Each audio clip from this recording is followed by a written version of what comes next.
What is up, guys? I'm your friendly neighborhood web war fanatic, and we got a special guest today, Villain Theory, and we're gonna do a villain tier list debate with, of course, the master of the villains, Villain Theory here. If you guys do not know, Villain Theory is a awesome Marvel Champions content creator. He is retired, but he still has a lot of cool videos on his channel, and he's still releasing new stuff. So I'll put the links to his stuff in the description. Welcome, Villain Theory. Thank you for sharing some time with me today. Yeah, no, happy to be here. It's really weird to introduce me as retired, but still releasing stuff. I'm retiring very slowly. There's this little trickle of videos still being released. And a little fun fact, my name, like my YouTube name, not my actual name, is Villain Theory. But that predates Marvel Champions. But I do like the villains of Marvel Champions, so it all works out pretty well. Okay, so for the rules for the tier list, for everyone that hasn't seen this video, basically we take turns ranking a villain, and we can skip our turn to move the villain up or down one tier, and you can put it anywhere within the tier that you want, and then only the most recently placed villain can be moved. So we have all the villains here in Marvel Champions that are currently released, and me and Villain Theory are going to agree on this tier list. And if anyone asks us, what's Villain Theory's like villain tier list for Marvel Champions, we're gonna have to go to this video, whether he agrees or not. This is gonna be our collaboratory list right here. And I actually wanted to surprise Villain Theory because I just asked him on Discord, and I was like, hey, are you down to do a villain, tier list debate with me? And he was like, yeah. Whenever he came on, I was planning on asking him, do you want to do a fun ranking, or do you want to do like a power ranking, like how difficult the villains are?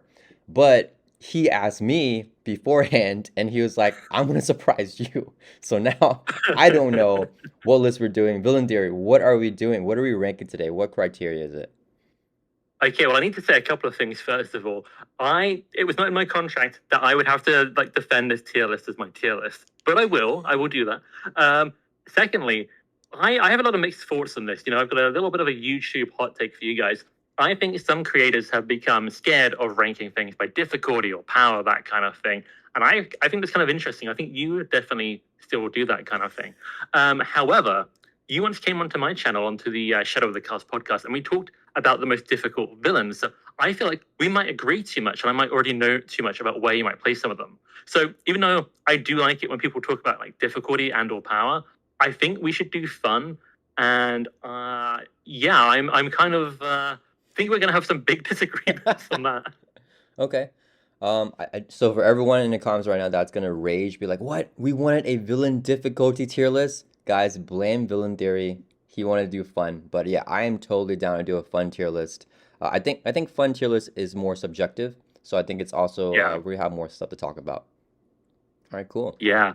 My other question is, are we gonna kind of rank them based on their default mod sets or not with their default mod sets? Because to me, kind of into the mod set thing, that can make a big difference. Yeah, so I was gonna leave that entirely up to you as well.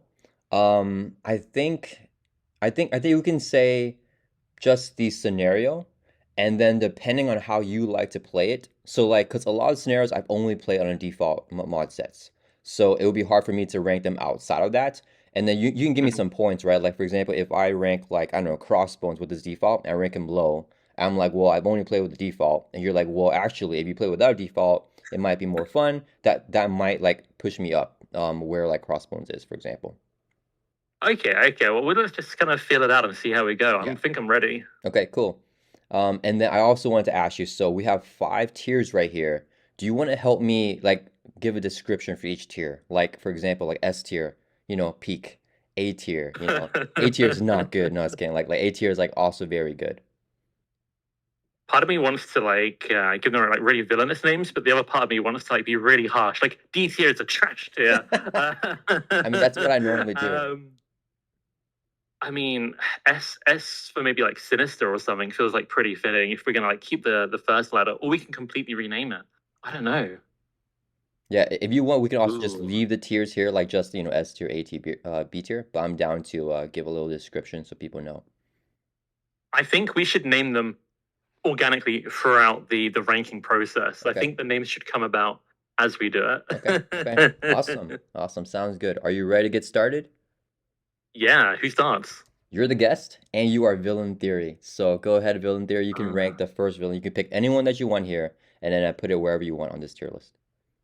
Well, it's only a theory, but a couple of new villains I didn't get on so well with, and I think I'm just going to start off by throwing M.O.D.O.K into the D tier because Oh, I'm not a fan of him. He just is a little bit almost frustrating, a little bit weird to me. You know, there's a here's another random, I don't know, anecdote, hot take. I like when a Marvel Champions villain is unique, but I think sometimes the uniqueness goes in a direction that kind of hurts the flow of the game, or is a little bit too weird. And for me, M.O.D.O.K has never really like sit right with me. I don't like having to like pay to unlock, cells, that kind of thing. So I'm gonna start off a little bit harsh here and put him down there. interesting. Okay, so would you say that he is like trash? I'm not gonna say that, and I tell you why. Because I would say that playfully, Yeah. but I know people will like see a screenshot of this tier list and they'll be very upset. And I'm not that brave. Okay, okay. I would say, I don't know. I don't want to be too wishy washy now. Like part of me's like could improve, could do better. Um, what do you feel like for this tier?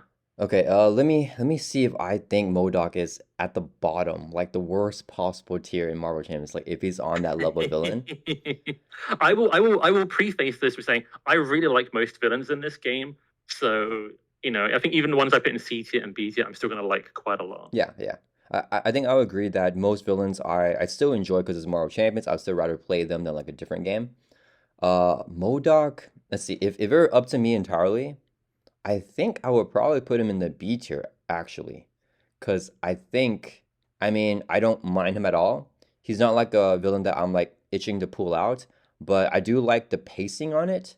I feel like he's a pretty quick scenario. And yeah, I mean, you clear off those, the holding cell, and then you get those allies, which can be pretty powerful. I like that he has Hmm. like high scheme as well. So yeah, I'm gonna skip my turn, and I'm gonna bump him up Ooh. to the C tier because I'm not allowed to bump it up, 2 tiers up to the B tier, but I'm gonna actually put him in the C tier here. And I don't know if that is a good choice to waste my turn because there's some villains I really want to rank myself.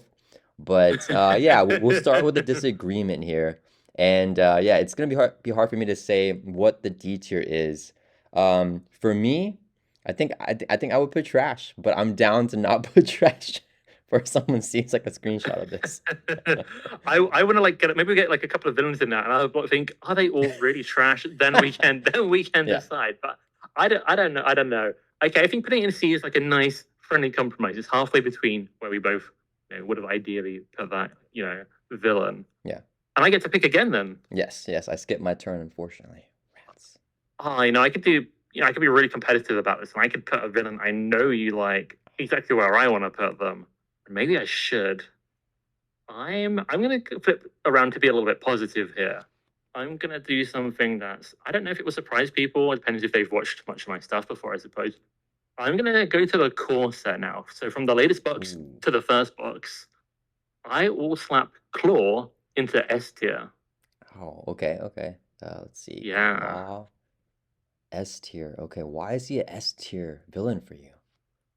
I think Claw is one of the most replayable scenarios in the game, and this is where changing up the mod set comes in because he gets 2 additional boost cards. You put any mod sets in with interesting boost cards, twice as likely to happen, and it really shows off a ton of stuff that I really enjoy. I never have a game against Claw that isn't like fun, and when I change up those mod sets, it's extremely fun. So from my kind of style of play, he's a really fun in that way. He's a good testing scenario, but I think he's just a good fun scenario in general. I think they kind of designed it really well early on. So starting pretty strong with these takes here. Man, I've had a few other guests, on this, type of a debate, for a tier list, and you are the best player that I've had so far. Oh, Normal people really? just do stuff, you know what I mean? They just do what they want to do. I feel like you're gaming me a little bit, because I'm losing all my I turns right here. Yeah. Oh, okay. So you have a big disagreement here. It sounds like I didn't know that you had a big disagreement on this one. I Okay. just didn't think this one would be probably placed as highly. This Yeah. is just okay. So I do want to say I feel like you are probably speaking for the community. Like they're probably happy that you put him in the S tier because that you like Claw a lot and you think he's a good scenario. And they're like, yes, yes, villain theory. Like thank you for saying that. and they're gonna hate me for what I'm about to say. But okay. So I do want to preface. I don't think it's a bad scenario. I don't think it's bad. I think it's a great like horse set scenario. I think he is so overrated, especially as a test villain. So I still remember Hmm. like my first games, like when I first started playing the game against Klaw. Well, we did Rhino first, but afterwards, we moved on to Klaw. And I feel Yeah. like that he is a terrible test villain. I do not like him Oh, for really? testing. Yeah, I feel like his variance is too high, and I feel like that on that variance, he can also like I remember the game that we played with him, like my first game ever with Claw, he decked out like on round one, and I was like, bro, like what the heck? And we got like an acceleration like right away, and I was like, I don't know if you played the rules correctly, but I remember like because he has a bunch of milling mechanics for like minions and like stuff like that. So like it was like terrible, and I was like, we already have an acceleration token, like, and we just like milled out. And yeah, I feel like that he has a tendency to accelerate very quickly because of all the different milling effects, and he gets double boost cards, which also can accelerate even more.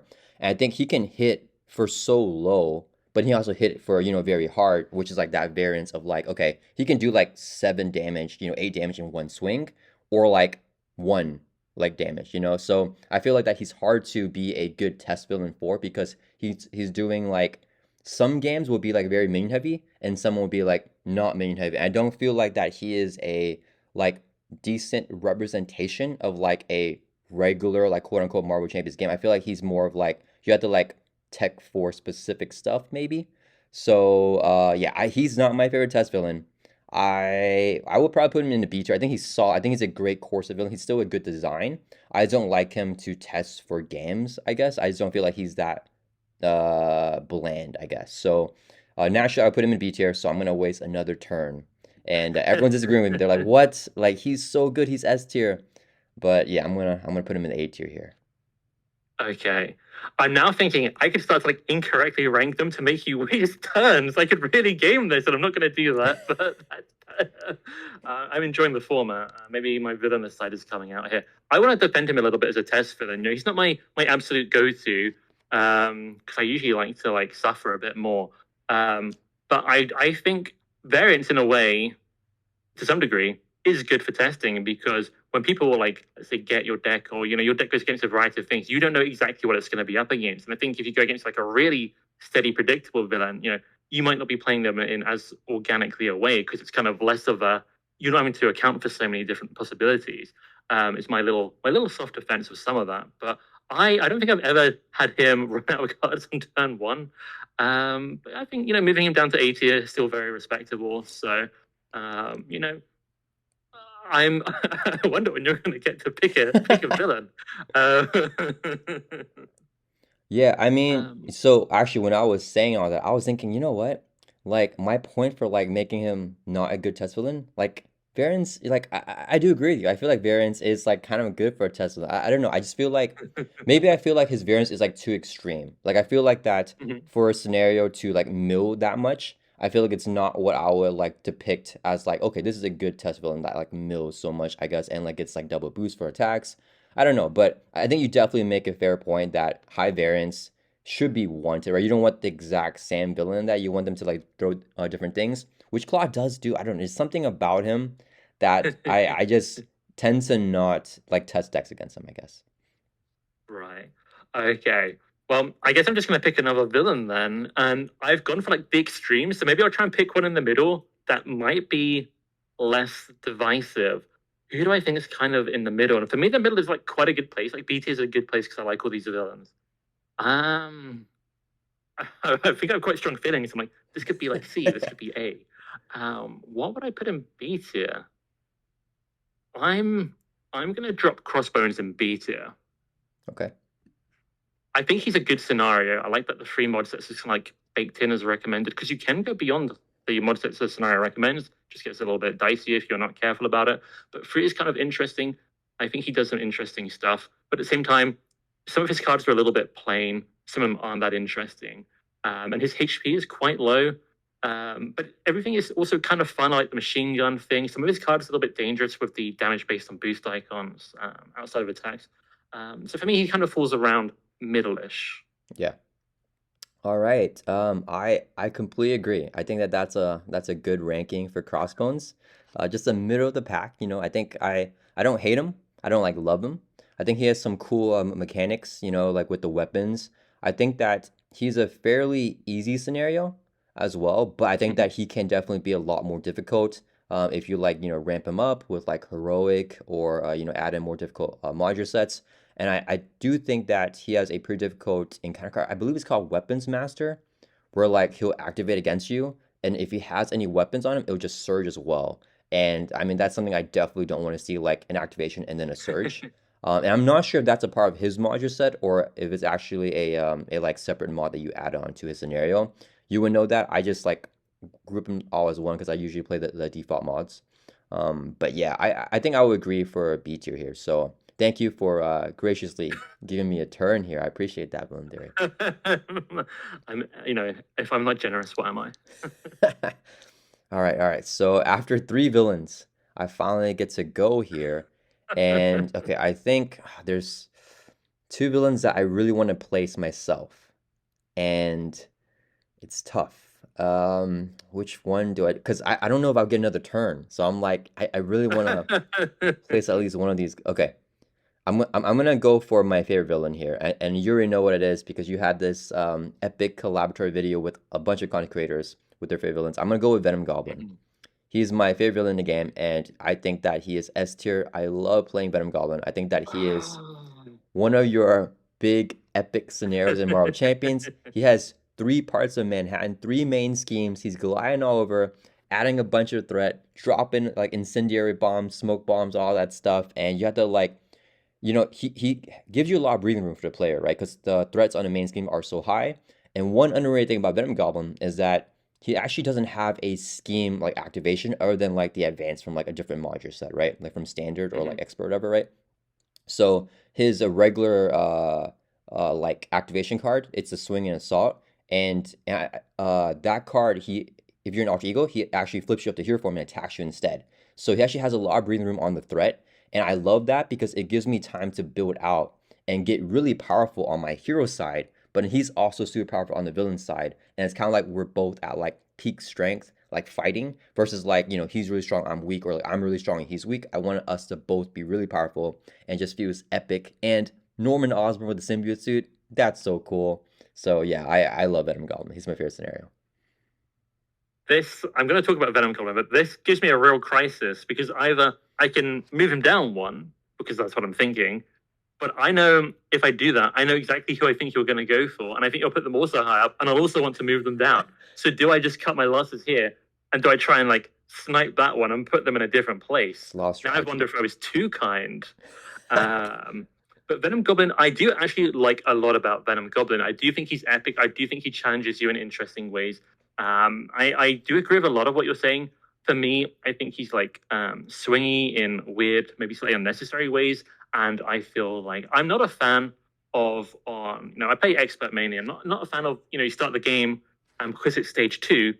I get what's meant. I think the effect that he gives is almost meant to be like a finale kind of thing, or like suddenly put you under pressure. But on turn one on expert mode, you don't have anything set up, so he gets like a whole bunch of extra encounter cards. And I remember one of my games I was doing. I think I got something like under fire into We Are One, which gives him like +3 attack, I think it is. And then he got like advanced glider, and then he activated, and I basically just walked away from the table, and it's like, oh no! And I also somehow like I think it like surged into Shadow of the Past, and I just walked away. That's the most unlucky I've ever got in the whole game, and it's yeah. I think changing his mod set helps with like some of that. What I'm saying, although you can even make it, I would say, more difficult as well if you wanted to. But I'm Okay, okay. Before you decide, okay, I do want to say that sequence that you just lined, that's like one in a billion. That's like, I don't think you can blame the scenario because that's one in a billion to under fire into the We Are One, giving him +3 to his stats, into the glider, into activation and shadows. I mean, come on, like is it his fault or is it just like your bad luck? That is extremely bad luck. However, a smaller amount of that can happen. Like the turn one can just go kind of like crazy in a way that I don't enjoy as much. as a little bit less crazy. I like chance in a card game to mix things up, but there's suddenly like there's too much like just too much random lost chance in turn one. I feel like unless I'm really building and playing out of my way, and even then, there's still obviously, as I described, still a chance of things going like horrifically wrong. Um, I'm. I know I'm not going to like your next placement, but I can't have him. I cannot have him in S tier for me. I don't think I'd put him in D tier though, which I think a lot of people would. I think if I placed him, it would be C tier. But I will skip my turn to move him down. Okay. So do you want him, in front of Klaw? No. Okay, behind Klaw then. Okay.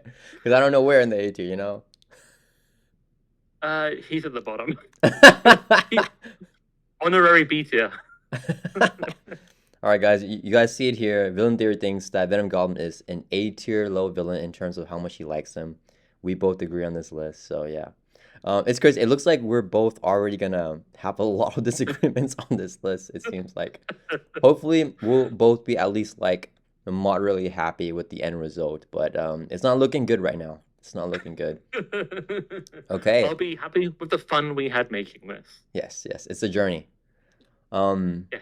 Okay, so it's backward to my turn because you skipped your turn, and I wasn't so like I just wanted to turn to like rank my favorites, and I don't know if I was gonna do this, but the way that you made it seem like that you had to either drop him or like skip a thing, you know what I mean, to like to like block me off. I was like, what? Like he's going cutthroat right now. Like I was like, okay, so now I feel I got like up the ante, and this wasn't planned, but we're gonna have to do another one of my favorites, which is Ronan the Accuser.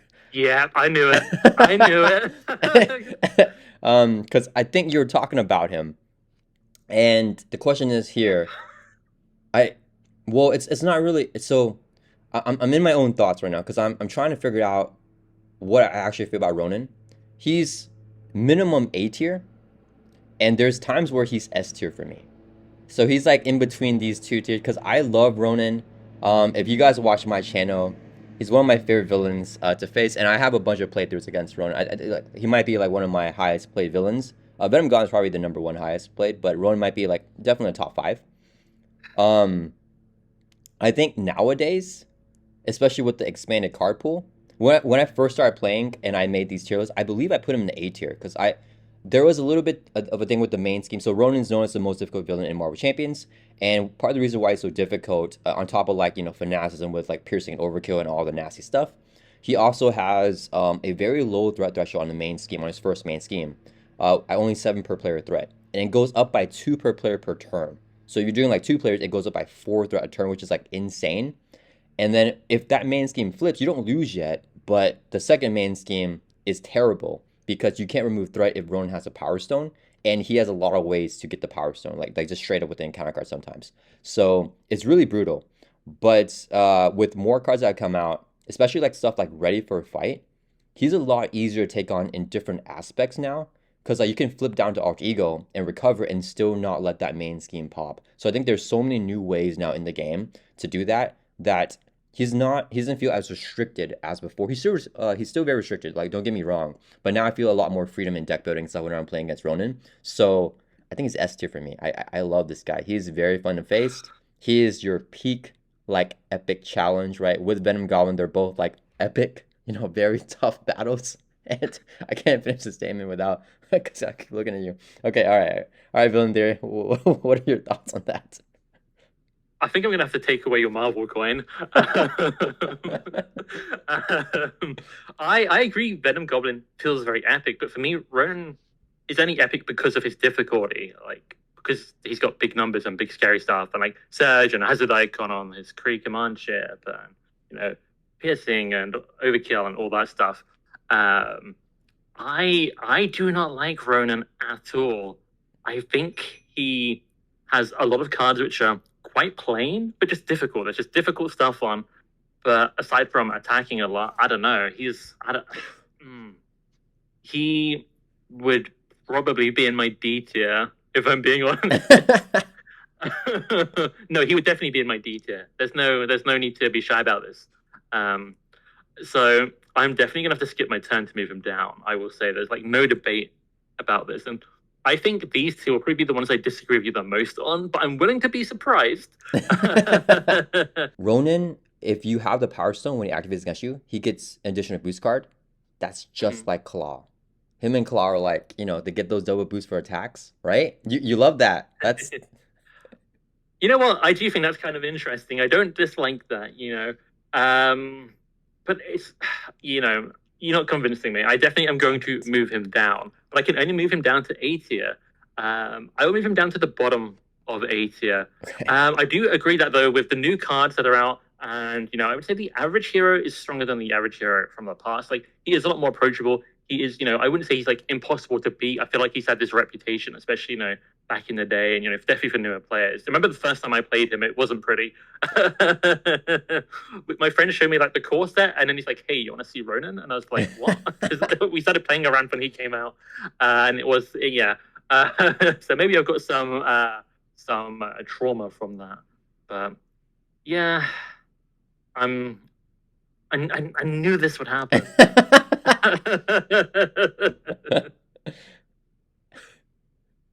Yeah, I didn't expect this to happen so early, I guess. Yeah, I just want to get Venom Goblin, but yeah, I think we gotta go pretty cutthroat now. I see that you're analyzing how to play this, debate game, and I gotta go all out too.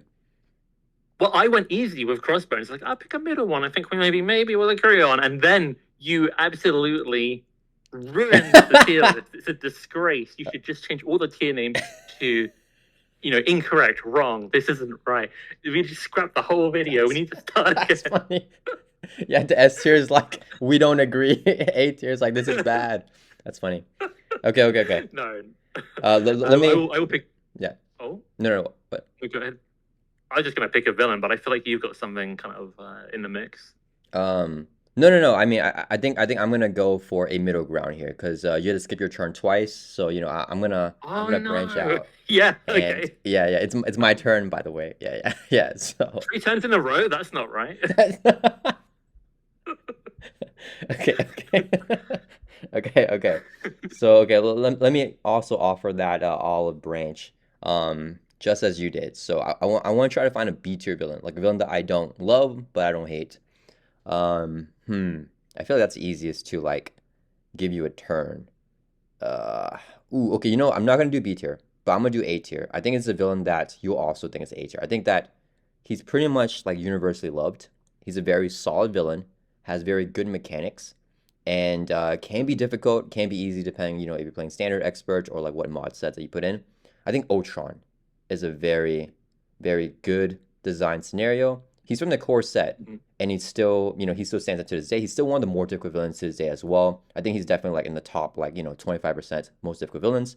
He's very fun, very thematic. I love, the drone minions, right? That's very, very cool. Um, so I like Ultron more than Klaw. Here's a problem now. So I like him more than Klaw, but I like Venom Goblin and Ronan more than Ultron. So, but I know I that love if where I you're put gonna him, go. if I put Ultron here above Klaw, I know that you're entirely happy with this lineup. So I can't be that nice. So I think what I'm gonna do is I'm put him behind Ronan because that suits me more. And if you want to skip your turn to move him up, feel free. But I think that you probably also have an A tier, so I don't know. I feel like you won't skip it, and I feel like you just let me leave him there. So that's my strategy of just putting Ultron here. But if I could, I would put Claw, down here or in it, yeah. I think I agree with basically everything you say in terms of Ultron, like and the design, but also how you placed him in that sneaky, underhanded, unsportsmanlike way. But no, I think 80 is a great place for him. No, I think his difficulty is sometimes underrated because depending on what deck you're playing against him, it varies so much. If you've got a deck that doesn't have a lot of instances of 1 damage or even 2 damage, it can be so difficult to efficiently keep on top of like the drone swarm. But if you have one that's really good at it, like it can still be like a little challenging. He's still got some stuff. He's still going to attack for a decent amount, pretty much. But he will be significantly easier. But with the wrong deck, he still feels really, really difficult.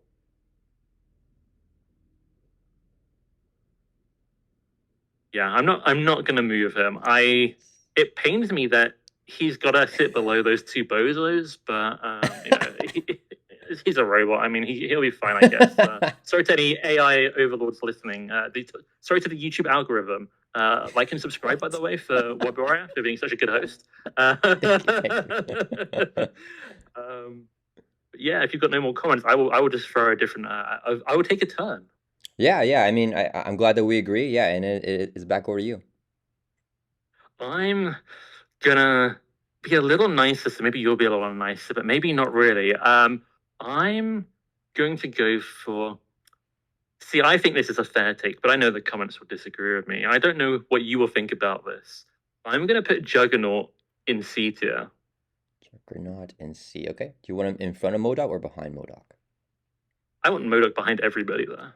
It's like a default for my choices to C tier. Juggernaut is kind of fun in a way. He's a real bruiser. He's going to try and hurt you. But I think he's a little bit one-dimensional, and I don't like how playing rules as written. Hope summons is mandatory. So he's actually not my bruiser of choice. There's a couple I prefer. I don't think he's decent. I still think he's fun, but for me, I reach for several other villains before him when I want something that he kind of offers. Is my overall opinion. That's interesting that he's fun and you put him in the C tier here. So I feel like our C tier might be like fun but flawed. Yes, Yeah. yeah, I like that. Okay, let's put that for C tier. Fun but flawed. But then why is M.O.D.O.K there? I mean, because we both think he's a C tier level villain. Yeah, yes, we do. Okay, let's see. For Juggernaut, so I don't disagree with you. I think that Hope makes Juggernaut a little bit too easy, and I think a lot of people in the community also don't want Hope Summers as a mandatory module set. And myself included, I feel like it would be more fun to face Juggernaut without Hope Summers, also helping the players out. That being said, I think Juggernaut is really fun. I actually really like him, and if it were up to me, I would put him in the A tier. I have a lot of fun with his mechanics. I like that he cannot win by steaming out because he's, a thematically dumb guy. So he's never gonna like complete his plans and like, kill the heroes, right? He has to actually attack you and like kill you to like win, right? So I think that's very cool. I think whenever it's fun that whenever he threats out, he just attacks everybody. And I like the overkill mechanics. I think overkill is always a fun mechanic. I think almost every villain that has that is like at least A tier to me because I feel like just having a way to like take out chump blocking or like mitigate it for like at least one turn. I think that's very fun. I love Juggernaut's mechanic with his helmet that you gotta flip it over to get rid of that overkill and get rid of the stalwart. I think he's very fun. I think there's a lot of different builds to play against him as well. So yeah, I mean, I would definitely have an A tier. Probably definitely behind Ultron though. But I'm gonna have to skip my turn to move him up, and I can only move him to the B tier. But I will put him in front of Crossbones in the B tier because I think that Juggernaut is super fun. That's fine. I mean, I know the people will rejoice. I know people really like Juggernaut, and that's fine, but it's not how I feel. That's totally fair. And I actually want to say I do really like how the main scheme, you still have to thwart it because him attacking is very bad, but it doesn't lose you the game, which I think is a lot more interesting than just, oh, you stop playing. It gives you something else happening in the game to like deal with and try and mitigate and try and, make it through. So I do really like that part of him. Nice. Yeah, I mean, it always brings me joy when I get to speak for the people. So I'm happy that I was able to make the people happy. All right, villain, there. I skipped my turn, so it's back over to you again. You get to rank another villain. Okay. If we were rating these based on the ideas and the interesting design and, the potential, this one might be S or A. It's so interesting. But I think in reality, it's not good. It's just kind of got too many flaws for my liking. So that's going to be risky business. Risky business. Okay. I'm putting him in D tier. Oh, okay. I like the whole flipping thing, but it's too easily manipulated.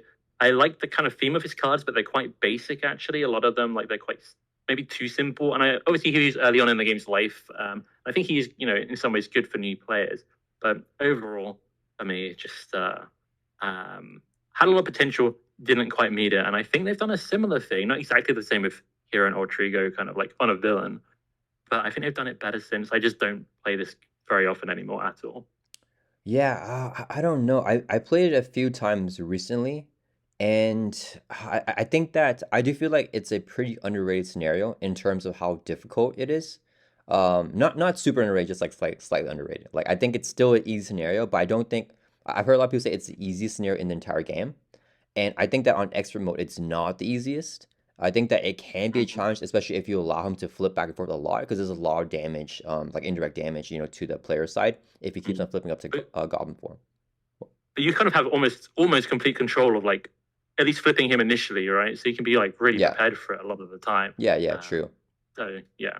Yeah, Um, yeah. So I still think that he is easy, but I don't think it's the easiest. And mhm. I mean, I agree with what you're saying. I think that it's a very cool idea that he's flipping from alter ego to hero form and that for a villain.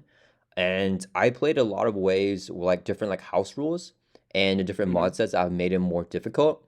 But I think that I don't know if I can really. That's like specific fixes to try to like change the scenario. So I feel like I can't judge that with him.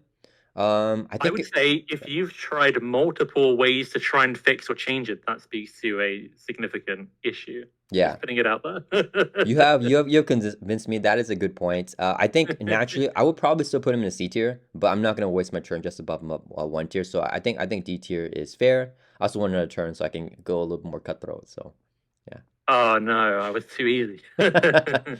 Okay. I'm just kidding. I'm just kidding. Oh, actually, I'm not. I just saw a villain that I want to do here. Okay, so we're gonna talk about the Hood. The Hood is gonna be my next pick here, and Okay. this guy is probably like one of the most beloved villains and scenario packs in Marvel Champions. I think that the scenario pack is awesome. I think that he's a great buy. I think that having all those mod sets is really cool. I think that the actual scenario, like the Hood himself, is severely flawed. And What? I don't understand how people like, hate Ronan and like Nebula and like Collector, and they like the Hood because the Hood's foul play is essentially just surging. Like it's Oh pretty yeah. much surge. And I can't think of the last time that I foul played and haven't gotten an encounter card. I feel like I get it every single time. So like it's essentially just like I'm gonna surge you right now. And he has so many different ways in his kit to like trigger more surging. And for me, I mean, that's why I don't really like to play heroic mode. I mean, first it's too difficult. But second, like it's just like more encounter cards, right? That's like not the funnest way to play. Like, Hmm. I don't know if I should go back to Ronan because we're like placed him, but like for Ronan, I don't like the surging in his like kit, but I like the other stuff, right? Like I like the transfer of the Power Stone. I like that you can't remove threat from the second main scheme when he has the Power Stone. I like that tug of war. I like that the Hmm. first main scheme's threat threshold is so low. I like that he has access to overkill and piercing, right? There's so many other things outside of surging. I wish that we could take the surging out of Ronan. And the Hood, I feel like is easier than Ronan, but it's just the surging that makes him difficult. Like it's the surging that makes like Yeah. this villain, right? So Hmm. he is down here for me. He is a scenario that I do not like to play. And oh yeah, I also, like I talked about with Claw, I don't like high variance, right? Because the Hood can be the easiest villain, but also like one of the most difficult villains. And it's hard to even talk about like his difficulty because it really depends on how like which monster you put in and which ones get grabbed in, from the setup and everything, right? Because it's all random. Yeah. So like someone can play the Hood and be like, he's the easiest villain I ever faced, and he sucks. And someone else can play and be like, he was so difficult, and it's like, where is he? It's just and if you stun and confuse lock him, he's done. Like I don't like that he's so easily just stun locked and confuse locked because then he's doing less of everything, and then Mhm. it would probably be a pretty easy game. So yeah, I feel like I don't like the design. Okay. So you're telling me in a tier, you said you would call trash if you got to name it purely yourself. You're putting one of the most beloved scenario packs scenario down there that lets you have 7 different mod sets, all this kind of different experiences. But you're basically putting him in the trash. Yes. So Yeah. Yeah. I felt like that the idea of having 7 module sets in one scenario is very, very cool. I like the idea, but they completely butchered, in my opinion, the actual delivery of that, right? If it was just reskin in any other Mhm. type of way, just no foul play, like just something else. I feel like it would be such an like a novel concept to like shuffle those encounters. Like the way that the Hood, is how the mod sets kind of dictate how the Hood plays and how his scenario is different because of those mod sets. That's not because of foul play or him. It's actually just because you have Mhm. 7 mod sets like in there. You know what I mean? It can be Yeah. any other like he actually makes it like worse in my like not worse in terms of like less fun in my opinion. Like his actual like skin. Like if it was someone Mhm. else that had 7 mod sets, I think we'll all be like, oh, this is such a fun scenario. Like we can have 7 mod sets, we can like mix and play. So yeah, that's my hot take of the day. Yeah, I'm actually going to surprise you. I completely agree, and I think I would have put him. There's a chance very low C, but I think I would have put him in D tier as well. So I think this might be one of our strongest agreements so far. Surge is effectively his main mechanic. I did the maths on it a while ago, and I can't remember the exact numbers, but I believe for standard mode, his foul play is like a 60 something percent chance to go off. But on expert, it's either high 70 or somewhere in the 80. But as soon as you add in another mod set, like it's always triggering. It's like it might as well just be Surge. And aside from the whole Surge being his only real mechanic, aside from adding in the mod sets, the rest of his encounter cards are pretty plain in my opinion. They're very generic, they're not. There's not a lot of character in there. He's meant to be this guy that recruits all these different criminals, builds his criminal empire. Definitely, he definitely brings in mod sets sometimes, but otherwise, I don't get like a lot from him in that way. And the problem with the 7 mod set thing, even, it's a lot of setup because you have to make 7 choices basically, but then you might not use half of them because the best strategy to beat him is to go quickly. Because why would you let him like power up and surge even more and stuff? So That's a really good I point. just don't. I've thought about the Hood a lot, and I know a lot of people. He's very much a Marmite kind of. You either love him or you hate him. And I know some people do really like him. The mod sets he comes with, fantastic. The Hood scenario itself, it's not looking good, guys. Man, villain theory. I mean, see, like I bring guests on so they can like show a different view and like speak for the people. And so like my video won't get like disliked like to oblivion. Oh, Yeah, yeah. So like I already know that the Hood, like my take is like a hot take that people disagree. So like I also felt like I was offensive too, like because I was like, okay guys, just hear me out. Like, this is just my opinion, like it's how I feel. And you're like kind of like egging me on. And then you're like, hey, I agree. I was like, what the heck? Okay, so people definitely hate us right now. Let us know down in the comments how much you hate me and villain theory. But you also made a it's. really good point that sorry, what? I was going to say my hot take about the community view is I do think Hood would be most people's bottom 10, but he's also some people just really like him. So Mm, he's kind of like if you like him, you really like him. So I feel like he has some loud defenders, and there's nothing wrong with that. If you like him, I wish I liked him, but I feel like we'll get a very mixed response. I feel like some yeah. people will be on our side. Yeah, okay. That's cool. Yeah, that's interesting. So I don't know. I know that I've often been entirely wrong about how the community like or how I perceive the community perceives things. So I was under the Mm. impression that he's just like beloved, but you make a valid point. Maybe it's just like vocal people like that love him, and then a lot of people don't like him. I don't know, but I also wanted to add in that you made a really good point about the upkeep, and like I hate shuffling. Like he's like it's cool to do that, but I hate shuffling in like a bunch of mod sets.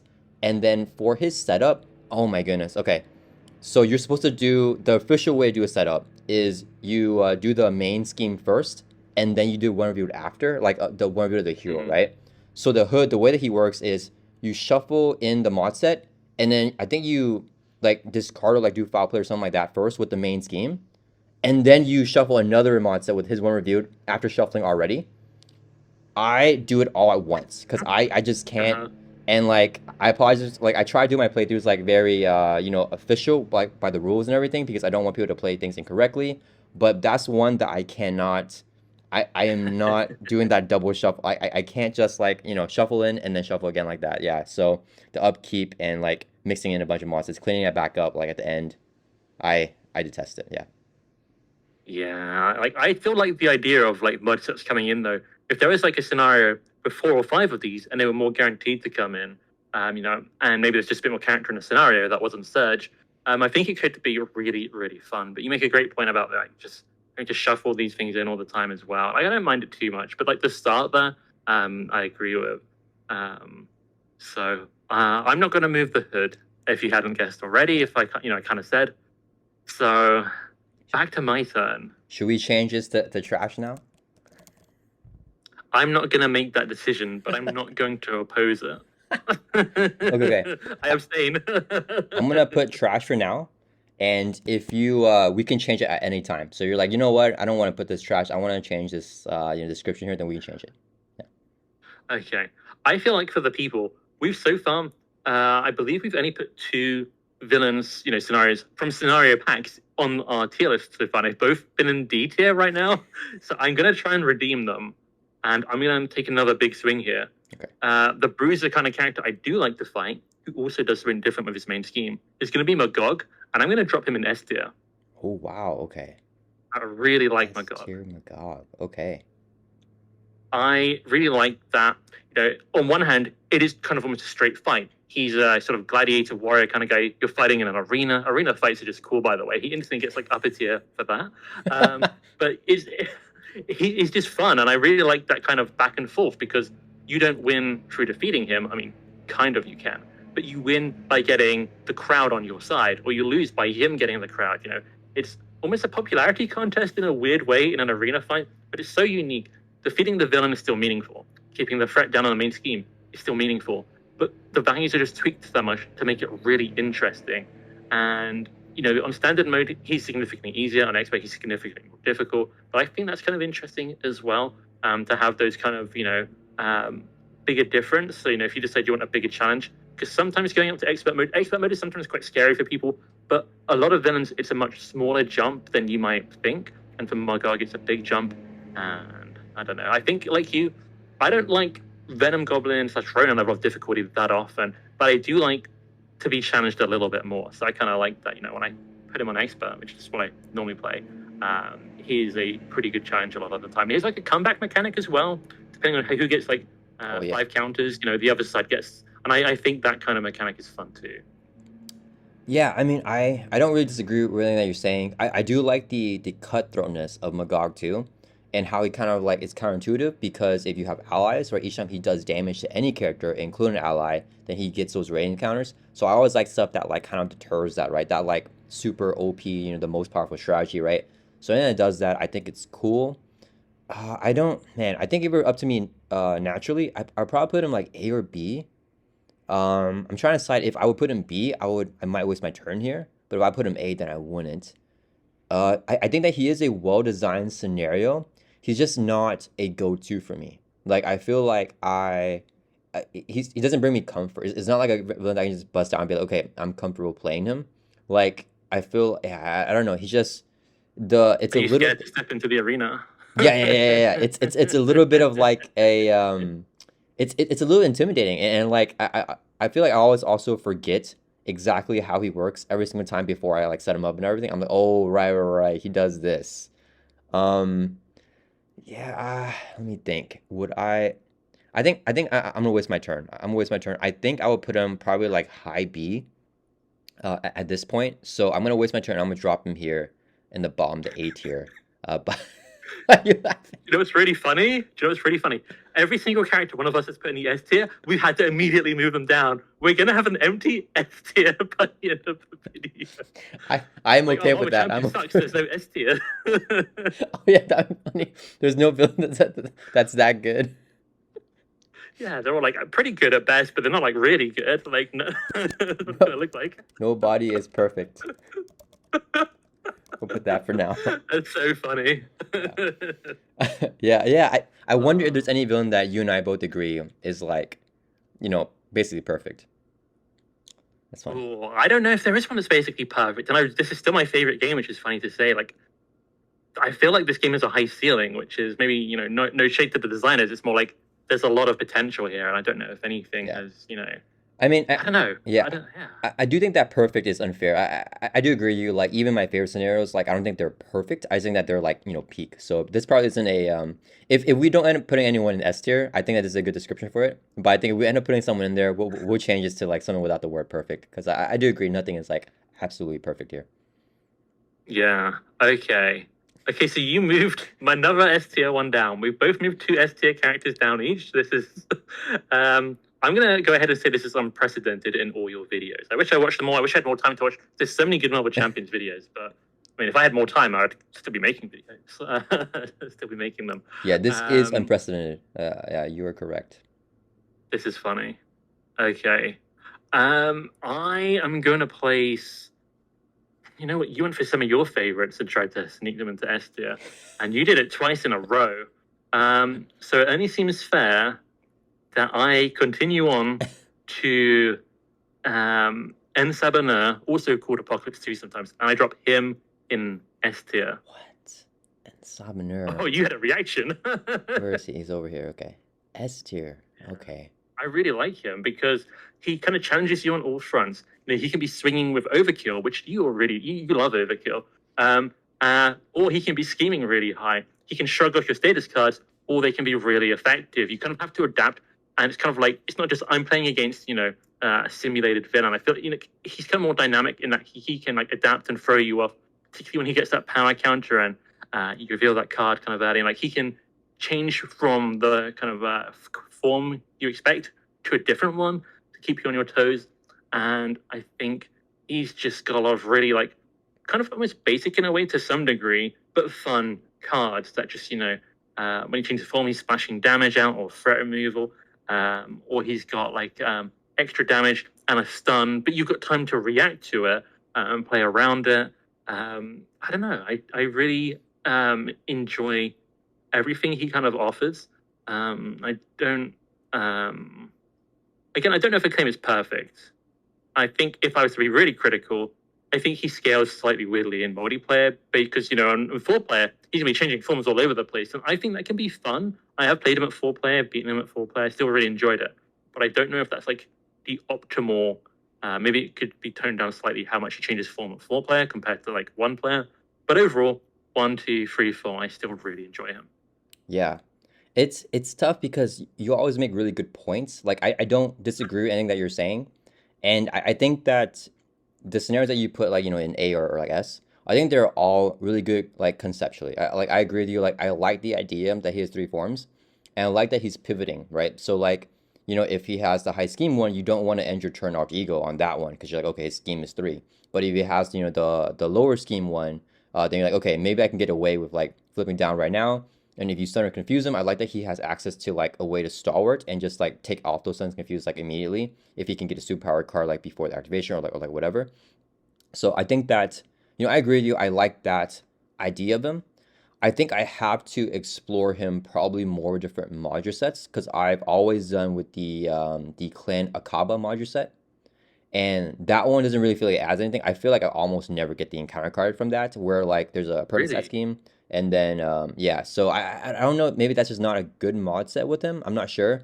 I did recently play him for like a weekly like members pool gameplay thing. Someone suggested I put in flight. So like Oh. yeah, he has overkill, and then with flight he has like double overkill, but then he has overkill in every single form, and that might have been like one of my most fun experiences with him. His celestial weapon, I got so unlucky. It did like 10 damage to me because I kept discarding energies before I was able to get rid of it. So like that could be super nasty too, but that's also like a mod set, like not a required set with him. Yeah, I don't know. I think it's tough because naturally I think I would put him in A tier. I don't know if I would waste a turn to put him down, but like it feels weird that to have him here above all these guys. So it would be kind of spiteful for me to do. I don't I just I don't think he's S tier. But you know what? I think I'm gonna let this go. I think that you've been kind enough to me with how we've been doing this to where yeah, okay, so we'll take this off because people are perfect now, or not perfect, but he is a very good scenario. Yeah, I don't necessarily agree with Est, but I think he's definitely a very fun scenario, and I will probably put him near the bottom of the A tier. But I'm not gonna. Yeah, I mean, my general rule of thumb is I'm not gonna waste a turn to move just down 1 tier. So I guess we're gonna stick with this S tier right here. I guess he's gonna stick. This is a fantastic S tier. This is the best S tier I've seen today, at least. Your reaction at the start was so strong. I thought you're going to move him down. We're not going to have an S tier. But I'm glad he's there. I typically really like Clan Akaba. I like that their minions challenge you on threat control as well as being minions normally. Celestial Weapon I quite like too, but I do, I think that one you can change up for a lot of different experiences. But yeah, no, I mean, it's fair. Not everyone has to love him, but I do, and he's an S tier, which means this is definitively you think he's S tier Dang it. better than Venom Goblin. This is what you've committed to. Dang it. Or you Uh, can take a turn to move him down. I I do want to speak for anyone that's had this experience with Sabah Nur. If you're doing a higher player counts and there's a bunch of side schemes, and he keeps on flipping to the I forgot what it's called, the cybernetic or the something with the C. It's like the scheming form. If Yeah. if he keeps flipping to that one, I think he adds how much threat in like stage 2 and 3 is like different. So like let's say he adds like 2 or 3 threat on every single scheme in play. If he does that to you like 3 times in a turn and you have like 4 side schemes for like whatever reason, like you just like, oh, let me just not do all the side schemes like this turn, he'll wreck a game even in multiplayer. Like there's like the threat is done. So I think that I don't necessarily think that that's a great design because I think that he has a lot of high threat side schemes that can come out. And if he like puts on the threat by flipping forms, if you get really bad luck, I do feel like that. I wish that that wasn't a possibility because I don't feel like that was probably intended. But yeah, that's pretty Well, rough. wow. I will say, most of the side schemes in that box, including N7ers, the side schemes don't scale per player. So at 4 player, they should be pretty removable. So if you've got like 4 side schemes out, and then you go for another encounter round, I kind of feel like that's almost on you a little bit, not prioritizing them earlier. Obviously, one could come out, then someone can get under fire, then he can change forms a bunch. I've definitely had it even happen in 2 player. The big mistake is you put out player side scheme, I'll finish that next turn, and then suddenly the threat flies up. Like, oh, great. But yeah, again, I think 4 player particularly, he does maybe change a bit too much, which can be a bit crazy like that. So S tier not perfect, but I still absolutely love playing against him, particularly since I mainly play at 2 player, followed by 1 player, followed by 3 player. I typically have really good experiences with that. So You know what? That's totally I'm a fair. big fan. Sorry. Yeah, no, I think that's totally fair. I feel like yeah, I mean it's on us to not clear those side schemes right away because it's not per player threat. So you're totally right. One thing I do want to add, I think the reason that we don't is because we try to like game it because because when you clear the side schemes, he changes to whatever form that like that side scheme says. So like we're like okay, we're gonna save that side scheme for when we want to flip him to this form and like maybe like center confuse him. And I think that's why like they're left in play like oh it's an amplify like it's fine and the amplify goes up to like 15 threads. Like, okay, we're just gonna leave that in play forever now because like I think we're done with that. So yeah, I agree with you. That is on us. Yeah, yeah. Well, there you go. This is kind of like, in a way, I like it because you do get to decide when to defeat that side scheme, when to make him change form. But at the same time, what I'm saying about him being quite dynamic, him changing form can throw your plans. He can play against you. He's like, the players have done this. I'm gonna do this. It's not he's not actually thinking it. Obviously, it's a card game, guys. But he does kind of get his own revenge, and Yeah. I don't know. For me, you just made him sound more amazing, actually. All right, all right. But I So think you get a turn. yes, yes. So it's back to me here. Okay. So you know how I was so nice. I was like, okay, we're gonna leave him in the S tier, right? So maybe you're doing me back the same favor. And I do think Ooh, that I this don't is know. a scenario that I think the community loves. I might argue this might be the most number one beloved scenario by like all like by the community and like maybe us. I feel like you also love the scenario. So let's Okay, let's let's I see have where a it goes. guess. Yeah. Okay. Let me know if I'm correct. I think Magneto is just Oh, universally beloved, and I'm gonna put him in the S tier, and I put him above in Sabah Nur. I think that okay. everyone respects Magneto for the challenge that he is, but no one thinks that he's unfair. Like a lot of people think that Ronan is unfair, and less people, but still a lot of people also think that Venom Goblin is unfair, which I definitely see their points.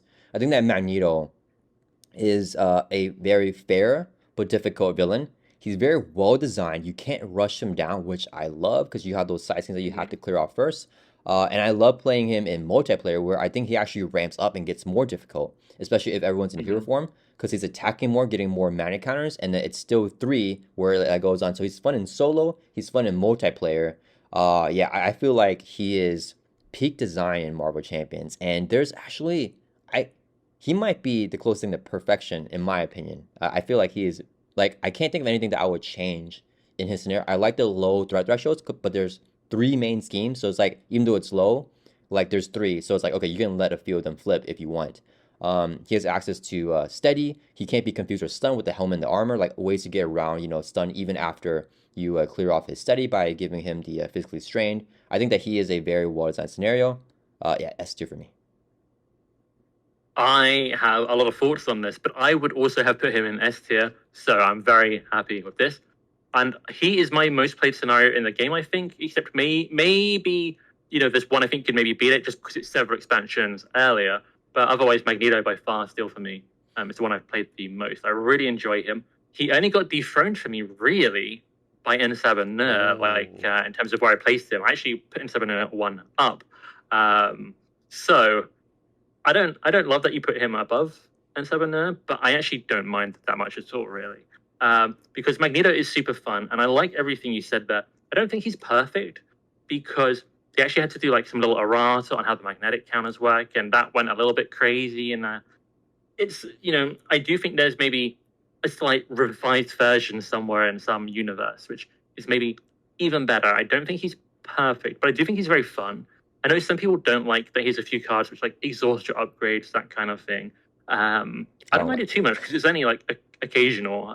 It's a kind of a challenge to play around. You can't just build up this huge board and it's always going to be there and save you. Sometimes he takes it away, which I kind of like. But I really like him. Really fun.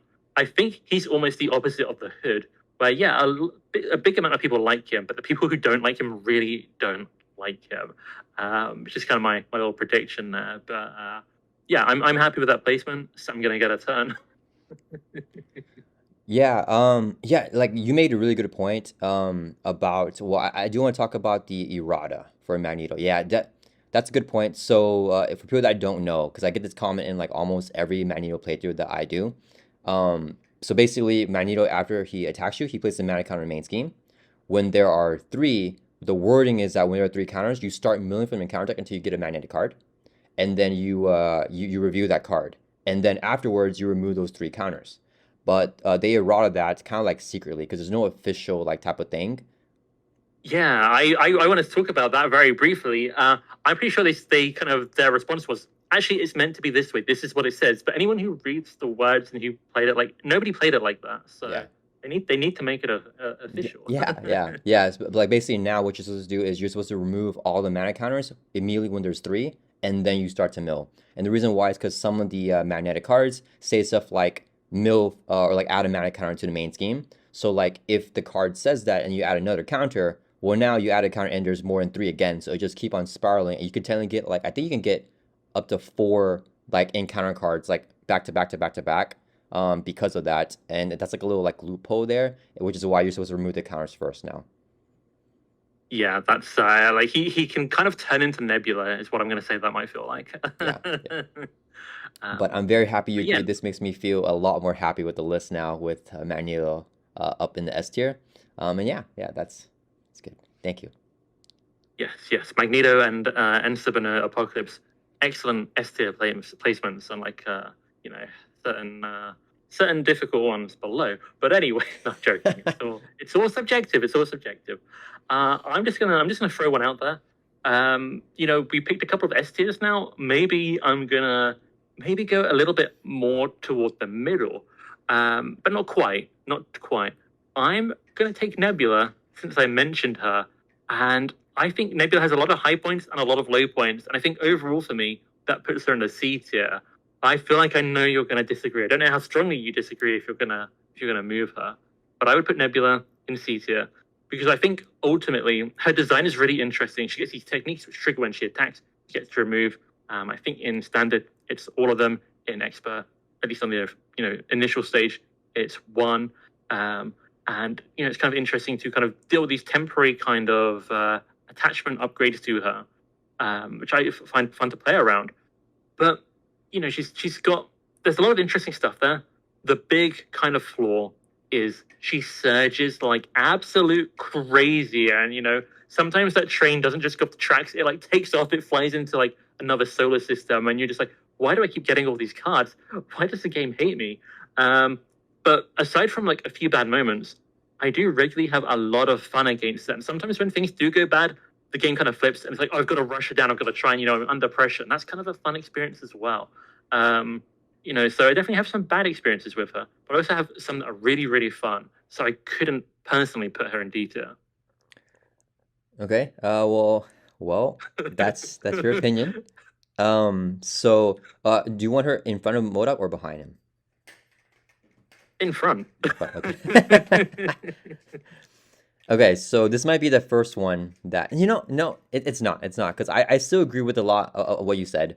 You still do make good points.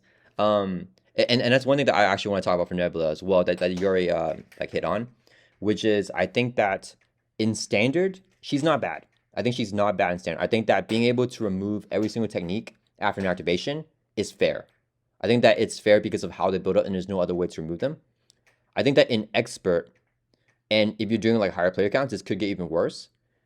It's a possibility where you're never removing all of her techniques. And I think that that is not fun for that to be possible. Like I've gotten like 5, 6 techniques like at one time. And it's like you can only do one at a time per activation. And then whenever she activates, she triggers all of them at once. So like they all activate on you and you only take one off. I'm like, what the heck? Like that doesn't yeah, so I think that depending on where you're playing her, if you're doing standard, I think that she's a lot more manageable and decent because then you want to burst down the experts or the stage 2 on her. But you're doing expert, if she gets like 3 techniques on turn 1, which can easily happen because they come out as boosts and as encounter cards, and through other encounter cards milling to get the techniques, I think that it is just way too swingy. So I am going to waste my turn and I am going to drop her even below the hood. She is, to me, the worst scenario in the game of Marvel Champions, and I think that Wow. I speak for a lot of people. I think I'm speaking for the people here. Actually, am I? I feel like I am. I feel like I am, and I'm shocked that you put her in the C to like put her in the range for me to drop her to D. So I'm happy about that. I almost thought you could put her in the B tier, which would like lock her to like C as like the lowest I can drop her. But I That would appreciate have been really gaming it because I think I know you don't like it. I knew you would have dropped it down, but I feel like that was inaccurate from my heart of hearts. So I'm not going to be. Thank you. I'm not. I might pick a few in, strategically, but I'm not going to misplace them. Is why I'm drawing the line. So.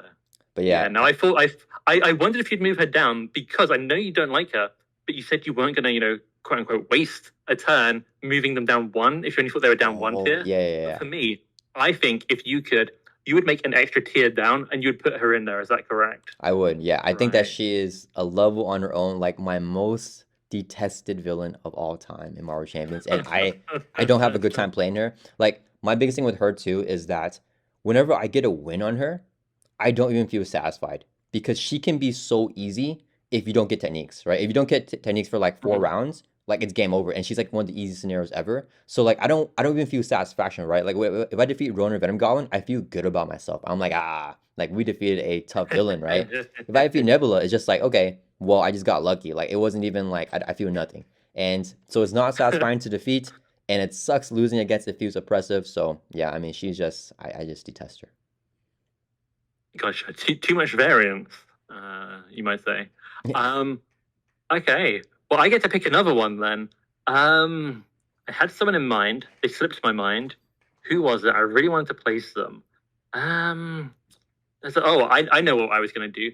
You said she was your most detested one. I might jump to mine, get some of the ones we just like out of the way now, so we can start to maybe build up. Since you went for, you moved Nebula down because she's your least liked, I'm going to go for my least liked, get some of the ones we don't like out of the way early-ish, so we can start to build up the rest of them, I'm going to say. Unless you choose to move this one up a tier, I don't know. But I'm going to choose Infiltrate the Museum, also known as Collector 1. I do not like this guy. I take that back. I like his other scenario better. It's not the person, it's the scenario. It's nothing personal. But man, do I hate it that he tries to take away my cards and charges me to get them back. I could be spending those 2 resources or whatever on playing an interesting card and interacting with the scenario. Instead, they just flicker away just so I can have something else in my discard pile. And then, nothing's actually really changed except I'm allowed to keep playing the game. And, worse than that is I have to fish his own stuff. Like, you're the collector. You already had this. Why is it now in the collection and I have to pay to get it out? Why would I lose if you collect your own stuff? What is going on here, dude? Like, he's got some issues. I've got some issues with that scenario. And I just think the whole kind of premise of it, that he takes away your cards. You know what? I would take that back. I think taking away some of your stuff to maybe a more limited degree, that's more fun to interact with, I could get behind, but kind of the punishing nature of it and the way to work around it to just spend resources, which I think is the least interesting way to interact with anything, right? Because you're not doing anything in the game. It's just here's some stuff I could have used that's gone. Just I detest it. Whenever I play him, I don't feel like this in any of the other scenarios, even the other ones in D tier, because they do all have redeeming qualities. But when I play Collector 1, I feel like I'm wasting my time and I could have been playing anything else. Okay. I'm done. So you want him like probably like here? No, he goes at the end. He goes Okay. right at the end. Okay. Okay. Um, man. Okay. That might be the first villain theory rant I've ever seen in my life. Just I in my Iceman review. oh I've come a bit around on him a little bit, but anyway. yeah. I mean I can't. So I mean I think naturally I probably put him either higher in the D tier because I definitely dislike the Hood and Nebula more. And I know you said there's redeeming qualities for the Hood and Nebula. I think there's redeeming qualities on the Collector as well. I He's got a second scenario. what? Yes, yeah, yeah. He has another scenario. Yeah, yeah. Um, like so. Okay. Once again, you always make good points. I think that it's dumb that he collects his own items because that's not thematic, and he already has those items. So why is he adding it into his own collection and then it's worse for the player? I think the biggest thing for me is that I wish that you could remove more than one item from collection at one time, because then Hmm. if I was fully built out, I could spend like 8 resources and like just clear off the collection. I think that would change the scenario entirely. But the fact that you're limited once per turn, if he's adding more than one a turn, if you're doing true solo, then you're like kind of screwed. If you're doing two players and he's adding like three or more a turn, then it just keeps on going up and up, right? So you really have to, keep that, on lock. And you just have Yeah. to it's very luck dependent as well, right? To make sure that he's not adding a bunch of turn. Yeah, so Hmm. I mean, I'm not gonna move him up. I think that I agree that he is a pretty poorly designed scenario. Yeah, I'll probably have him like if it were up to me, like just higher up in D or like low C. But I'm not gonna. Yeah, I think that you placed him in a good spot, and you made really good points why he's not well designed. Yeah, I would say if you change his mod set out and you play him on a standard mode, it's a lot. It's he. Anyway, even if you did play him, he is beatable. Even if maybe you have to rush sometimes. Certain, in solo play, the collection limit is very tight. It can be very difficult, and depending what encounter cards you get, you can just lose a whole bunch of stuff to that collection. And if he keeps getting minions, you have to defeat those or take all the damage, and they probably end up in the collection. But I just fundamentally don't like it. And yeah, I'm gonna leave the rant here, but I guess because you didn't move him, you get to have another turn. Yeah, no, I mean, I yeah, I would say one more thing. If you had put him in low C, I would have moved him down. He is my Nebula. yeah. Yeah, I think that you made a really good point with the rushing too. Like I've had so many super easy games against him because I just rush him down. So I think that Mhm. just like Nebula, like it doesn't feel satisfying if you just like defeat him that way because it's like okay, like it was so easy, but then like there's games that are so difficult and it's like okay, like he can be easy or difficult. Like I don't feel good about myself to defeat him, right? And but I will add, and the reason that I like him more than Nebula is I have played games against him where I'm building out and they're like hour-long games, like in true solo, and I'm like controlling his stuff and like doing everything, and that feels pretty rewarding because it's like okay, like I didn't rush him down. I'm doing my strategy, and he's like super ramped up, but I'm also ramped up, and I feel like he has the possibility to do that. I think that for Nebula, there's no chance of doing that. I don't know. I feel like Nebula is a different beast, which is why like I have the orders flipped, but I'm okay with you having the orders flipped that way as well. Okay. I mean that's fair. Yeah. Okay, so I get a turn here because you put your most detested, your arch nemesis here. Yes. Okay, let me think. Who should I rank right now? This is gonna be so difficult, but I'm gonna do this one here. This is really, really hard. Okay, so I'm gonna do Apocalypse 1. Okay. I really like this scenario. I put him in the A tier. Okay. And I like him, and the reason why it's hard for me is because I like him more than Sabah Nur. I think that he is the more fun Apocalypse to face. I like the adventure of him, and a lot of people say that he can be gamed like Hela, just keeping on that that first thing. I don't think he can really be gamed. I think that it's better, like it's a better strategy to keep him on that first like side scheme and not flip it because then there's more Mhm. acceleration. So I think it's a good strategy, but I don't necessarily think that's game him because he's still difficult that way versus Hela is not as difficult if you just keep her on that first side scheme. So I think Yeah, that he's more better designed. I like that the prelates or is it infinites? No, the prelate minions, correct. they He has both scale. though. Yeah, they scale in multiplayer as well, and I like that they move to the first player. I Mhm. like the whole mechanic, and I always like seeing Mr. Sinister, so I think that that's always cool that he has like brutality and stuff as well. So yeah, I really like him. I put him in A tier, and it's tough because A tier's all janked up now. Be, so I'm gonna put him because it's my choice. I'll put him in front of Magog here because it's up to me. So you are free to move him down here if you still think he's A tier, but below Magog. But I'm gonna put Apocalypse right here. I think that he is a well-designed scenario. If it were up to me, I would just move Klaw down. But I think I still like Ultron more than Apocalypse. But yeah, Apocalypse 1, very difficult, A tier level difficulty, but also fun, well-designed adventure. And I like the minions that he throws out and all that stuff. So yeah. Yeah, I mean, placement aside, like within that tier, I agree. I think I would put him in A tier. I really like him actually. I think he's really well designed. I do think some of the scaling in multiplayer is it's I don't know if it's bad per se, but it's just playing him solo to playing him full player, it will feel quite a lot different. I don't think it's like an exact scaling up, but it's not bad per se. Um, I think his attachments that come in his boost effects can be a little interesting there. But regardless, I do really like him. I like the whole predator mechanic. I think I agree with you. Like he kind of has the Hela mechanic where you work through the side schemes, and she doesn't have predators. She has the big wolf and everything. Can't But pronounce it's a her similar name. kind of it's a similar kind of premise, right?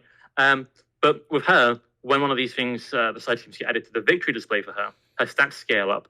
So if you just stay in the first one, she actually has really like quite weak stats, and all her encounter cards are like, oh, nothing in the victory display, and I'm just going to do the minimum thing possible. That doesn't happen for Apocalypse. It already feels like he's scaled up to some degree. Obviously, he gets harder if you do work through the side scheme still. But being on the first one, he is not easy, and different characters can actually really struggle. I'm particularly talking about expert.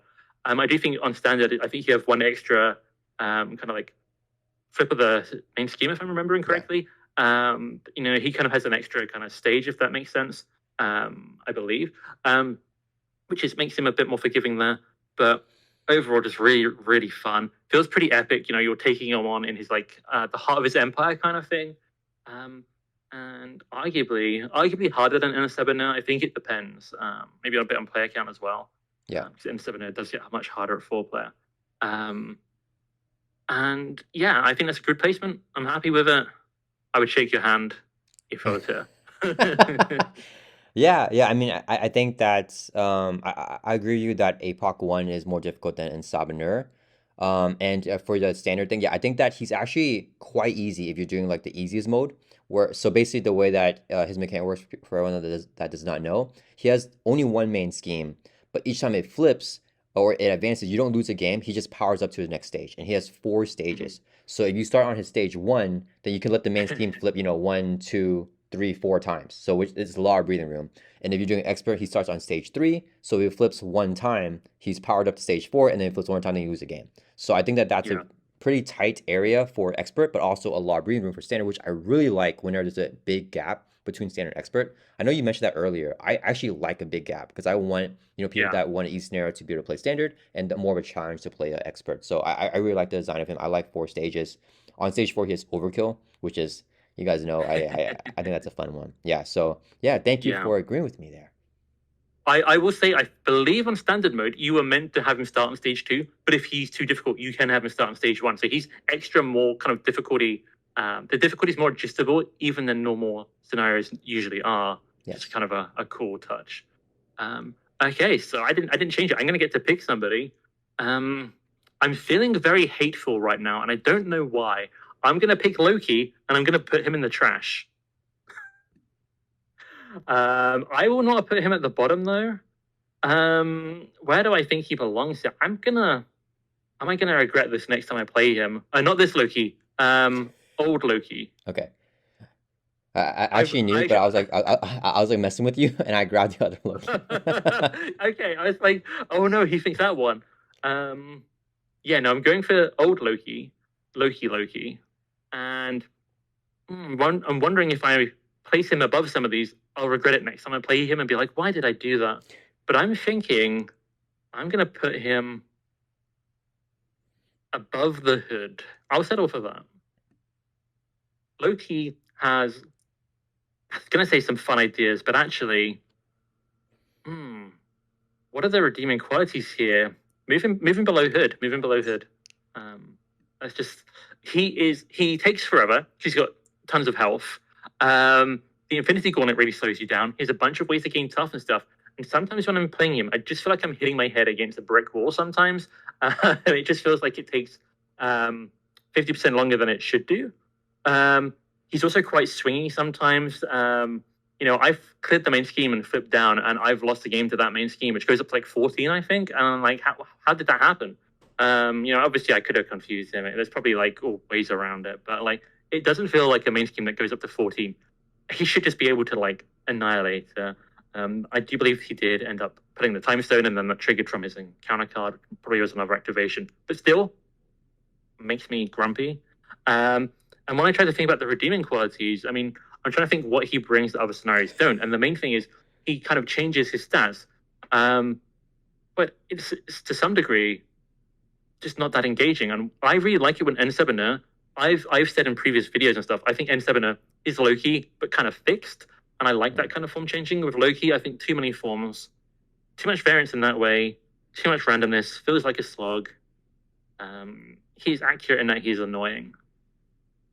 Yeah. No, Yeah. yeah. I feel like you hit it right on the head with that one. I believe the main scheme is at 12 per player threat though. Okay. But yeah, I mean, he can, even if you clear all that off, he can add a lot of threats. His scheming one has 3 scheme. With Infinite Gauntlet, it's 4 scheme, and Infinite Gauntlet is required, which a lot of people hate about that. So he's gonna have 4 scheme with one of his things. So that's like really high scheme. And that's like on turn 1, right? Because it's not like he doesn't flip, to a stage 2 or 3. If you're doing expert or even standard, he's gonna have 4 scheme like with that Loki, on turn 1, which is pretty crazy for a standard scenario. And I think that he is, yeah, I mean, a slog, just like you said. I think he might actually be the most hit points that you have to defeat an expert to defeat a scenario, because he has 20 per player hit points for each one, and you have to beat 3 in expert, so that's 60 combined hit points, which is a whole ton. And I don't think I think he gets I think that he's actually overrated in terms of his difficulty. I don't think he's that difficult, but I feel like that he's a slog. And I think that that's where the difference is that if you make a mistake in that super long, drawn out battle, then like he could end the game. But it just feels like you have to just defeat these stages of him, and he keeps on. I've been playing with the recommended sets. He keeps on making you flip down to Alter Ego with the Seduce, with the Enchantress module set, with Frozen, with the Frost Giant module set, and it's like he keeps on just stopping you, not allowing you to ready, not allowing you to attack, just stuff like that, just like halting you. Very dramatic because he's very annoying. So I agree with you on that.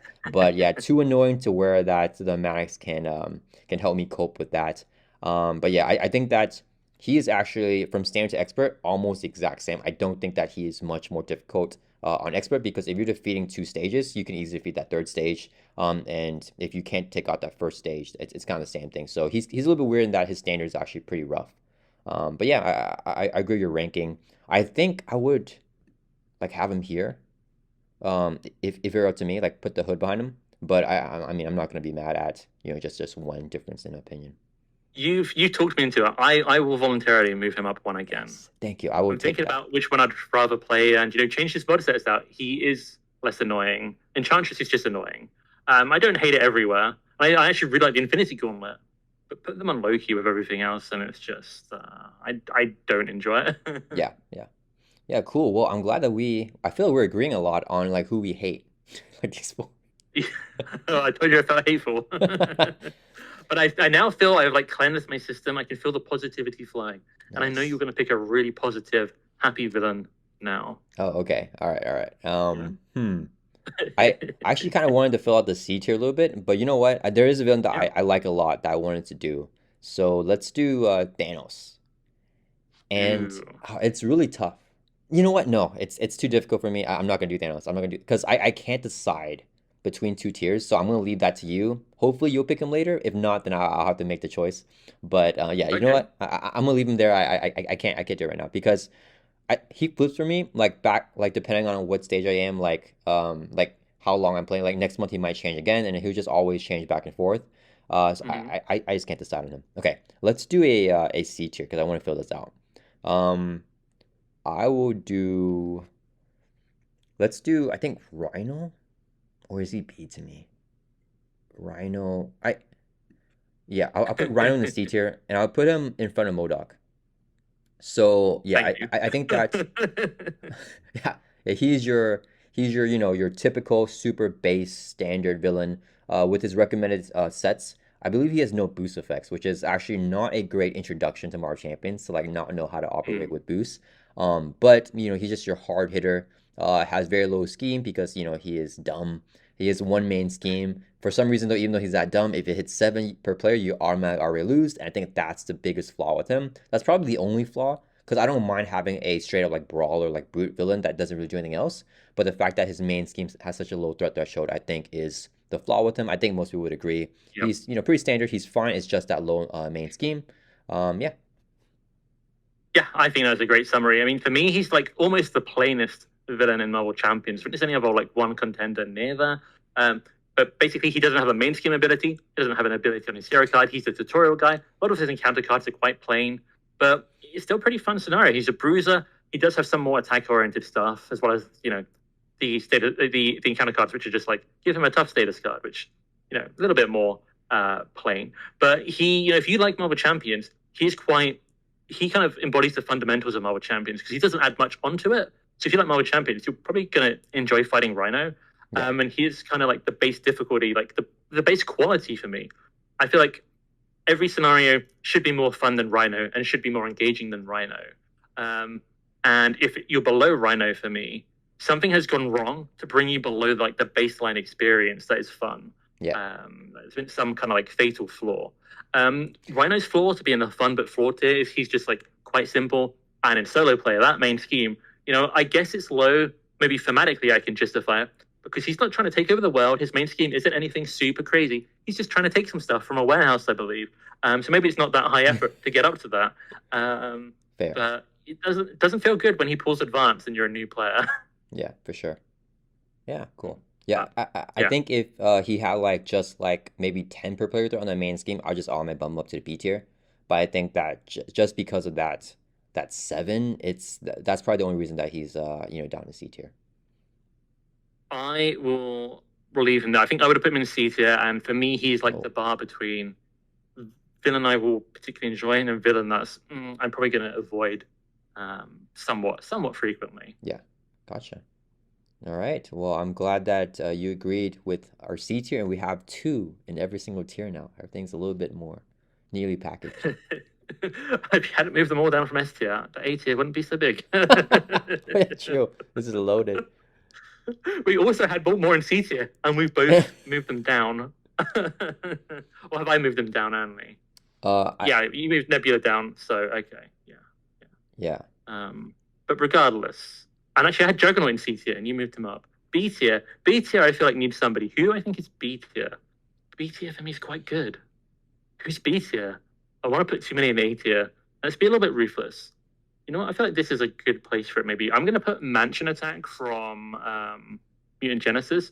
I'm going to put Mansion Attack in B tier because I really like it, but it has a lot of variance, and depending on what the main scheme and villain kind of line up to be, my fun, some games are just a lot more fun than other games. And I will say, this is me rating it without its normal, regular modular sets because the Mystique is not the hardest mod set in the game, but definitely in contention for one of the most annoying, which I think is thematic, kind of like Loki, those little tricksters, but I don't want to play Yeah. it. Do you want him here in the B tier? Oh yeah, I've got to like specifically place them. Or them, I should say, the group. I would have them below Juggernaut, but above Crossbones. So I guess I'm gonna settle for the middle. Okay. Yeah, that's good with me. Yeah, I completely agree. I think that it's a very, standard solid scenario. I think it's definitely raised up for me recently. I think before I might have put him in the C. I'm not sure, like or like lower B, but I played it more and I've enjoyed it more as I've gotten better at upkeep. I think upkeep was a thing that was holding me back from this scenario because of those different constant effects on the main scheme. I would just forget Mhm. if it will flip, right? I'll be like, okay, everyone has like, I don't know, retaliate 1 or whatever. And then like, do they have retaliate? I don't remember, like whatever, it's like +1 attack, for example. And then after it Mhm. flips, I'm like completely forgetting to like do toughs on like minions or like owls or whatever, right? So I think it's difficult for me to do that, but I think I've gotten better at it now, so it's not as bad. I like the Brotherhood, and yeah, definitely without Mystique, I agree with you because it's crazy. I said the exact same thing many times. Loki and Mystique, they are thematically annoying, but too annoying for me to actually like them. And it's great because I like them both as characters, right? I love Loki, I love Mystique as like, characters in Marvel. I Yeah. just don't like how annoying they are in this game, like mechanically. So, which is fitting, but yeah. So without Mystique, and yeah, I think that's a solid placement for that. Cool. Awesome. I don't think I've got much to add to that. Pretty much agreed. Yep.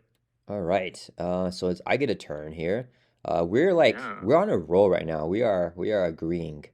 It's gonna go wrong. It will stop at a point. I'm gonna try to keep this going up as long as I can. So why don't we do another one that I think everyone likes? So who is someone that everyone Ooh. likes here? Um, There's one you haven't picked that I'm surprised you haven't picked that I think you'll put high. oh really? Hmm. Okay. Let's just do Venom here. So Ooh. Venom for me, whenever I first played this scenario, I put it like S tier, A tier. Like it was one of my favorites. I thought it was really, really fun. I thought he was awesome. Yeah. I thought he was thematic. And then I realized I was playing him wrong. And I kept missing boost cards when I was supposed to get them because I like upload my playthroughs, on YouTube. So people point them out to me, like Hmm. all my mistakes. And I was like, oh. And I don't know to this day if I've had a clean game of Venom. And I think that there's just, I just, that irks me a little bit that I can't play a clean game of him and I always miss something. So it could just be a me problem, but that's gonna be very annoying. I like the mags that he gets so many ways to get overkill. And I love actually, I don't love the bow tower. I like that it exists. And I played several games where I completely ignore it and never like touch the bow tower, which I think is fine because you can still fight Venom, if you're strong enough, if your hero is like, I don't know, whatever hero is strong enough to just beat up Venom without, making the bell tower ring. So I think that's fun. I like the mechanics. I like everything that's in it. I think it's thematic. It's a solid scenario for me. I put it in a B tier, and I'll probably put it for sure in front of Crossbones, for sure behind Juggernaut. I don't know if Mansion Tech has risen for me above Venom nowadays. I think I'd still like Venom more than Mansion Tech, even though Mansion Tech has gone up for me. So that's my placement. Okay. That's really interesting. I really like Venom. I think I would have put him in A tier. I don't. You put him behind Juggernaut. I wish you put him in front of Juggernaut. I'm tempted to move him up, but I won't. But yeah, I think that's fair. I think for me, they changed the rules. I think it was at 1.5 or 1.6. I think it's 1.5. The way like deal and take damage work, and they messed up some of the Venom scenario. If you want to play exactly by the rules, they change like that rule change. If you play by the latest rules reference, Venom for me is inferior to old Venom. Venom used to be more fun, easy to play within the rules, and just better. I still do like him a lot though. I still really like him. Uh, but yeah, I don't like him enough to put him up in A tier. I would love to move him up just to put like Venom Goblin and Ronan down a bit, but then I'd have to also put Magog and Sabah Nur down a bit, and sorry, the other Apocalypse, Yeah. and I'm not willing to do that. Okay, yeah, I Um, mean, I'm glad you didn't move him because that would hurt me. But yeah, I mean, oh, can you actually go over specifically why? Because I don't think I played him before the rules changed for take view and take damage. What was the difference between like old Venom and new Venom that makes it like less fun now? um, Basically the timing of like deal and take. So now the bell tower will lose counters when in the previous rules it wouldn't have lost counters. It basically tries to take them earlier now. Oh, okay, I see what you're saying. So it's the bell tower is less useful now. Gotcha, gotcha. It's basically the gist of it. Yeah, I was thinking whenever we attack Venom and put counters on the bow tie, but you mean whenever we take damage back because Yes. I guess before you could like block it off with the tough. I'm guessing. And Hmm. then now, Yep. even if you have the tough, you lose the counters first because it's damage dealt, right? I see. Yeah, and that also affects like I played it with Shadowcat before, and she doesn't take damage anyway, but somehow the bell tower's losing counters. It just feels so bad Yeah, that they yeah, kind of those new rules broke what was a really good, and it's still a really good scenario. I still really enjoy it. Afterwards, I do play it the official way, but yeah, it's fallen from its like glory for me. It yeah, has maybe B tier. I've talked myself into having it in B tier even more. So good yeah. placement. You're like, I'm a YouTuber. I do play it the official way. FYI. I do. Well, I used to. Maybe I'm going to go back. Who knows? I can do what I want now that I'm making, less frequent Yeah. videos, right? Okay, let's try and fill out C tier. Who do I think is in C tier? And will you agree or will you rudely move them out of there? I'm going to go for an Agents of Shield scenario again because I think we've only done one of those so far. I'm going to go for Batroc, and I'm going to put him at the top of C tier. I like him, but I don't think it's perfect. I'm not, since it came out, I'm going back to like the Age of Apocalypse scenarios a lot more in general, and like, he's not really compelling me to play him. I love the stealth thing. I think thematically, it's a win. I really love the vulnerable keyword, and I think that's really thematic. But there's just something that isn't like ultra engaging for me. I think just paying to keep the alert level down. Rich characters can kind of almost ignore a lot of the mechanics and just keep throwing money at it. Like I don't like just throwing money at stuff, and it's a bit more strategic. You can play around it. I do like all that. But I just don't like it enough to move out of C tier as the short story. Yeah, I actually like this scenario. I think it's fun for saying that you're saying. Like, you always make good points. I just don't necessarily agree with where you place them. But yeah, I like the alert level a lot. I think it's very thematic. I love vulnerable, like just like what you were saying, right? The vulnerable keyword, like introduced in this box, but like with this scenario, is so thematic because like if you stun or confuse, those minions, they get discarded, but you don't have to add threat to the alert level, which is awesome because you stun them and you keep running away to like flee or whatever, right? So that's awesome. Mhm. Yeah, I would have put the scenario in the B tier. But I don't have any like specific like really loving thing for the scenario, so I'm not like I'm just gonna leave it there. But yeah, if it were up to me, I'd probably put it like maybe B, maybe a little bit higher in the B tier. I A tier. no B. Okay, Yeah, yeah, okay. yeah. I don't mind throwing money at my problems, so I think that's the difference as well. Like For just like sure. spending resources to get the alert level down. But yeah. I mean, I don't really have too many thoughts about Batroc. Cool, cool. I think if, I wasn't trying to like keep things even, if I could just, have a really weirdly full small C tier, I could put things higher, but someone's got to be in C tier, right? So I just don't think he's fun enough to get to B tier. And if I can name like a flaw or two, that kind of does it for me. Yeah. So I think you get to pick.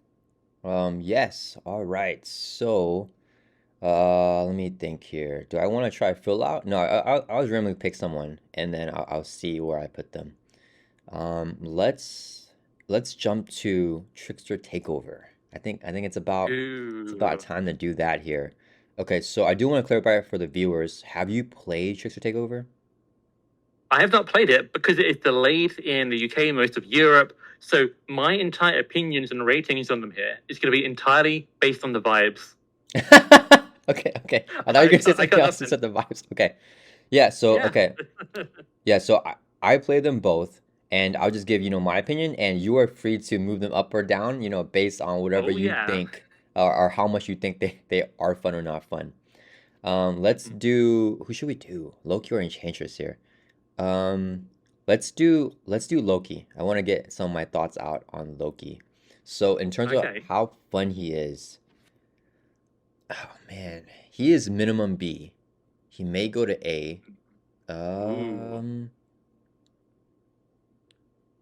I think he's gonna go. I he's gonna go A tier for me. I think I'm gonna put him in the bottom A tier. Okay. I'm gonna be nice. I'm putting him bottom A tier. I think me personally actually like him more than Magog, but I think I'm gonna give you like an olive branch there and just put him behind Magog. Um, because I think bottom A tier is where I would have Loki. I would just put Magog in the B tier. Um, but yeah, Okay. I think Loki is a very fun scenario. I love that there's big minions, and I love that you get a benefit that helps you out each time you defeat them. Not necessarily a benefit, right? Because if you only get shower counters, it doesn't really help you out. It just adds those counters on Loki, and later on you can do damage with those counters. Versus like I don't know if you've seen, well I know you've seen it, the Trickster Magic module set. Those minions are Yeah. different because they actually help you out and become allies. I think that's a little bit too powerful where they become allies. Even though I really like that module set. Um, Hmm.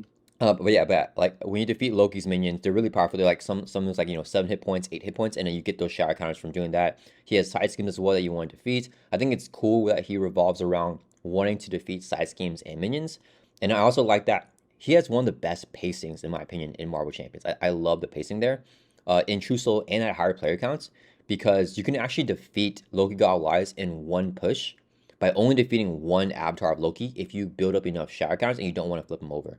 So I think that that's pretty cool because you can actually only defeat 15 per player, or if you're doing extra mode, you get like the +2 per player, so 17 per player hit points, and win the scenario with only that, which I think can be fun, and it's still gonna be longer than a regular, 17 per player hit points because you have to defeat a bunch of big minions, right? But I like the pacing there. Me and my wife tend to feel that a lot of games in March Games are a little bit too long, like having to defeat a whole second stage after the first stage. But Loki really like changes that. I think Loki's a very well designed scenario. I don't really have much bad things to say about him. I like that you can get defeated and still continue on because if if your hit points get set to 0, and you get knocked out, then you just place a threat on Worlds Collide and you could keep on going. So I think that's always fun as well. So yeah, I think he's fun thematically. I think that's the only thing I don't like is the synergy environments. I think that's a little bit too easy for the players. But other than that, and you can literally just take them out and still play the exact same game, which I think is pretty cool. Okay, well, considering I haven't played it, wouldn't it be crazy if I decided to skip a turn and move him up to S tier? I'm not going to. Oh, okay, okay. You made some interesting points there. I haven't played it. I've only seen the preview, but I know, he seems to have a lot of minions, a lot of side schemes, and I love the stuff you can interact with, on the board. So, like, interesting minions that, kind of got some substance to them and, things are happening and it's, affecting the scenario. That's really cool to me. So what you described there sounds good. I really like Loki as a character. So having a Loki in A tier seems pretty good to me. So I'm going to say pretty good. Yeah. Nice. Yeah, I mean, Villain Theory has not played Loki, so it would be shocking for him to to move in. It's like, I feel so strongly that I'm going to move the scenario I've never played up or down. Just really like the character, his headgear. It's really inspiring me. Yeah, it's definitely Yeah. S tier. No. So A tier is our biggest tier right now. So I feel like that is maybe a reflection of how much we just like the game and like have a lot of villains we really enjoy playing. Would you be down to name a tier like one of these tiers right now? I don't know.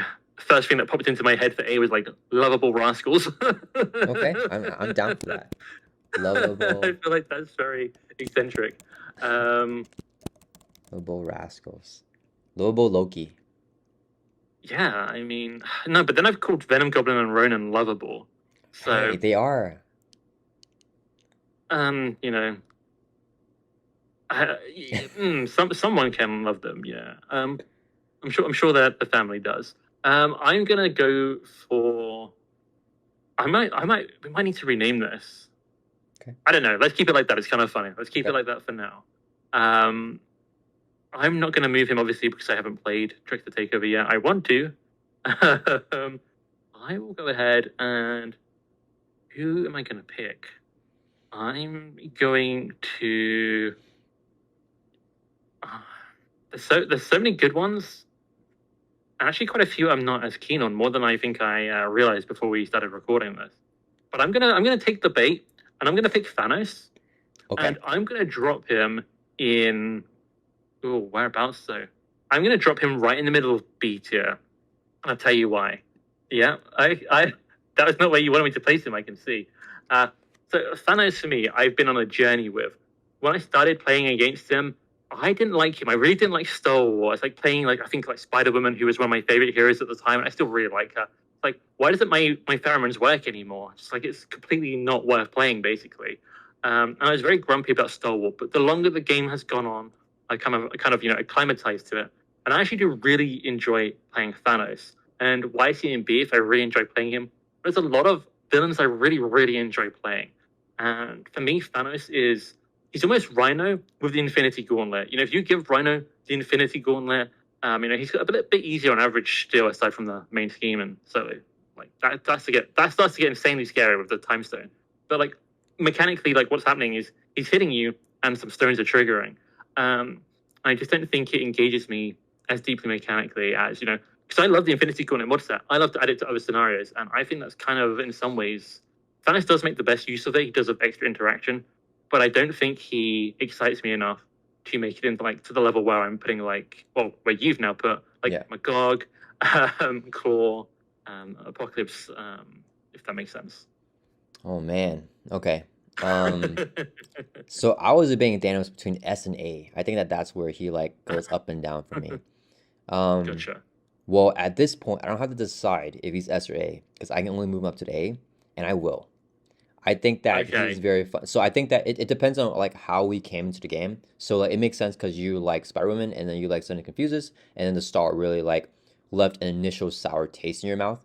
And I think for me, getting into the game around next evolution, I already like knew about Stalwart, and for me, I like Stalwart because I like to build like universal decks that work against every single scenario. So like I like to lean Mhm. away from Suns and Confuses most of the time. So I like that there was a villain that just straight up has Stalwart. It was the Mac that it was Thanos as well, and it could just be like a nostalgia thing. This was actually the Mad Time Shower was the first expansion that I got because my wife gave it to me, and it was a new box, like new expansion. It's the only like the first time that I got a what's it called like shrink wrapped expansion because I bought everything else like used in like Ode. So it's like really cool, and then we busted open and we immediately played Thanos because he's iconic, you know, MCU Thanos. Yeah. And then he snapped away half our cards, and then we got barely gone to win. So that was a really fun day.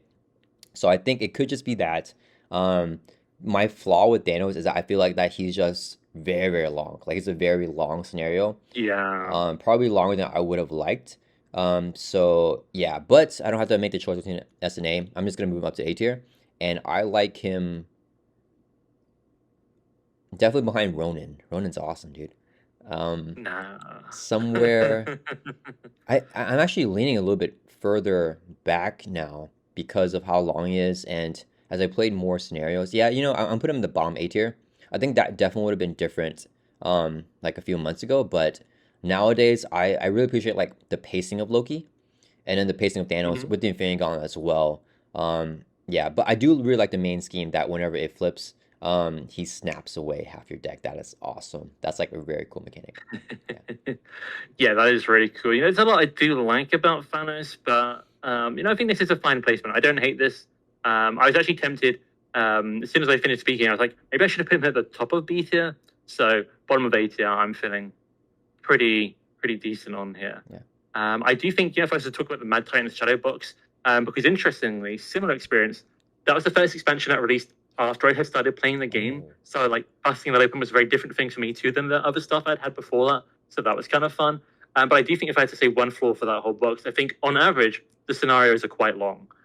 You know, like Tower Defense, Thanos, Hela, Loki, the original Loki. They are, you know, on average Yeah. longer than the average scenario. True. Um, but yeah, no, I'm okay with this. And you've given me another turn. Yeah. And the A tier is like loaded now with this lovable rascals. I didn't put them there. Let it be known, Claw, Magog, and True, true, true. Thanos. I didn't put them there. I I think didn't A put tier, I them. think actually I put everyone here except for Venom Goblin and Ronan, who you don't even want in the A tier actually. Okay. Yeah, because I put Claw, Okay. or I moved Claw, I put Ultron, I put Apocalypse, I moved Magog, I put Loki, and I moved Thanos. So You missed the eight there. Okay, that's funny. Okay, I will pick somebody. I'm gonna get like I'm gonna say a boring one out of the way. I'm gonna slap Absorbing Man into the bottom of C tier, um, because Absorbing Man is very plain. So the way he works is he has these environments out that give him a trait, basically like stone or ice or whatever. Um, and okay, that's there, fine. What does it do? When he gets an encounter card, some of his ones do extra things based on which one is out. But the chance to have the right one out to get the extra effect is like somewhat low. So a lot of his encounter cards end up doing like half an encounter card's worth of stuff. It wasn't that interesting. He's trying to delay you, which I don't think is like a super fun kind of theme. Oh, I'm gonna just really slow you down. Well, okay, that's not an epic fight. You know, it's in reason it's fine. Like effects that slow you down are fine, but a whole scenario that's kind of just trying to slow you down and not doing a great job of it because your encounter card isn't matching up to your environment, just isn't doing it for me. But I don't dislike him. Very much kind of like Rhino in a way. he's kind of plain, right? Because the things don't always match up. He's just kind of there doing Marvel Champion stuff. It can be fun, but I just feel like most characters are more fun. Yeah. Yeah, I think I agree with your placement of him. I think that yeah, so it's weird because he's like Rhino, right? Like they're both like pretty plain, but even though Rhino's Mhm. more plain, we have him above Absorb Man, and I agree with that placement. But I think you hit it like around the head again with that he has the traits, but then like the traits, you feel like something different is gonna happen, and he doesn't. It doesn't feel thematic at all. Like there's no sort of like ice feeling, metal feeling, like whatever. I don't get any type of Mhm. feeling when I'm playing him. So like, why is that there? Like he feels like Rhino, except I'm kind of like tricked into like thinking that like something cool is gonna happen with the trait. So I think that that's why he's worse than Rhino, even though I he's kind of similar. I'm gonna speak in Rhino's favor, and I think you'll agree with this. Rhino is a Spider-Man villain, which instantly like raises him up. He's got Shock and Sandman like mandatory like in his cards. And, more Spider stuff raises him up, but also he's got stuff that boosts his attack, multiple things that boost his attack. That he's got ways to attack extra times. I kind of feel like he has more like what he's trying to do works better mechanically and thematically, like how it's represented, than I think Absorbing Man is. Absorbing stuff. Yeah, no, I think that's a really good point. I totally agree, and I do want to clarify for anyone that's watching. This list is very subjective, and I know that for villains that I like, it's not just the mechanics; it's the thematics as well, right? So like, if I really like Spider-Man villains and I like Norman Osborn, then like maybe Venom Goblin might get some points for me. I'm not sure if you're the exact same way, but like Thanos gets a huge push for me just because he's Thanos. So yeah, it's not just mechanics. It's like just like do we like the character, or for me, it's like do I like that character, and that might give it a push for me as well. Gotcha. Yeah, that makes sense. I think I lean more mechanical in this ranking, but liking the character does help. Didn't help Loki, didn't help Nebula, Yeah, but sometimes it's like that. And I will say, I don't know how your like average listener is, but I know there is a certain amount of players out there who mostly will play Rhino, mostly play Absorbing Man. They're some of like their most played. And I just think obviously we do YouTube for the game, etc. Like those characters probably don't offer like as much challenge as a lot of these other villains can, which is maybe another reason why I don't feel as engaged playing them. Some villains are easy, and I still really like them. There is one in particular which I'm kind of hoping you'll place because I'm curious where that would like organically go. But easy doesn't mean I'm going to rate it low, but certainly if it's yeah, at a challenge level that suits me, my personal fun ranking is gonna help it. yeah. Okay, well, it is my turn, and I'm gonna try to guess that scenario that you're thinking about right now. So I'm Ooh, going to rank a scenario that I think is. I don't know if you see my videos where I talk about this, but I always say this. I think this is the easiest scenario in Marvel Champions. I think it's the number one easiest. At least I'll say okay. for expert mode, but I think that also for standard, it's quite easy. But yeah, I think it's the easiest scenario, and I think that that's where it's flawed. That I Mm. literally don't feel like I can lose when I play a scenario, and you glossed over a little bit whenever we talked about it, and I actually disagree with what you said about it. You said that it was a long scenario. I think it's very quick. I think it's like 10, 20 minutes in true solo, and I don't feel like I can Okay. lose.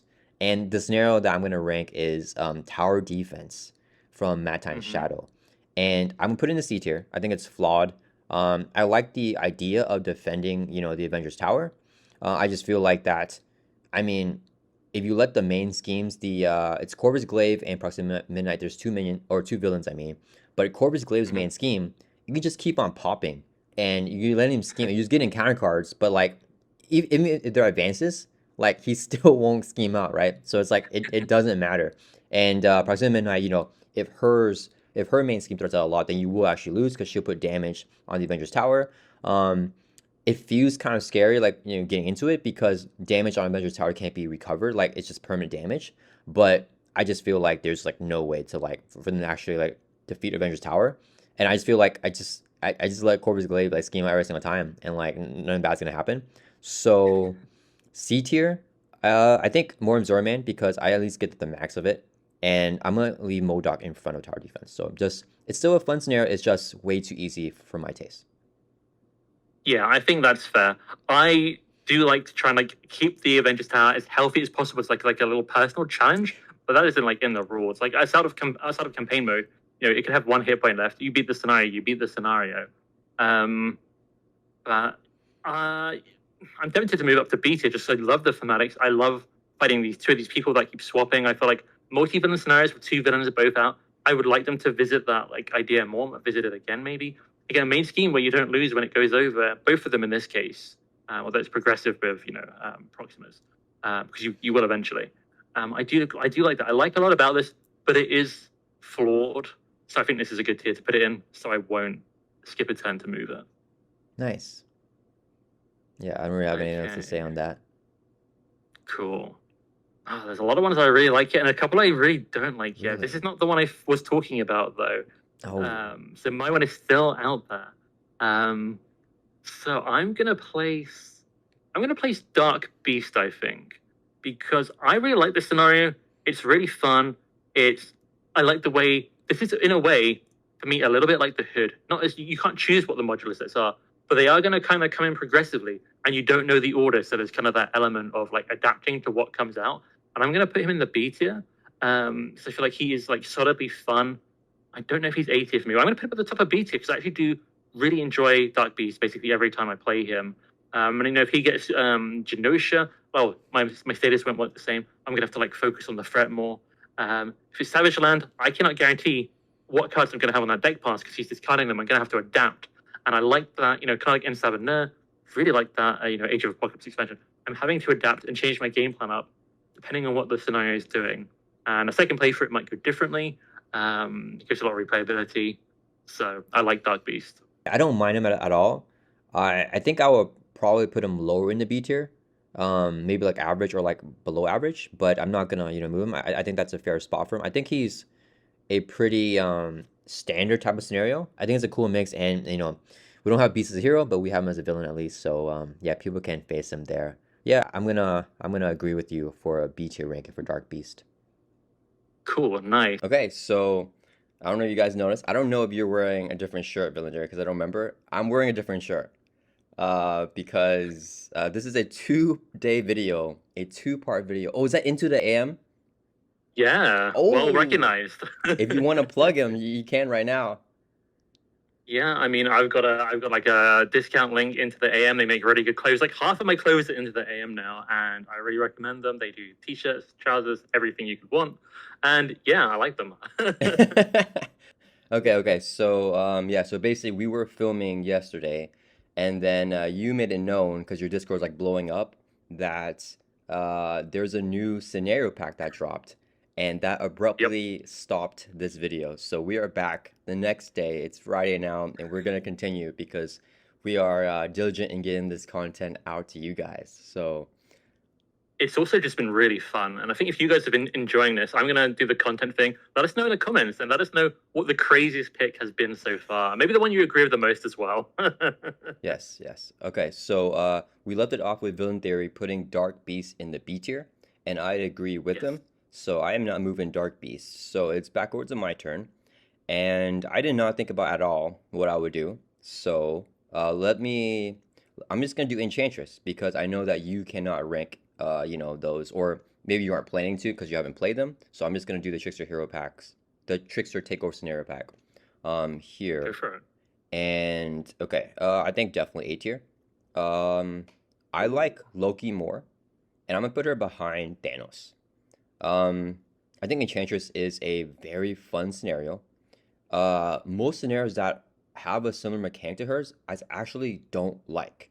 But the way she does it is more fun because it gives you more freedom, in my opinion. So the mechanic that I'm talking about is that restrictive force action. Basically you have this like attachment where you're like defiant, and it flips over whenever you get enthralled, and then whenever you are enthralled, you have a specific action. It's called a force action, and you have to trigger it once every single turn before the player phase ends. And usually stuff like that, like I don't know, I think Stryfe adds like some nasty stuff to you.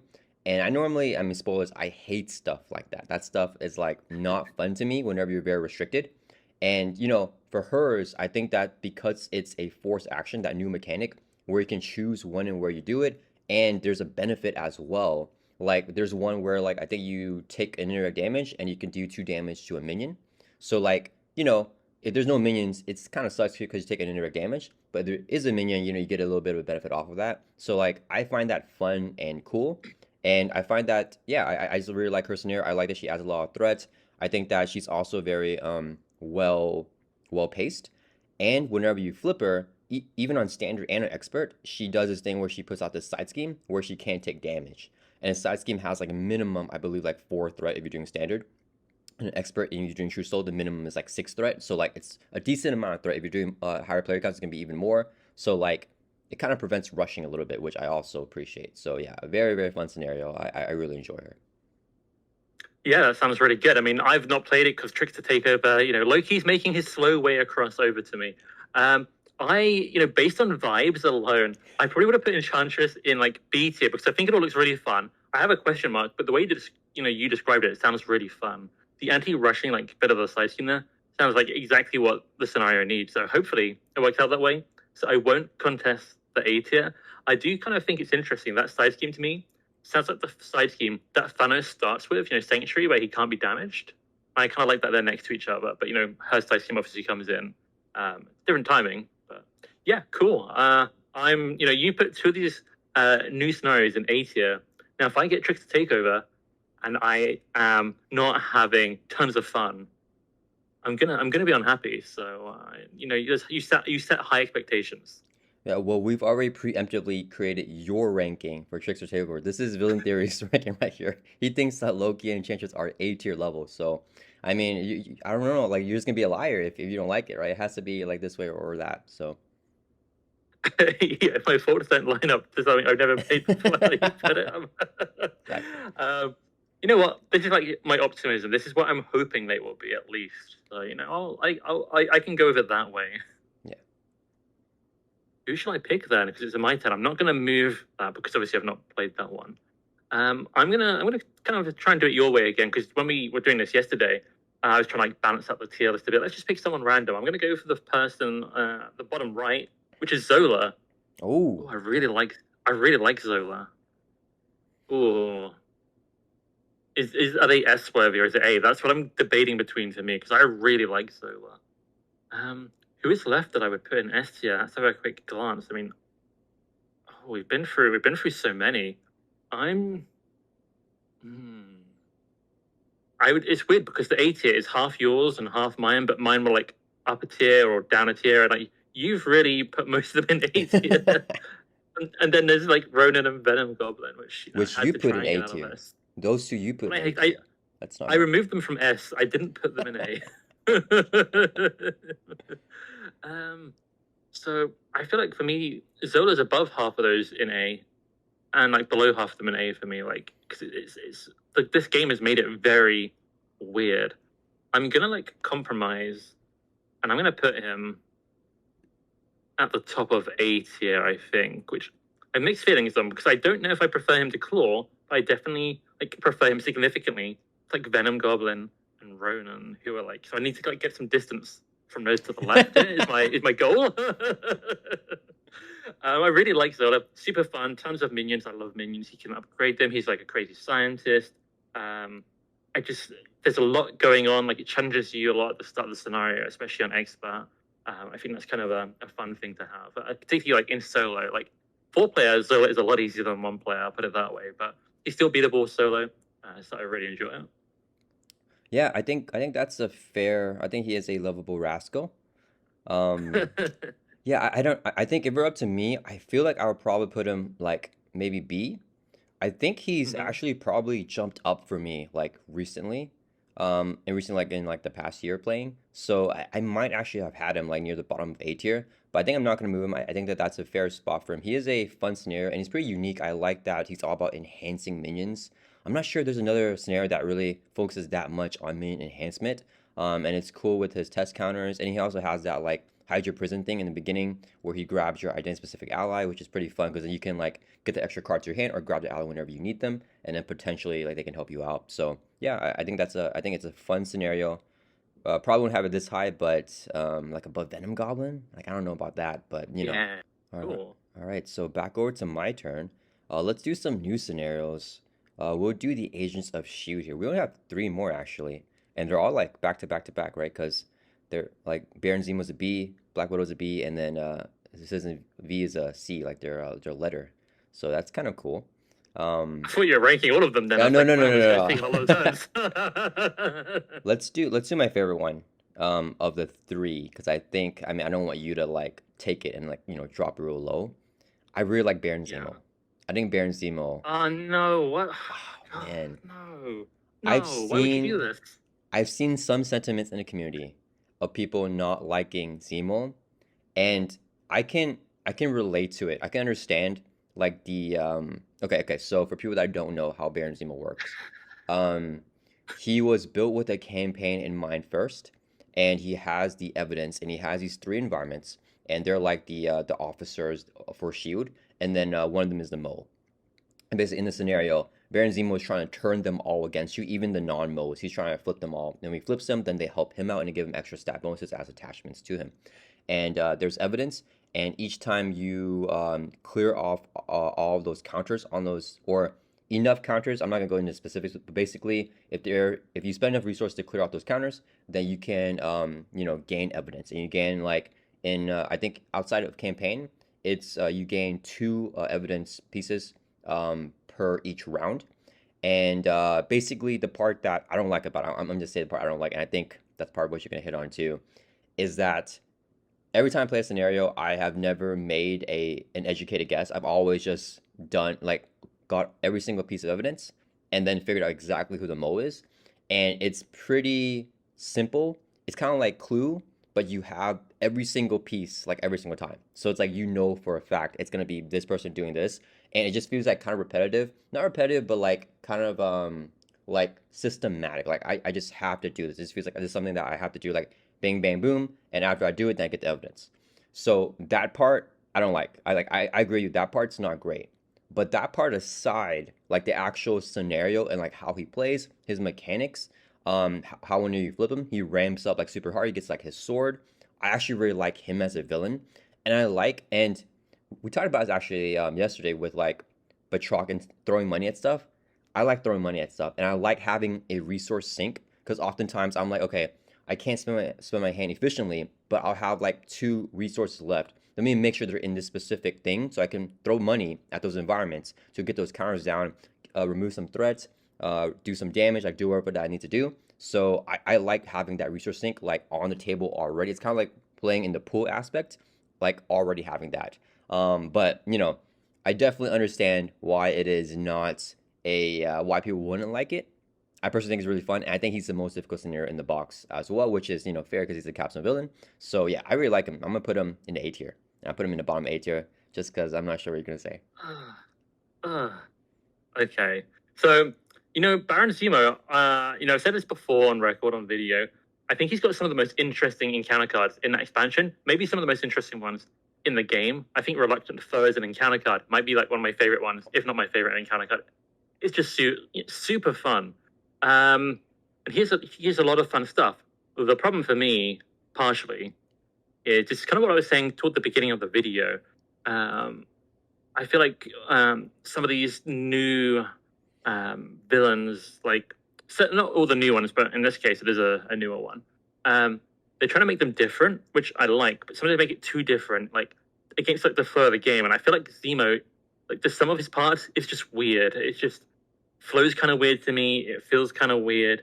It doesn't. I feel like I'm doing things very differently, but I'm not gaining a lot different realistically. I don't like throwing money at the officers that keep trying to betray me. Uh, and as a general, like the setup he requires, you basically have to do the entire campaign setup to play him in a standalone mode. And if you play him like frequently, maybe you can remember it. But like I played him in campaign mode, then I was busy for a couple of weeks. Like, and I was like playing the other villains several times with like multiple different characters to test those. The time I got back to him, I didn't remember how to set him up. I had to go and get all the books back out and like trying to figure this out. And I cannot imagine like someone who's like not a content creator playing as much. Like they're gonna have to try and do that as well. And one of the nice things about Mobile Champions is normally just grab the villain, look at the back of the main scheme, and like you're good to go. Which is not the case for Baron Zemo. So that really bothers me. So I am gonna have to skip my turn, and he's gonna go to the bottom of B tier. Oh, okay. If Straight down. yeah, if it were entirely up to you, would you put him like in the C or D, or would you still put him in a B? Ooh, I think he would be low C. Okay. Like he does have a lot of redeeming qualities and unique stuff I find very fun. Um, I don't mind like that you can like 100% guess who it is if you do everything because you've been really thorough and you figured it out. Like I feel like you're rewarded. Yeah. And I like that you can in an emergency kind of situation you can kind of guess, and often like the odds are quite in the favor of it, being one way. Like so, I like that there's some kind of like interesting decision making on when to advance him, even if most of the time you do just know what's going to happen. But with most villains, you know what's going to happen, so like it's fine. Yeah, I think not quite D tier. A lot of redeeming qualities, but the setup is what makes me grumpiest. Yeah. Yeah, I But know. he is a. I just want to say, like you said, he's primarily like originally designed for the campaign mode, where a lot of that setup would already be done going into it. But I am ranking here basically for standalone mode because that's what I play like 98% of the time. Yeah, Sam. Yeah, I just want to verify for anyone that's watching. We are talking about the standalone mode for all these scenarios, not the campaign version. Yeah, I mean, you make a really good point about the setup. I also don't like setup, and when I bring this scenario to play with like our group, it's annoying because I'm not bringing that book. Like, I can't bring like the that campaign book, so I take a picture of the back, Mm. and like I don't like you can just say, oh yeah, it's easy, just take a picture of the back. I don't want to take a picture of the back of the book. You know what I mean? Like, I don't want to like. I feel like almost like we can just do it as if like just clear it off, like get all the evidence, and then like just know you have, and don't even make the guess because you know for sure who it is. Like I don't need to look it up and line it up, in the back of the book, because there's like a little manual in the back that shows like who, this evidence, this evidence, and this evidence means like it's this person, this motive, that means or whatever. But it's like it's gonna be 100% if you get all of them, and like yeah, I definitely don't want to carry like the book around. It's a big deal for me. Maybe it's not a big deal for other people. My box doesn't carry like the book. It's not big enough for the book. So, yeah, Yeah, I always worry the book's gonna get like damaged if I take it. Like you can get it in a folder, but then you got like so many extra steps and stuff, and it's like, even then I've got like put these things in these envelopes. I basically had to unsleeve those cards. I have to keep my cards sleeved, but they barely fit in the envelope sleeved. I've found. Like, yeah, I feel like it's gonna rip the envelope that comes with Agents of Shield if you sleeve them up. So it makes me grumpy, and Baron Zemo is gonna has suffered because of that. yeah, yeah. It's funny to talk about the sleeving. So I see my encounter cards in penny sleeves. So my evidence are all in penny sleeves. And then you guys have seen my playthroughs if you guys have watched them. But basically, my envelopes are like all damaged and like slightly ripped because I shove in the penny sleeves like with the cards into the envelopes. And I don't know, like, is it worth protecting the cards to like damage those nice envelopes? I don't know, but yeah, I mean, something's got to take a hit. So yeah. That's funny. Okay, so you skipped your turn to move my Baron Zemo ranking. I'm okay Yep. with him in B tier. I mean he's my favorite I'm villain not. of the I box am. though. What? Sorry, I was talking over you. You said you're okay with him in BT, and I was like, I don't know if I am. Yeah. Okay. All right. So we have Baron Zemo there. I think I'll leave the next Agent of Shield villain for you then. Um, let me do a villain that I really love, and I think you don't love this villain. And yeah, I'm Ooh. on record talking about this villain, like hyping him up. It could just be thematics. I think it's a really cool villain. And I know a lot of people actually. I feel like the way that I just said that, I'm kind of teasing Green Goblin. I'm not doing Green Goblin here. Because I think we both probably like Green Goblin. I want to rank Mr. Sinister. And the reason why I feel like Villain Theory doesn't like him is because Hope Summers is a required module set for Mr. Sinister. That aside, I think he has very cool mechanics. I love that when you put a stats card on him, he puts threat on the main scheme. That's very sinister. And I like that he's not stalwart, so you can actually still suddenly confuse him. Like you get a benefit off of that. But he does something to you, so it's kind of like a give and take type of thing. I think that that's a cool way to balance out how powerful Sudden Confuse are, especially for true solo. Really like that mechanic. I like that he has sinister schemes. He just like schemes while you're in hero form. Crazy card. Yeah, very powerful. But yeah, he can be easy. I think he's easier at higher player counts as well, but he can be difficult as well. He can be very difficult and he can be very easy depending on your hero stats and how Hope is doing. But yeah, overall, I think he's a fun scenario. I like that he powers up each time he clears one of his main schemes, or he advances them, I mean. And then he attacks Hope Summers at that third main scheme stage. So definitely A tier for me. And this is the dilemma again, right? So like I think he's behind, Venom Goblin Ronan, but I think it's above Klaw and Zola. So it's like in this type of situation, like I either go for like, down here or I go for like way up here, right? It's kind of like which one Do I make myself happy or do I make villain theory sad? Is like the question, right? I think you know the answer.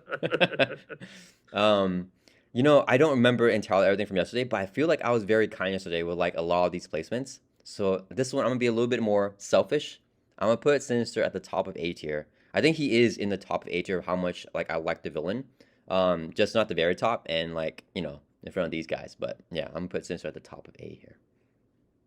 Mr. Sinister in the top of A tier. Do you know what this means, right? This means you have now officially said 100% this is your, list of villains, how much you enjoy them. You prefer Mr. Sinister to Venom Goblin and Ronan. You've just put that out there right now. That's what you've done with this Dang it. placement.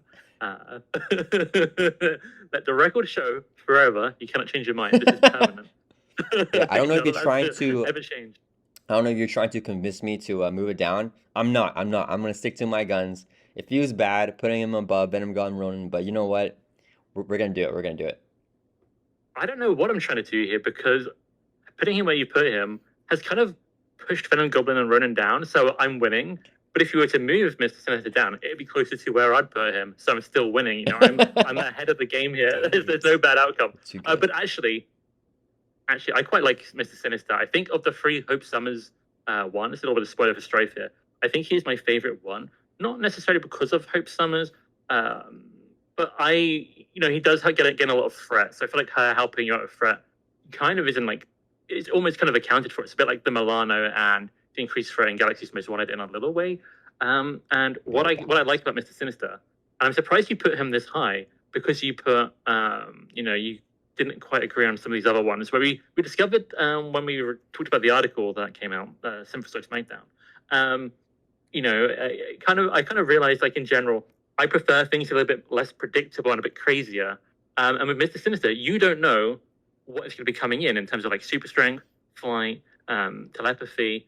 And I like that. I like that he's going to be, I'm going to set him up to play, but he's going to be a little bit different, each time, within reason, within these three choices. But then the second one can be different as well. So he kind of evolves along with you, and you have to adapt to that, which I really enjoy. So very much like Dark Beast in a way, where he brings in minions, whereas Mr. Sinister changes like his stats and keywords.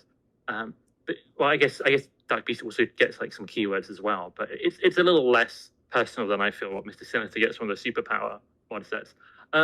So I quite like Mr. Sinister. I think he probably would have been B tier for me, but I'm not going to skip a turn to move him down. I'm fine with him pushing Ronan and Venom Goblin down. The way that you hyped up Sinister, I thought he would be A tier for you, and you're even saying like you're okay with him, down here, but he's B tier for you. So it's not even like that. He's not a lovable rascal. Well, he is a lovable rascal, but the thing is, this is what I was trying to say. Anyone, like even the C tier, I will probably enjoy like on my own list. I guess I'm standing by M.O.D.O.K here, but I'm not really. But anyone B above, I just really, really enjoy. Like I really enjoy the villains in this game. Like I really enjoy this game. So I think the only reason he doesn't go into A tier is because for me, I feel like compared to the ones I really, really, really, really like, he's not quite there. If that makes sense. Yeah. But yeah, I like Mr. Sinister. Yeah, that's totally fair. It's a fun challenge. Fun. I didn't even talk about the flight, super strength, and the telepathy, like module sets. Those are really, really cool. Very thematic for Sinister as well. Which one of the three is your favorite, and which one is your favorite for Sinister? I don't know if it's the same answer for both. Ooh, I don't know if I've got like an immediate answer. So I actually have come to really like the super strength one. So I think it's very thematic. Like they gain super strength, they start throwing objects at you. They start like ripping things away from you, and it's probably like the least impactful, but I kind of find steady. I kind of feel like if I'm trying to modify a scenario, I feel like I'm often looking for steady more than some of the other ones. A lot of villains have something that special that happens when they attack, when they activate. And I feel like that helps preserve that. So I find it's a really useful tool as a modular set. But I do like the other ones, and it's really, really close. For Mr. Sinister, I actually probably don't like super strength as much for him because he already punishes you for status cards. Didn't have to put 2 on to get the bonus. So for Mr. Sinister, maybe super strength is the lowest one, and I'm gonna throw out what's a crazy thing here? Maybe telepathy, but it's very close. I don't know 100%. What do you think? I'm gonna ask you, what do you think my favorite like Mario set for Oh, it's Sinister? I already know what it's going to be in all cases, and it's going to be flight because you like overkill. Yes, I love Flight. Flight's probably the one that I play with the most. And I mean, I think it's thematic too. I love like Out of Reach. That's so fun. Like I think there's a game, I think it was Mm. like the weekly what's it called? Official weekly challenge where you gave Rhino like all three or something like that.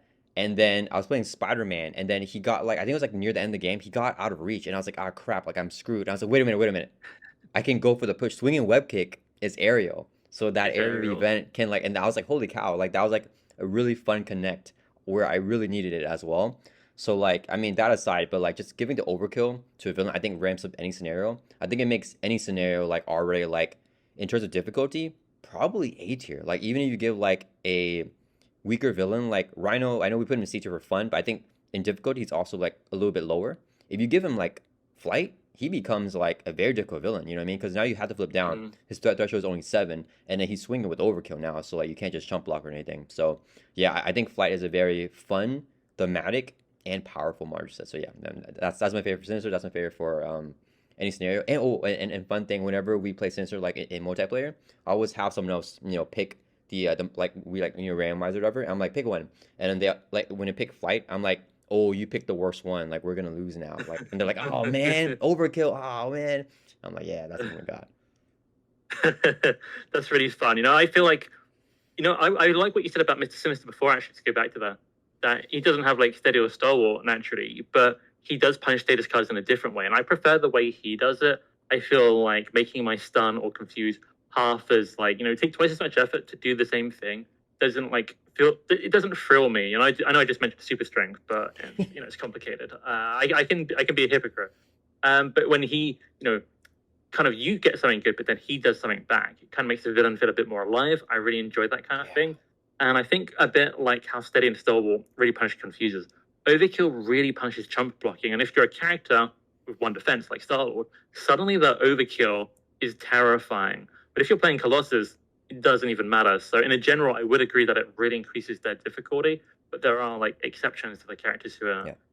good at defending or want to defend anyway. So it's kind of an interesting one. There's such like interesting tools to use. And hopefully that made sense and was Yeah. interesting. Yeah. I mean, he's such an interesting villain. Sorry, I have so many questions for you. So, I personally, okay, do you prefer like how a card can like give like steady, right? Would you prefer steady or like a card that gives Sinister's like ability where you put a status card, you add threat on the main instead of steady? Yeah, Sinister's ability, like maybe like the values tweaked depending on whatever. But I like the idea of like some kind of small punishment, but you still get like the benefit you were going for, as opposed to my thing like any half works or Stalwart where it Yeah. just doesn't work. Yeah, like I find it much more interesting instead of putting two stats cards like for steady, like to add there in the main scheme. That would be such a cool module set, like a permanent setup attachment where like each time you put Mm-hmm. a stats card, you do something bad, like you take indirect damage or like you put, threat on the main. That would be really fun. Yeah, I really like that. Yep. Hopefully, if they ever release it, I'm hoping it would be like an expert freeze, like a permanent like thing to have out, Yeah. or something like that. But yeah, anything that because now I still got to play my card and it still did something, but now there's threat. I can still do something else more to interact with it rather than just less things happening overall. I do Yes. like temporary Stalwart and temporary Steady, though. I think those are like ones that you can play around or like briefly shut down. Like I think that's kind of like its best use case. Oh man, we're going off on a big tangent here for Sinister, but I disagree with you on that one. I personally I hate the temporary stuff. Like for example, like Magneto, he doesn't have like temporary star or actually he does have temporary steady, but with his helmet, if he gets it, he can't be confused. It's like essentially star for confuses, and then the armor Mhm. he can't be stunned, right? So I'm holding on to Professor X. I'm looking at Professor X, and I'm like, if I play him, I want to chump block, and I want to flip down next turn.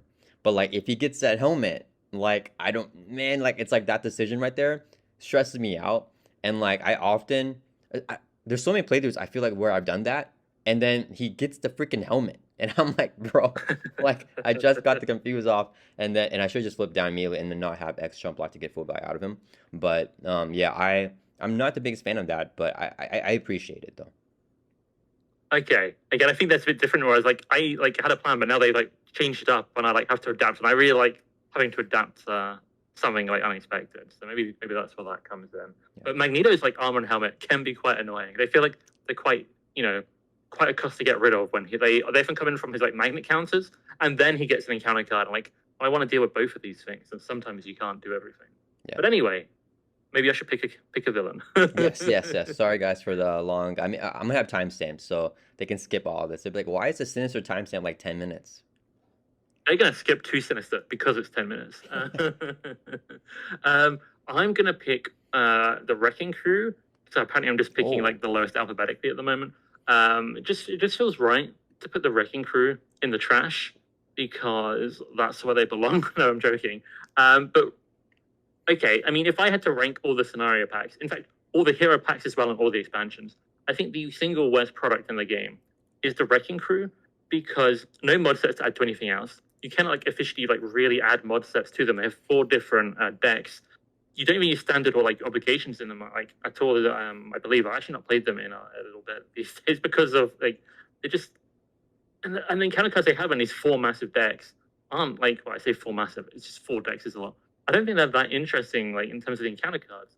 They have a lot of health. It's a big slog to like get through it. It's a lot of setup because there's 4 of them in 4 decks, 4 like shuffles and all of this stuff. And in general, the whole multi-villain thing, which is very cool, has been done better several times since.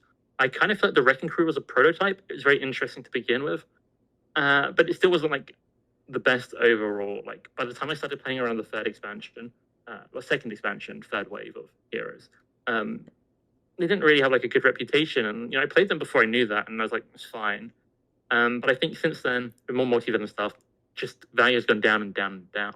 So I would put Wrecking Crew, and here's the thing though, the Hood scenario pack I rank above this scenario pack, but that comes with so many cool mod sets. I'm going to put Wrecking Crew above Collector 1, but below Nebula. I'm going to put there. Okay. Yeah, I think that that's a fair spot for the Wrecking Crew. It's a little bit lower than where I would probably put him. I probably put him like maybe higher up in D tier, like maybe first in D tier. Because Okay. like as a scenario, I still rather play Wrecking Crew than like the Hood, for example. Actually, no, I put it behind Loki. I think I still prefer to play Loki over the Wrecking Crew. But yeah, you make really good points. As usual, Villain Theory makes really good points. And yeah, I mean, I think that I'm glad you like specify when you started playing like the Wrecking Crew because someone actually told me that the reason so I came to the game like pretty late, like during next evolution, right? And then whenever I eventually played Wrecking Crew, it's like one of my later like scenarios that I played. I thought it was fine. I was like, why is the community like hating on this scenario? Like it's not that bad. And then people were telling me that a lot of people like only had the core box and like Wrecking Crew. And like with that, it was like, okay, well, I'm just playing the record over and over again, and I can't add module sets, and it's like really boring if you play like more than like 5 times. And honestly, I don't think I played the Wrecking Crew more than 5 times. So I think that's why it's not that bad, like for me personally. But I can definitely see that okay, like it's kind of annoying with like the 4 decks, and then like you can't add module sets, so they're always going to be the exact same thing. So yeah, I definitely see why it's low. Do you know what the funny thing is though? That they have 4 decks, but like if there's like half the cards the same or very similar, like I don't know why they have 4 decks. And the other thing we didn't touch on is that the main scheme, like side scheme situation, it's very gameable. Like it's almost Yeah, impossible to lose to threat in that scenario. So like if you know how to win, it can sometimes get hard to lose if that makes sense. yeah, Like in addition to the other stuff. But yeah, that's totally fair. Like it's fun for an occasional play. And you know what? I think scenario based, I would put it above Hood, but I wouldn't put it above Nebula. For me, mm, so I've gone the negative route here, and it's ended up where yeah, it is. yeah. Okay, so okay, that was a much quicker one than the Sinister one. I Uh, think they all will be. all right, let me see. Who do I want to rank here? Let's do a scenario pack. We'll do Mojo Man. We'll do Ooh, Mojo from Mojo Mania. ooh, Oh man, I don't know. I feel like he is very variable, right? Like, which yeah. I usually don't like, but I like Mojo. I'm a Mojo fan, and it could just be like an X-Men, like the theme type stuff. That always does stuff for me. But I really like the pacing of Mojo as well. One thing that Yeah. I dislike is not necessarily I like the mechanic. I just dislike because I always forget the upkeep. To if you end your turn in hero form, you have to like do his like force response, and you like discard cards from the Hmm. encounter deck, and then put threat. based on the Mojo cards. I always forget that, which upsets me so much. But I mean, I like the mechanic though, because I like wanting to end my turns off ego. I love that his threat threshold is 25 per player. That is so fun to like put on so much threat and then try to remove all that threat. So yeah, I think he's a fun scenario. I think he's well paced. I think that he does play with you, like he does force you to play with a temple because if he decks out, I think it's intrusive. I think it's like if he decks out twice and you lose the game. So like you don't want, and then he does stuff to accelerate as well. So I think that's a fun mechanic. I'm gonna put him in A tier, and I feel like I keep on putting everything in the bottom A tier each time I add a new one. But I think he's gonna go just because I still like the feel of like a more standard scenario like Loki and Enchantress. But every time I play Mojo, I have a good time. It's just like maybe it's like a comfort thing where I just like default to like more standard type of like scenarios. Yeah. Yeah. Mojo's really fun, really unique. I like that his pacing is so different, right? Because it's almost like a rush kind of situation where he's got these extra loss condition, running out of mod sets. And he's got really interesting mod sets, the Mojo Mania ones. So though you can't technically like change his, he does have a lot of variation kind of built in. And I also really like Mojo. I think for me, I probably would have put him in B or very, very high C, but probably B. I do like him though. Like I don't say C like in a bad way. I just like all these characters so much. I don't know. Maybe that should mean he's a B. I feel like he's got a bit of extra setup. There's a bit of extra upkeep in general, and like it taxes me. And sometimes it's just easier to play somebody else. But as an occasional play, he's really, really fun, and I always enjoy it. It's kind of like he feels very epic, and I like that scenario pack. Despite having so many cards for like mod sets, free scenarios, they managed to make him feel epic and like really unique, just with a few of his own cards. Just like the key mechanics in there is really fun.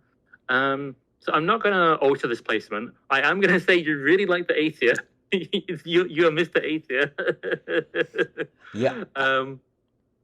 Yeah, I feel like you're like a little bit conservative about like having like this massive A tier here, and I am not. I'm just gonna like whatever I think is really good, I'm gonna put it there. So we'll see what happens to A tier at the end of this list. Yeah, I mean the only characters I've moved here are like the ones you had in S tier. So I don't know. I mean, maybe I should just like. But the thing is, I like all these characters, but I think I would put like. So I really went based on my feelings. I would just like have a really, I guess like we're having like a really large A tier, but I feel like there has to be a separation for me. So I'm gonna be a little harsh. I'm gonna be the bad guy. I'm gonna theoretically be villainous.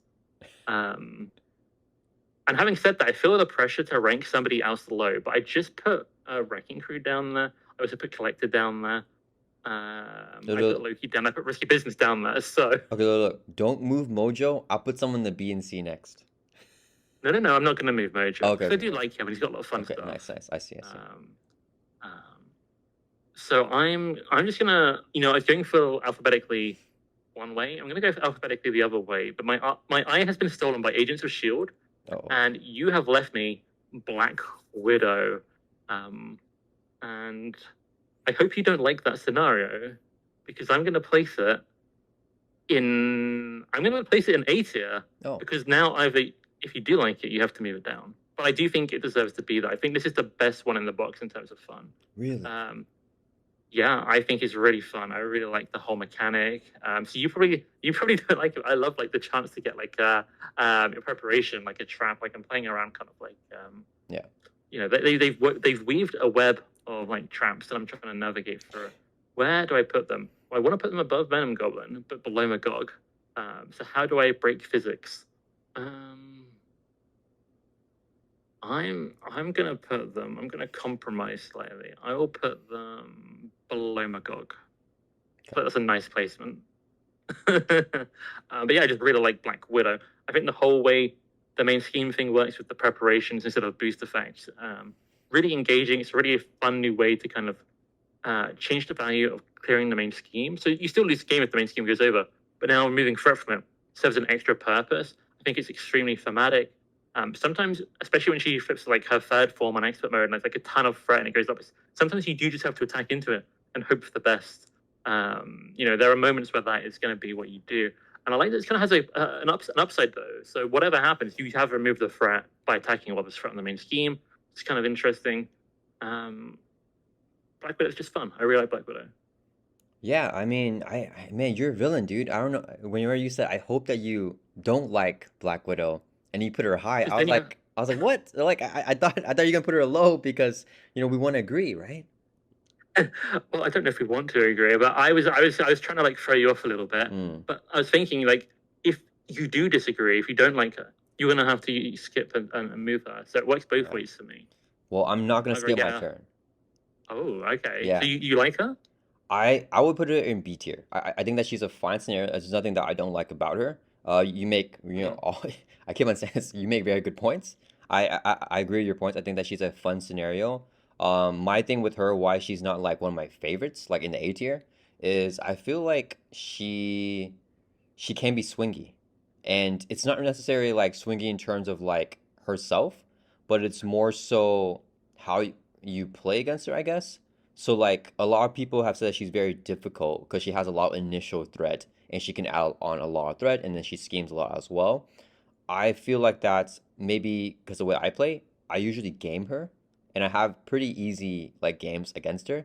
Like I feel like she can be very easily like mitigated from what she wants to do, right? You clear off the threat on the main or like you use her to clear off her own threat if you don't have the threat removal. Or if you're playing like a hero like Falcon, I mean she's just done, right? Because then you just always Oh, see that card, yeah. And then so like I feel like there's a little bit of like sneaky stuff that you can do to her that kind of like, makes her not as rewarding as I would like to feel whenever I defeat a scenario. So I just find her like a little bit. I find that she can be too easy at times, and I usually feel like I have pretty quick games with her, like 30, 40 minutes, which I actually like because I prefer playing the 30 to 40 minute range. But whenever I get like a 50-minute game, I'm like, okay, this was a challenge, and I feel more satisfied after, I guess. okay. Interesting. I don't know. I feel like standard mode. I don't like Black Widow as much because the threat doesn't go up as much. It's like just like easier in general, which means you can keep on top of the threat more easily in general. So the preparations aren't happening as much in general. I'd much prefer her like on expert, which is really why I probably put her in A. And I mostly only play an expert, so this is my Right. ranking. So sorry, guys. I know there's a lot of people watching this like Black Widow. Just try an expert if you're not having fun with her on standard mode. I mean, you can even put in like an easier mod set and then like balance it out a little bit if you're like worried about the difficulty going too high. Because the difficulty in this box, agents for shield in general, does vary a lot standard and expert. Um, Yeah, I agree. I think if you can handle the increased threat on expert and like the preparations aren't happening a lot, then you're not really gaming it. You're just keeping on top of the challenge kind of thing, uh, which I'm fine with. I really like her, and I'm glad you're not moving her. I Okay, I think maybe because the first time that I ever played her was with Maria Hill, and Maria doesn't attack. Oh, So like it's just like bam, bam, yeah. bam. Yeah. So like it was like, what is this scenario even doing? And so like that's another like little loophole, I guess, for her. Like, yeah, I don't know. If you just don't attack, like you do other stuff to do M- damage. Yeah. Maria Hill and Falcon have to be like two of the characters that like completely ruin like everything she wants to do, and they came in the same wave, which is really weird. Yeah. Yeah, I felt like that a lot of the scenarios in actually Agents of Shield, Maria Hill like countered so hard. Like even like the Thunderbolts, I believe, she does something to like, mess with them. Which is crazy that I mean they made such a strong hero like take out all of these villains. Um Yeah, like the Iliad solves Black Widow. yeah.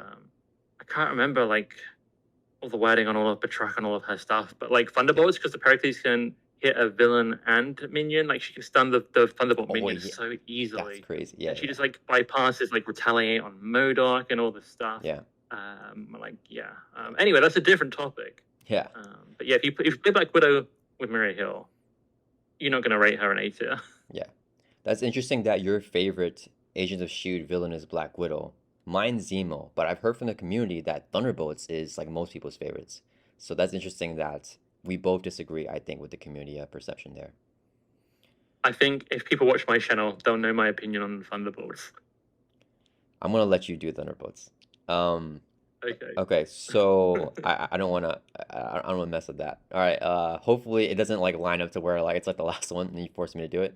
Um, Okay, so I'm gonna do Mysterio here because even you didn't really take my promise, but I did say I would if you didn't move Mojo, I would do like a lower villain.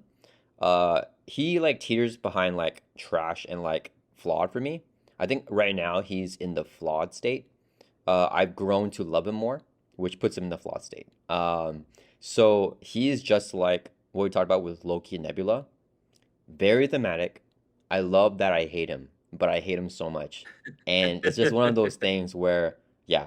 And honestly, just one thing, which would still make me hate him, but I would put him in a B tier if it was just as one thing, where like if there's something where he has like a separate deck or something like that with blue backs, and he shuffles that into your deck, that will like automatically put him in a B tier for me because not only is he doing annoying stuff that I don't like shuffling stuff into my deck, like encounter cards into the deck, into a player deck, I mean, um, but it's not thematic because I see them coming. Like I know that it's gonna be an encounter card. Like I can see it. So like I don't like seeing it. So like that's like a thematic like a little like nitpick with me. But also like I hate encounter cards in my deck. I hate the Mystique Modular set. It's thematic Mystique. It's thematic for Mysterio, but not a big fan of that. Just because of the pure annoyance of it. So bottom C. I don't. Thing is, I'm gonna, despite saying all that, I'm gonna put him in front of tower defense just because. I mean, this scenario here is just too easy. I feel like I'd rather play Mysterio than tower defense, but he's not a big likable scenario for me. I really like Mysterio, and I think you're crazy, but I do also understand it. I would be really curious to try and play like against a version with like those blue backed cards. So it would be like a complete utter surprise, like a shock factor. What I kind of like about seeing them coming is it's kind of like that sense of dread. It's like, oh, I really hope this is like deja vu for like one threat, and it's not Shadow of the Past or something that's got shuffled in here. I kind of like the sense of dread of seeing them like work their way up. I and also like because if you couldn't tell what it was before you turned it around, like it would reveal what it was. So like you put it in front of you and you still don't know what it is like a yellow backed kind of encounter card. But for me, I like the surprise that like he throws me off guard. Like he feels very dynamic where he puts stuff in my deck. Like it's a little bit different, kind of in that regard. But it's still like very satisfying in all the normal ways. And for me, Mysterio probably would have been a pretty high B tier at least. I like all these characters a lot. But I'm actually genuinely tempted to move him up, but I'm going to resist. Yeah, so I think your opinion is fair. I just disagree with it. That's fair. Yeah, I mean, it's interesting that you say that. So the first time that I played Mysterio, I actually like made sure the encounter deck and the player deck had the same like sleeves, and it was like covered like sleeves, like where you can't see the back, so that like I wouldn't know the encounter cards were coming. And then but I had to unsleeve everything and like resleeve everything to do that, which is like very very annoying. And like I said earlier, I play with my encounter deck with penny sleeves because it's cheaper. So I only prioritize like nice sleeves for the hero cards. So I can't shuffle in penny sleeves in my hero deck. So every time I play Mysterio, I have to sleeve him up in Oh, premium sleeves. And it's like, dude, like, why are you doing this to me, Mysterio? You're so annoying. So yeah, that's another thing of, but yeah. I mean, I can appreciate maybe if it was like digital, I would probably like the scenario a lot more, like not physical, like shuffling all that stuff. But yeah, the way that it is, yeah. I mean, it's a physical card game for me, but yeah, well, I don't think most people will have to like change the sleeves though. So I feel like unfortunately that's like a bigger hit for you than like for me or most people. yeah. But that is still fair. If that's the way you've got it, that's the way you've got it. Uh, I feel judgment. a little bit. Like I feel like you're punishing Mysterio for your own sleeve choices. I kind of am though, to be fair. It's pretty funny. That's like something that I would never imagine would like come up in a tier list. But sleeves have come up twice now with like Baron Zemo and with Mysterio. So, quick story. I bought my core set used on Mhm. eBay, and whenever I bought it, the person before sleeved the cards up for me, and they sleeve everything in a specific way of like the hero card, and then penny sleeves for the encounter cards and the player deck behind it. So I've always just followed that same tradition. So like yeah, so then I've always just rebought the exact same penny sleeves to sleeve all my encounter cards like forever. And then it's just like been a thing. Eventually I want like dragon shield sleeves for all my sleeves, like including encounter cards. Mhm. But first I need it for all the player cards first, which is gonna be like a journey, and then maybe like 2, 3, 4, 5 years, everything would be all sleeved. But yeah, Yeah, I hate the sleeves I have. I wish I had better sleeves, but that's a whole different topic. But that person who sold you those cards has a lot to answer for, at least as far as Mysterio is concerned. um, Okay, let me pick somebody here. Let's go for some. Have I ranked any of the ones from Sinister Motives? Because I think you've done Venom Goblin, Venom, and Mysterio now. So I'm gonna grab Sandman. Where am I gonna put Sandman? I like Sandman a lot. He's a little easier than I like in general, but he does have some kind of spice with the way that you can't, he's kind of anti-chump blocking, which I think is kind of fun. I'm feeling like I can't decide between A, B, or C, which is crazy. I think that means he's B tier. Um, I'm going to move him up. Where am I going to move him up? Ooh, he's going to be below Venom, above Mansion Tech. Yeah. So I think he's really fun and thematic. I do think these sweeping the city streets, keep removing those counters. Sometimes it gets a bit repetitive in a small way, but I do think it's really thematic how it's represented, how it works. Just how do you represent sand in a game of like cards? And I think they kind of did this kind of like effect really well. I think he's kind of fun, like the way he does indirect damage. And when he's an expert, when he goes into his third stage, it's just straight up overkill, which is kind of exciting. But on the flip side, his scheme, stat solo, you can go ultra ego. It's kind of more forgiving in that way. And yeah, I think he's very satisfying scenario to fight. I wish it was just slightly more difficult. Yeah, I think you make fair points. I totally agree. It's very thematic. Like I love that I feel like I'm drowning in quicksand whenever I'm playing Sandman.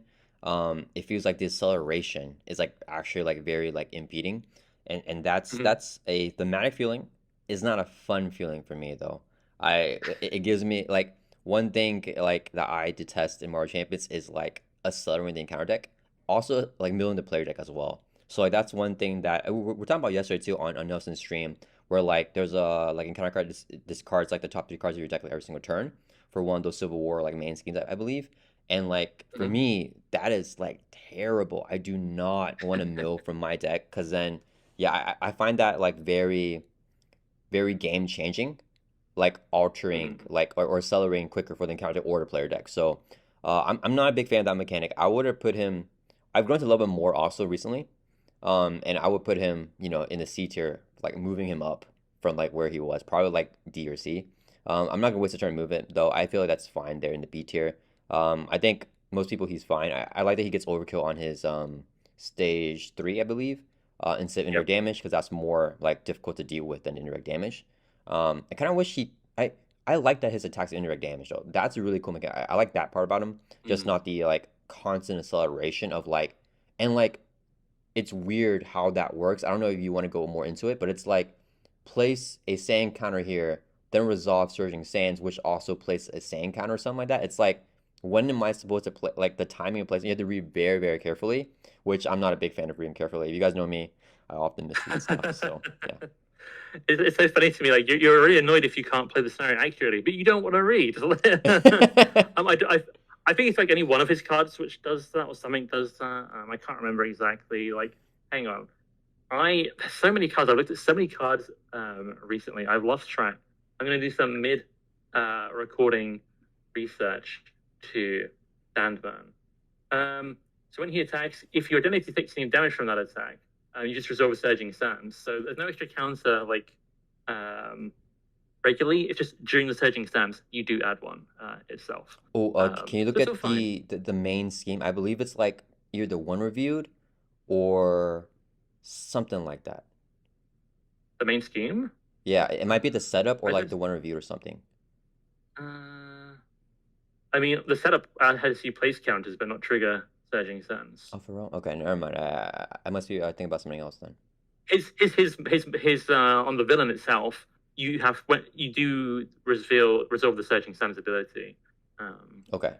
so the main scheme has it, and then he has it. I'm expert when Yeah. but yeah, I don't know. I really like Sandman, but I think that's fair enough points. I feel like I had something else to add about Sandman, but it's escaped me now. So it'll either come back or it won't. Yeah. Is it about the indirect damage? Like how he attacks? I don't know if it was, but I do like the indirect damages you mentioned. I kind of like that. It adds another choice. Oh, I know what it was about. You don't like that he discards his own villain deck. Is that correct? Yeah. Why did you put Magneto in S tier when every time he gets suspended counters, he starts to discard his own deck? Oh, You think it's that's perfect. I I don't yeah, that's a good yeah. Yeah, that is that's a very good point.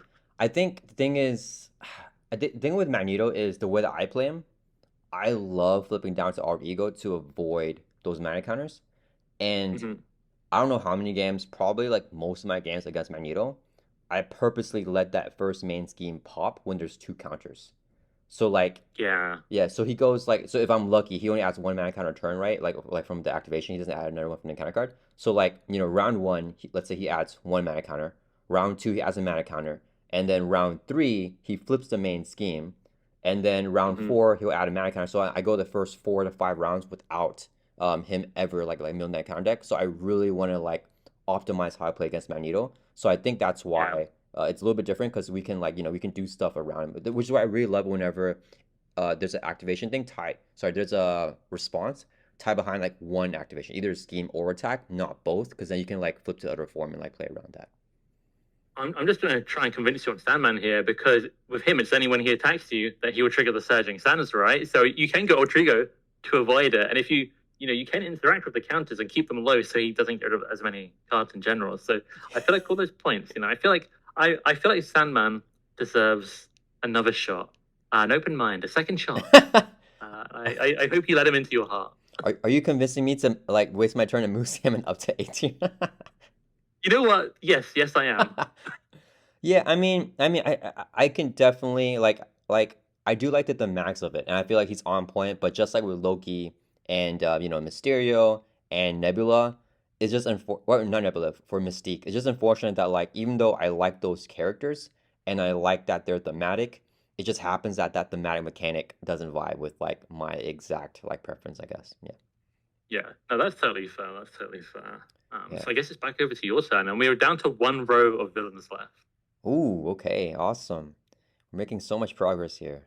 I'm wanting to. Oh yeah, I remember what I was gonna do because I was getting nervous when you said you're gonna rank another Sinister Motive villain, and I was like, oh, like what if he ranks? And I put Doc Ock here because he's my favorite of the Sinister Six, but I'm Mhm. gonna do Sinister Six here, and I cannot let you rank this scenario low. So I don't know how you feel about it, but this is a scenario I really love. It's my favorite adventure type of scenario, like the ones where you're not just like mashing down the villain and bringing their hit points down to zero. I think it's Mhm. done very well. I think it's underrated in difficulty. I think that expert mode, if you like get bad enough luck, it can be quite difficult because of those nasty like if expert mode, like you do this on top of the encounter card. So yeah, I've Mm. had some difficult games with this scenario in expert mode. It's still not like super difficult, but like it's not like a super easy game in my opinion. So I'm gonna put Sinister all the way up here. I mean not Sinister, Sinister Six. Wait, Sinister. That's tripped me up. Yeah, it is Sinister. Okay, yeah, yeah. Where though? I'm gonna put it behind Mr. Sinister. Yeah, cause okay, so I really like that you have to clear off the threat from light at the end to defeat the scenario, and it Yep. really feels like they're like swarming on you and attacking you. You punch them down, and then like one of them, like Doc Ock, will like fly down, and you keep on trying to run out and like escape. And I think that's very fun, and I love doing the big push because after you flip light at the end to the other side, there's still a ton more threat on that one, and there's a hazard icon. I like to do one big push and not ever take the extra encounter card from the hazard icon. So like that's like you leave like two or three of them in play, and then you like flip that, that lie at the end, you kill all three of them, and then you like remove threat by Thor or something like that. And that's so funny. I really love that big push. Yeah, very fun scenario for me. I have very mixed feelings on this. I like that putting Sinister Six there has pushed down Ronan and Venom Goblin. However, I probably would not have put him in A tier, but I would have originally when I first played Sinister Motives, like for the first couple months after it as well. I would have said they were my favorite scenario in the box, and I really did love them. But over time, they've kind of lost value to me. Like they're not particularly modular. They don't have a recommended module set that you can change. It's kind of blurring the rules to me whether you're allowed to like add an extra one in there or not. But you totally can, obviously. But the more I played it as well, I feel like it's quite gameable. It's a very gameable scenario, and I think you just described kind of like gaming, like not even attacking them, to like bypass like the sort of finale of that scenario, like the harder main scheme. You're just kind of bypassing that. You can like stop the activation thing moving very easily because they have to damage you. So chump blocking, stuns, and toughs. But even just defending, you can just keep it very static on who is doing what. So if you want to stay in hero form, there's one with low attack. Uh, you're like, pretty okay. So I feel like there's like quite a few flaws with them in terms of like they do have different ones that come out, but they don't always trigger like a lot. 'Cause sometimes they just whack-a-mole them and like they pop up and then they go away. Yeah. um, this is a scenario I prefer in multiplayer because more of them come out. But they do have a lot of redeeming qualities, a lot of fun stuff. I do like the way you win here. I like the way they do sort of pop in and out. It feels very like thematic, like they're jumping at you from all sides. And they make really good use of the guerrilla tactics mod set, which is where I think a lot of the difficulty can come from. Because if you get like unlucky where like 2 extra ones enter play, and then this card comes out that punishes you based on how many enemies are out, it can be quite scary. But I'm really tempted to move them down. Look what you've done to this A tier. It's so many. But I don't know if I would put them in B or C tier, and I'm not sure where. I think I described a few flaws in my opinion, so I will skip my turn and move them down. Where do I get to put them anywhere? Ooh, put them in front of Baron Zemo. Oh man, the bottom would be crazy. Well, just a compliment to the rest of B.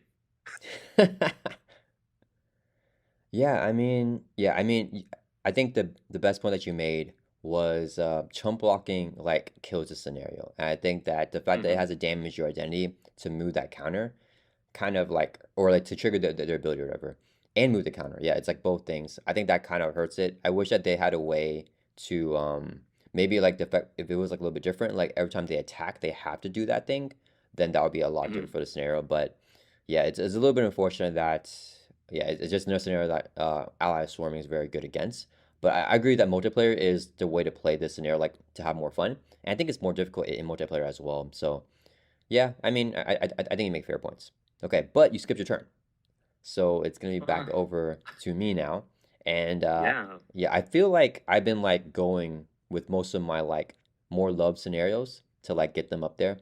So I feel like these guys down here are like there's not a lot of A tiers left for me, I think.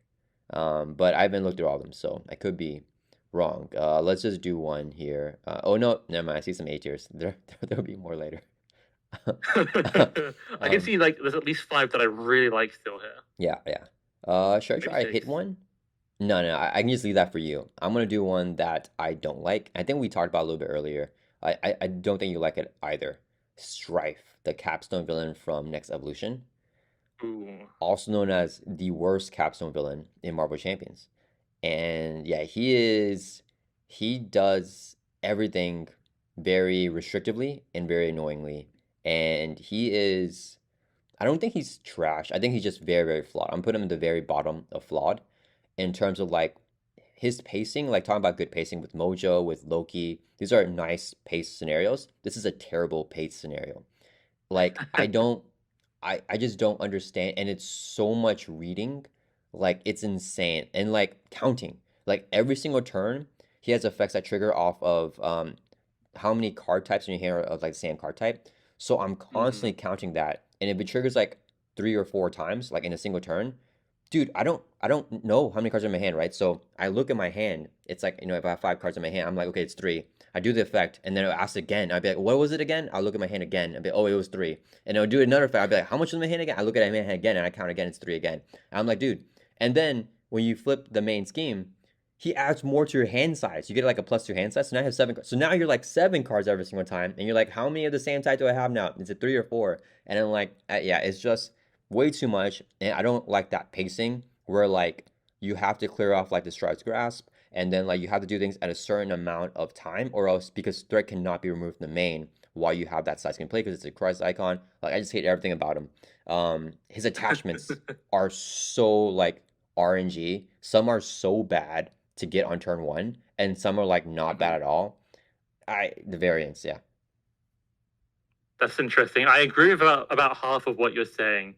The counting cards really bothers me. And, the worst thing is like he attacks you, you calculate how much damage is happening, you defend it, trigger unflappable. Now I've got a different amount of cards in my hand, a new card. So whereas maybe I would have remembered it, now I don't remember. I've got to recalculate.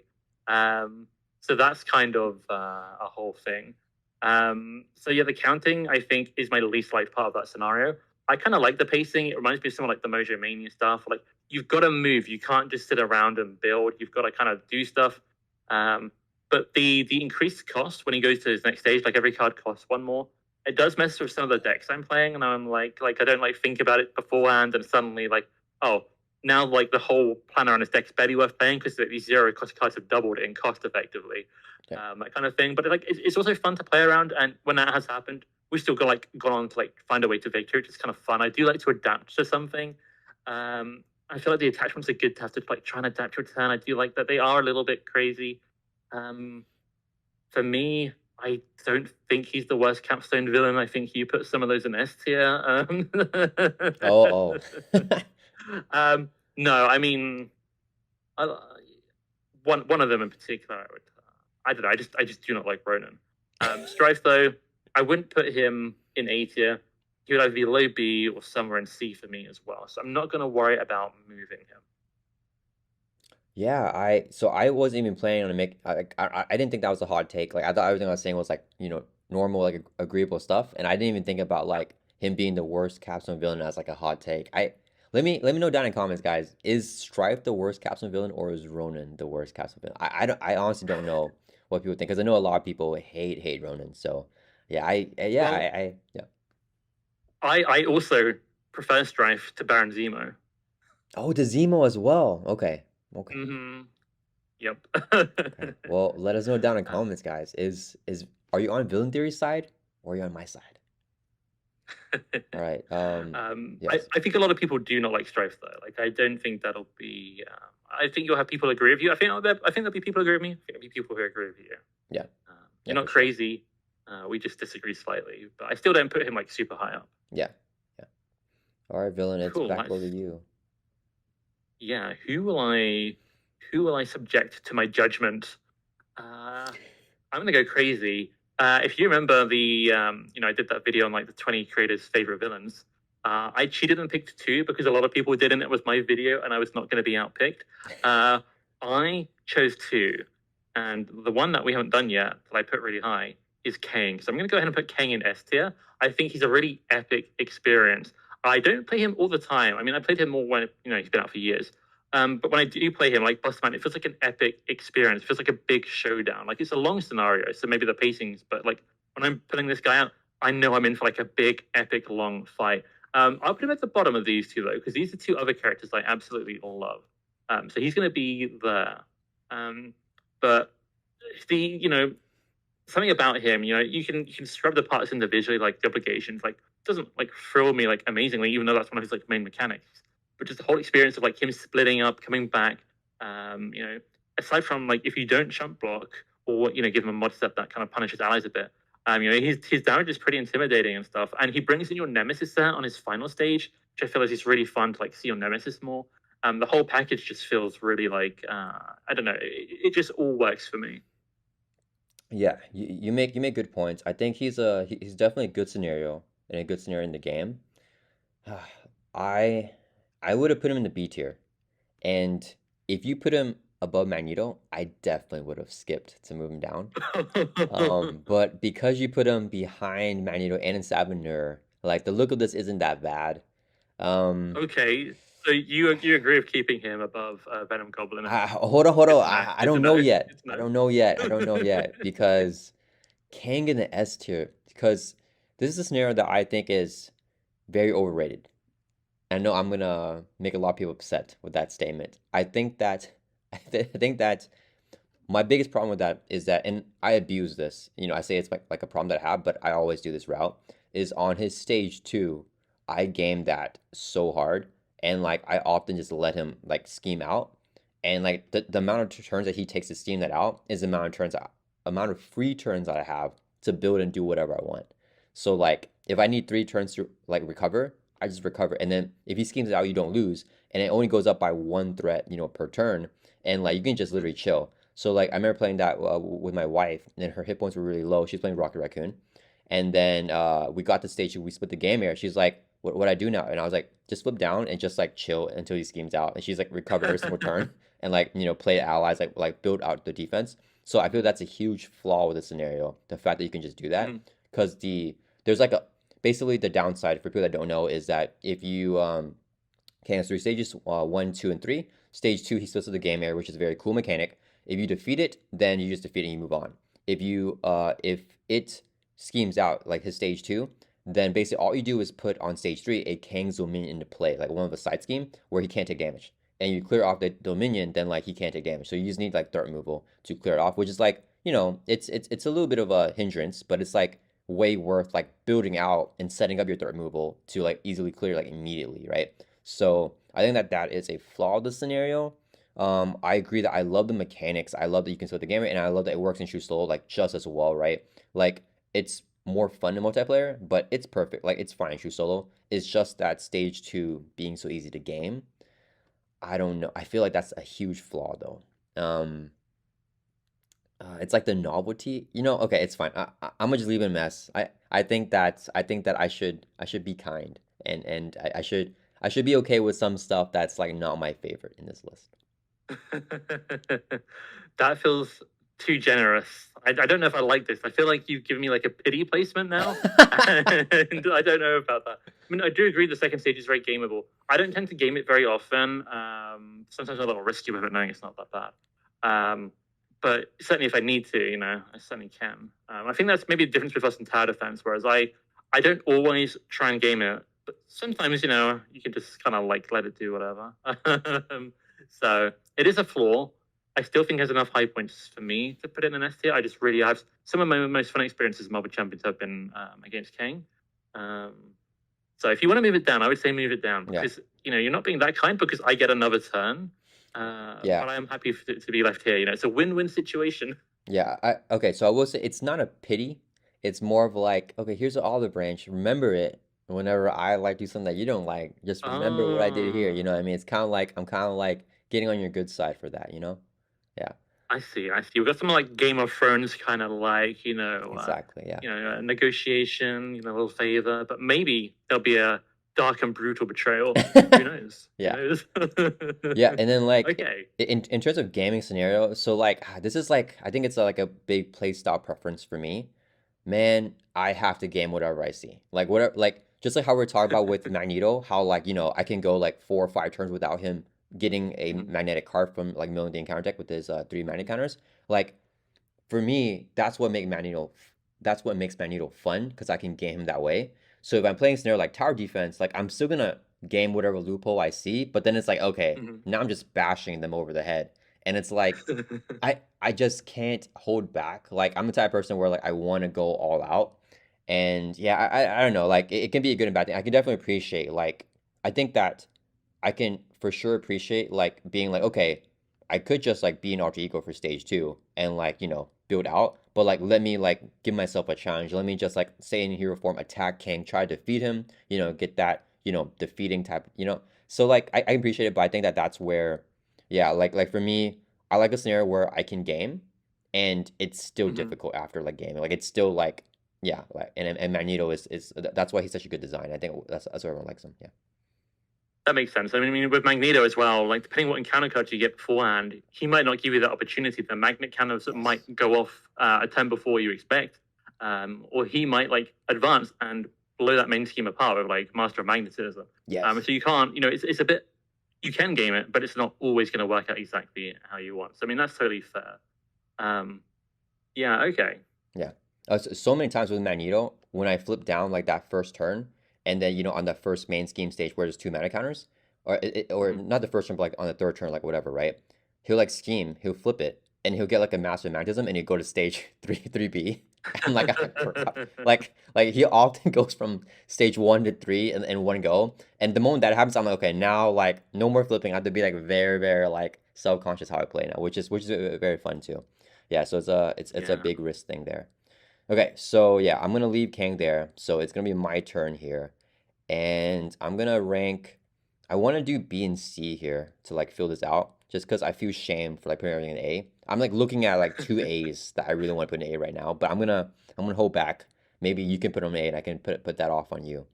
Okay. Let's do, oh, there's another A. So there's 3 A's here that I like actually.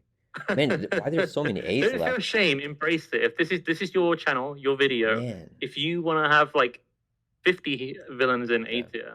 Don't think we've got 50 on here. If you want to put everyone on A tier, you have that power.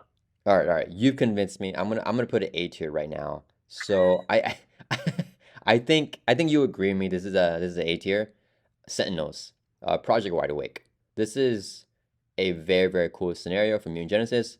What the? Oh my. Okay. I don't know. A lot of Sometimes. people, Yeah.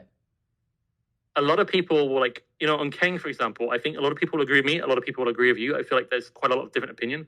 I know a lot of people love the Sentinels and Project Wide Awake. I think I'm an outlier. So please continue. I was just gonna say maybe you're doing that thing where you're like acting because you done that like, earlier in the video where like I'm like what he's reacting and you're like I completely agree I'm like oh nice but you just showed your hand okay so you actually disagree dang it all right well yeah I mean I could game it and put in an S make you drop to A but I won't do that because for spirit of the game I think that he is an A tier level villain or not level A tier in terms of fun and I thought he's very well loved by the community. So I don't even think Yes. I didn't think this was a hot take. So okay, cool. So you're the hot taker here. Let me Mm-hmm. see. I like him more than Black Widow, more than Magog. I'm gonna put him here behind Apocalypse One. So Project Wide Awake is I think that I'm gonna guess where you don't like him, but let me say where I like him first. And basically, um, he deters chump blocking. He's like, I just always like scenarios where they don't want you to chump block. I think that that's nice that a lot of new scenarios are doing that, and that the creators are realizing, okay, odds are too strong. Let me find a way to like deter people from chump blocking. I think that that's awesome that he does that because if he defeats an ally, then the ally is captured forever under that Project Wide Awake side scheme or Mm-hmm. whatever, and you never get the ally back. And if he threats out, he'll also get the top card of your deck, put it under there, right? So I think that that's a very fun and thematic mechanic. I like that he like you imagine this big center like grabbing the ally. I like the Jubilee, mutants at the mall. Like that's really fun. That's thematic. It's like very nostalgic as well. So yeah, I mean, I think that he has a lot of cool things going on for him. Other than that, he's pretty straightforward. But I think that that is a big change in scenario. Like you can't just play like an ally swarm deck if you're playing against the Sentinels. And I think where you may not like him is maybe the threat threshold being like absurdly low and like him having like a bunch of side schemes. I'm not sure where you're not liking him, I guess. I think overall, I don't love scenarios which basically kind of like force scenario allies on you. But I also do have found when I play him solo that main scheme feels like very restrictive. There's one thing to not chump, to deter chump blocking. But then I go alter ego and he schemes out so easy. And on expert he starts as steady, I believe. So like it kind of just shuts down like status cards. If it shuts down chumping, it kind of feels like it shuts down going alter ego. And I just feel like it's too like what am I meant to do here? Like I obviously I like do fine against it, but it just feels like it's trying to take away too many options at once for my liking. A two-player I prefer, and I don't I wouldn't put it in D tier or anything, but I wouldn't have put him in A tier. Maybe somewhere middle of C, lower B is kind of. I probably would have put him in C personally. Something about it just doesn't grab me. Like if I'm not chump blocking, I think the scenario is just a lot less challenging overall. And if I am chump blocking, what am I doing here? um, um, so I'm now debating: do I move it down to B tier, or do I?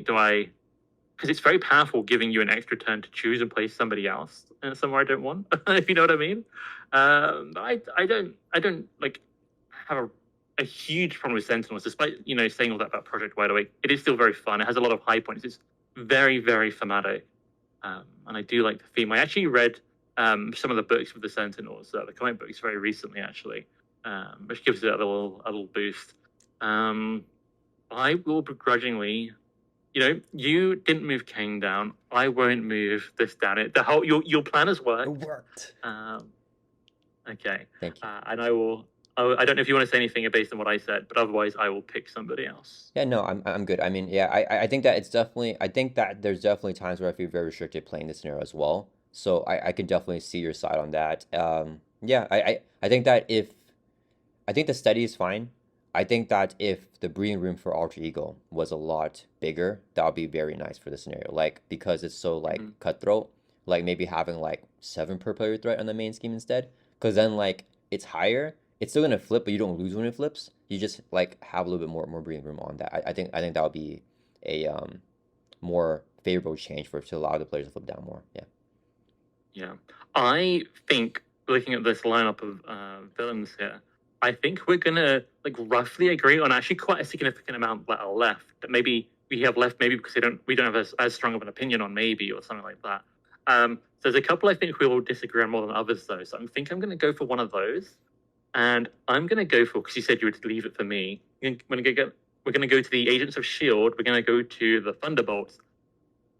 This is going to get me some hate in the comments because some people say this is like their favorite scenario in the game. And I'm sitting here looking at this minion and I block its attack as if it was a villain attack. And the game just kind of goes on like normal. You can really game them heavily about swapping about. And I feel like that takes out, I played it wrong when I first played it. And I thought they always had to swap if they were like equally damaged. That was a lot more fun. And I still don't think it would have like blown me away necessarily, like to keep playing it like that. But I just find that the Thunderbolts are supremely gameable. And I think one of the coolest things about it is the use of the Thunderbolt mod sets. But I change up the mod sets all the time. I love using them elsewhere. And I think I much prefer that to actually just playing the Thunderbolts. And the Thunderbolts, just the appeal left for me to play is very, very low. So my debate here is C tier or D tier for a scenario. I know a lot of people would put in S or A. But this just, we're all different people who have different opinions, who have different experiences. And my experience has been I like the Thunderbolt modulars outside of that scenario more than the scenario significantly. I'm going to put it, I look at D tier and apart from like maybe one or something, I'm going to put it at the bottom of C tier. Wow. Okay, yeah, so I think that the Thunderbolt scenario, I agree with you. I think that it is the most beloved scenario in Age of the Shield. I had a lot of fun the first time, like the first few times I played it. I'm not gonna say that I hate it or anything, but it's dropped for me. It's like I would still put it in the B tier though. I think that's where I would put it. Like it's not like a terrible scenario, but I don't want to be the person to put it like that low because I feel like it's like A or S for a lot of people. So I'm glad that you're the villain here. So guys, let us know down in the comments. Rage at villain theory. Yeah. I mean, I think that like you made really good points. It's pretty easy to game, and there's like specific rulings with like how, and I played it wrong actually the first time that I played it as well, with like how like the stuns on Citizen V and Confuses work while you're engaged with the minion. Like he'll remove that stun instead, I believe, or something. I don't remember the exact thing, but basically like there's a way to like game like everything for this scenario. And like you're saying, the Thunderbolts don't swap if they're at the same hit points. So like or same sustained damage. So like if they're all at full health, you just keep the same Thunderbolt back up, and they just like stay there instead of like swapping all the time. I think this scenario is a lot more fun at higher player counts. I think at higher player counts, it like goes up. I think I might put it at A for higher player counts, but I think overall it's still a B for me personally. But I'm not gonna waste a turn to move it here, so I'm definitely fine with it being here. Bottom of C is Yeah. crazy though, but yeah. No, people have like told me like, oh, play it with higher player counts. So I went and did that like the next day, and I was like, it's kind of just the same thing with more Thunderbolts, but we just make sure each one's engaged with the least problematic Thunderbolt, and we can game the heck out of that scenario. And I think of standard mode, it's less annoying, but on expert mode, they heal twice as much and they get a tough, which is a significant like slowing down, which doesn't really feel justified in my opinion. Not in the sense of difficulty, but just like pacing, it just feels like very tedious to me. Yeah. When not a lot is already going on because there's only like one actual minion in the encounter deck. I feel like the board state doesn't change very much. I just feel like it feels like with so many Thunderbolts and things, it should be a very dynamic, exciting scenario. And for me, it feels very static. Yeah. That's like my big thing here. I do think if I was rating it for multiplayer, though, I do think it moves up still, but I don't think it would move up the tier for me. It might just move up towards the top of C rather than the bottom of C. Yeah, that's totally fair. All right, so it's back over to my turn now, because we're in agreement mode. Well, I like kind of agreement mode. Do you agree that it's bottom of C tier? No. Thanks. Good. Let's do, we'll do, oh man, I think you might disagree with me on this one. Hopefully not, though. We're gonna do a Red Skull, the capstone for Rise of the Red Skull. And this Okay. is a solid scenario for me. It's solid, it's fun, it's not anything that I love. It's not anything that I like look forward to, I guess. So he's a B tier level villain for me, and just kind of middle of the pack. He has a nice mechanic with his side schemes where all there's no side schemes in the encounter deck. You have a separate side scheme deck, and you always get at least one side scheme coming out every single turn. I like the sleeper a lot. That's a very fun thing where he comes out with that side scheme. Hmm. I like him more than Sandman. I like him behind Venom, so I'll put Red Skull just right there. Okay. Mixed feelings because I kind of like feel like Red Skull deserves to be A tier, but there are some like A tier I like more than him, and then there's like Venom and Ronan, but whatever. I think I probably would have put him in A tier myself, but like B tier, and you put him like decently far up. I'm probably not gonna take a turn to move him. I'm gonna think about it. I love this guy. Like in terms of like when you change up the modulars, it changes the whole thing, right? Because all the side schemes don't go into his encounter deck; they go into the side deck.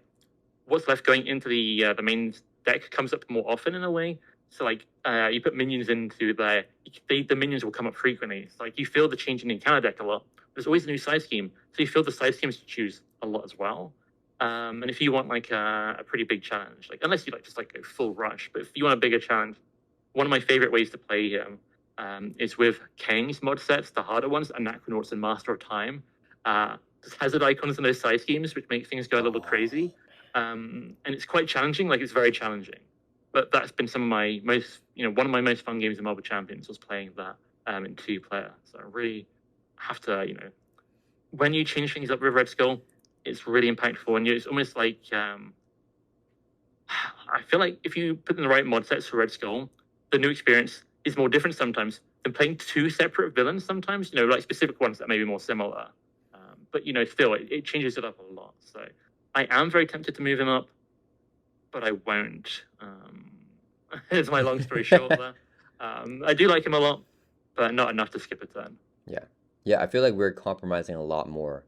Like it's like I want to put him exactly there, but like it's fine, and like I'm doing the same thing. We're both just kind of like, yeah.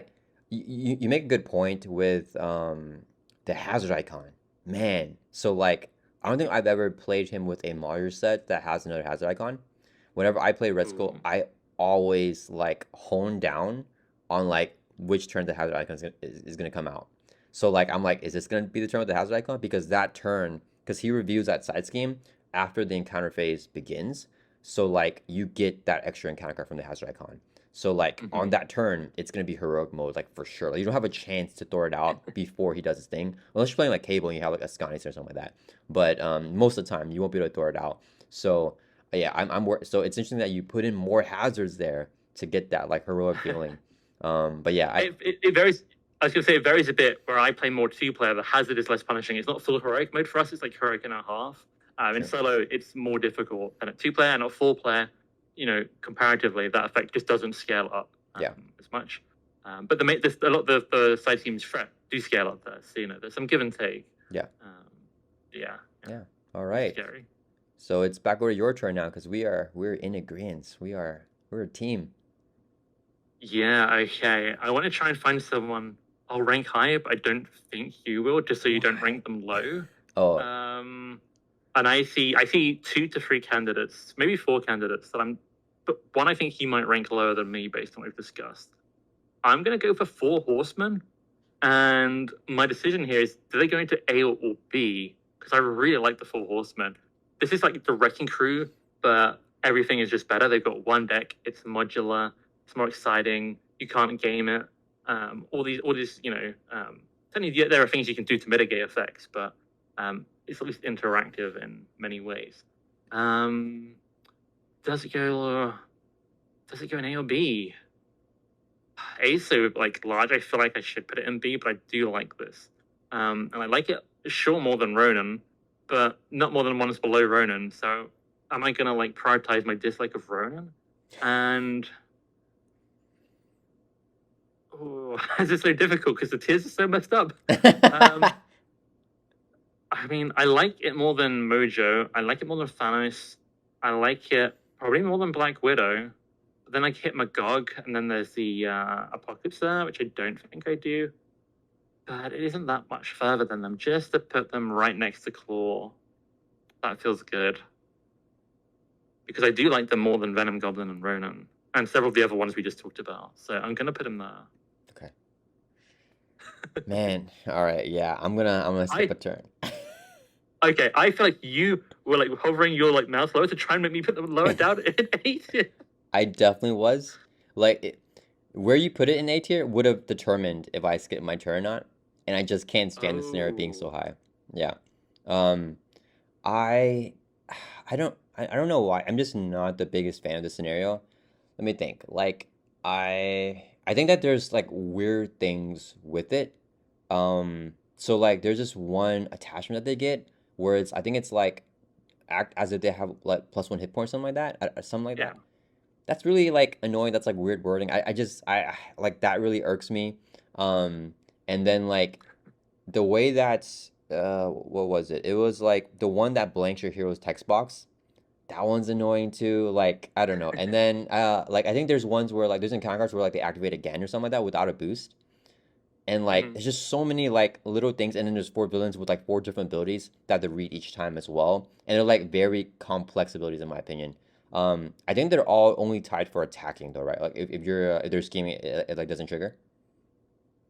Yes, yeah. So Yeah, getting Ultron is really good against them. yeah. So like that's one redeeming quality. I feel like that stunning and confuse is very strong against them as well. So like that's like a downside for them to be like that neutered by that, you know? So yeah, I don't know. Like it's just not a fair scenario. Like I appreciate for what it is. It'll probably be like maybe C or B for me. But I don't have to decide that because I can just drop it to B. So yeah, we're gonna skip here. Let's put it. Dude, Sinister Six is way better than this, so we're gonna put it behind Baron Zemo.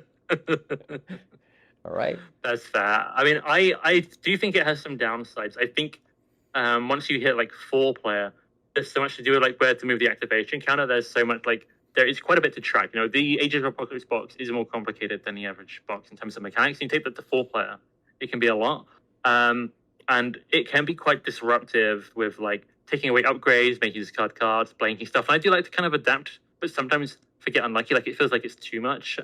So there are like things that bring it slightly down for me. But there are so many upsides for me as well. It's another one kind of like Kang, kind of like Venom Goblin for me. It feels epic with these 4 people arrayed against me, and I think because there's 4 of them, it kind of alleviates their weakness of stun. I kind of feel like their activations are so bad that like stunning them is like a valid kind of like thing to do. There's so many encounter cards that could make another one activate, Mm. or you know, let's say the boosted effect makes a different villain activate without a boost card or something. But that one might be stunned, and then it kind of mitigates that a Sure. little bit. I don't know. It works really well for me, but I totally respect that you don't like it as much. I can see this one being a lot of people like it, a lot of people don't like it. Maybe it's kind of how I feel. I'm curious what people would say. I do feel like I feel like that the community likes this scenario more, but I could be wrong. Let us know down in the comments if you guys agree with Villain Theory that it's like a very great scenario. I do feel like that I see more love for it than hate, I guess. Yeah, I think for me, Age of Apocalypse, I just love that whole expansion, except for campaign mode. I started campaign mode. I really like the villains. Except one. So I guess since you moved it down, I'm gonna just pick this next one. And Oh, am I finishing the box here? I think I am. I'm gonna take that away from you. I'm gonna be villainous. I'm gonna take Unus, hopefully pronounced correctly. I have no clue. And he is he's another character, kind of like the Thunderbolts. Oh, you want to put him in S tier? No. Okay, if you're saying S tier, you can give up No. your turn, and I'll pick the next two. Okay. No, no. He is kind of like the Thunderbolts to me in that the mod sets are amazing, but I can take the mod sets out of that scenario and basically have like a similar experience, but then something else going on top of it. It's not exactly the same for the Thunderbolts, but basically Unus. I love the Infinites, but I could put the Infinites in I don't know Crossbones or Venom or Black Widow. I could put them anywhere, and I'm getting 80% of all the goodness there and the whole other scenario, if that makes sense. So for Unus, for me, having played with the mod sets a lot elsewhere, my want to play him is very low. He does add more to it, but what he adds to it also is you have to do a lot of counting for him based on how much threat is on the Infinites. It interacts with so much of his stuff, and it's not like super crazy otherwise. It's not really engaging or really this, really that. So I'm thinking the C tier is good here. I will move him up 1, 2 places. So between tower defense and absorbing them. Okay. Right there. Okay. Yeah, I'm a little bit surprised. I feel like that. I mean, he doesn't really like. I don't really have any strong feelings on him. Like either way, I would probably just put him in B tier. Like I feel like he's a good time. I don't feel like personally. I didn't feel like that. He like. I feel that I agree that he does. What's a word? Interact a lot with the Infinite module set and how much there is on Gene Pool. But I find that like to be like his primary thing. So like I don't think it's like too much or anything like that. I don't really have any strong thoughts on him. I'm not gonna waste a turn to move him because I don't really care about him.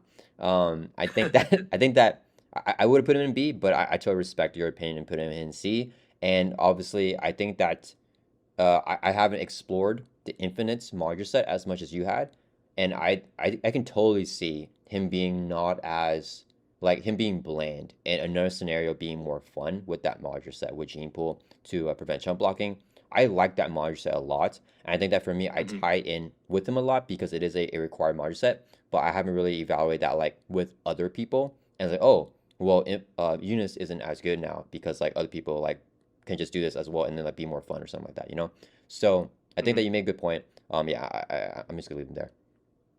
Okay. Yeah, I put him in C, but C is fun but flawed. So there's a couple of things I don't like so much, but I still do think he is Yeah. fun. Just for the record. Yeah. I think one fun thing is that we have a little bit different of like interpretations of what each tier means. Cause like I feel Hmm. like I mean no kind of like the thing is like I also think they're fun but flawed. Like I think Rhino and Batroc are fun. I think M.O.D.O.K is fun. I don't know. I feel like that a lot of these I don't know. Like maybe it is more something like that. I don't know what I'm thinking. I don't know what I'm thinking. Okay, so it's back over to my turn. And Yes. use ranked Eunice, so I can rank anyone here. Let's do one that I do have strong feelings about. And that is Ebony Maw from Mad Titan's Shadow. Ooh. This guy, Okay. this I will tell guy. you, I was hoping to rank this guy like next, so I'm Okay, curious where you put him. okay. Oh, I'm still in. I'm not letting you touch this Oh guy. no, definitely. Yeah, Yeah. definitely steal that. I I don't know what the community thinks about this scenario actually. I'm not sure. I I think it's very mixed. I think some people okay. really like it, some people really do not like it. Good, good, because I don't want to do hot takes. I just want to chill. I just want to like, be in my little thing and chill. Okay. Okay, so I think that he is he's not trash.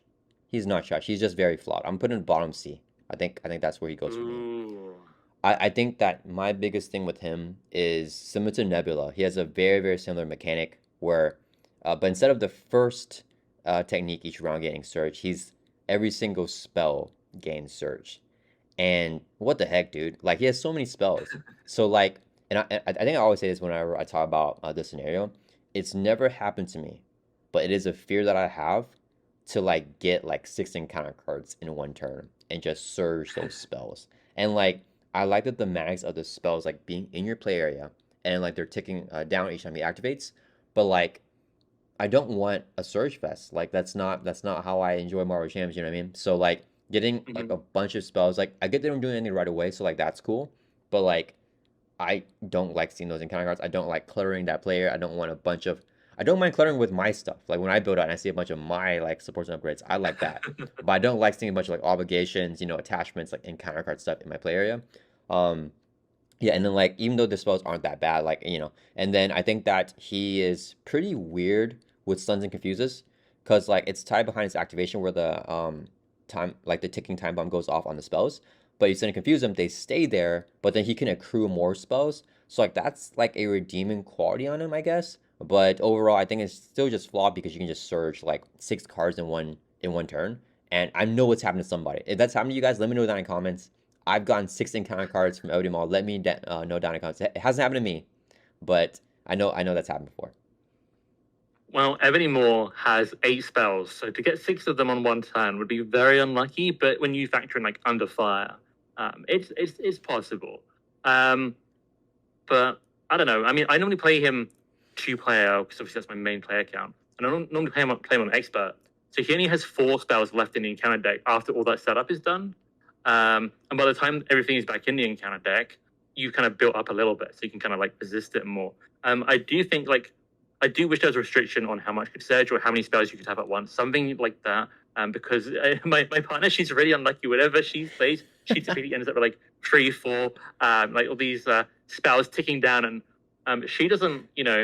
I'm somebody who like I can like ride with like roll with the punches a little bit. I'll use my health as a resource. I can be quite ruthless. She likes to stay healthy. She doesn't like this like sense of dread of these things, like counting down. Just really funny. But that aside, like I do think me playing 2-player on expert is maybe like the sweet spot for Ebony Maw, which maybe like inflates where I would have put him. I would have put him somewhere. Honestly, my experience 2-player expert, I almost put him like A, and maybe high B. But 4-player expert, there are no spells left in the encounter deck. So if you have to like go find a spell, you discard the whole thing. It's really weird. So there's definitely some weird stuff there. But I do like the mechanic of seeing like them count down the spells, because you kind of like prepare, react for it. Sometimes he gets an extra counter like by an activation or a treachery card, and they go off like not exactly when you expected, kind of like Magneto. So you can't be exact with it, but they typically have a different amount of counters each. So let's say one surges into another and end into another, like worst case. They probably come in and trigger on different turns anyway, so not getting all that bad effect on the same turn, even if they came in on the same turn. And then you might not get surges later, so I feel like there's slight mitigating. A flaw I do have to mention. I think this is the reason I won't skip a turn and move him up, because I do really like him when I play him. I have lost games before where it's just auto loss, because you can have 2 fireballs together, same timer, and it's just basically unavoidable damage unless you happen to have like a tough, etc. But not every character has access to something like that, not every deck.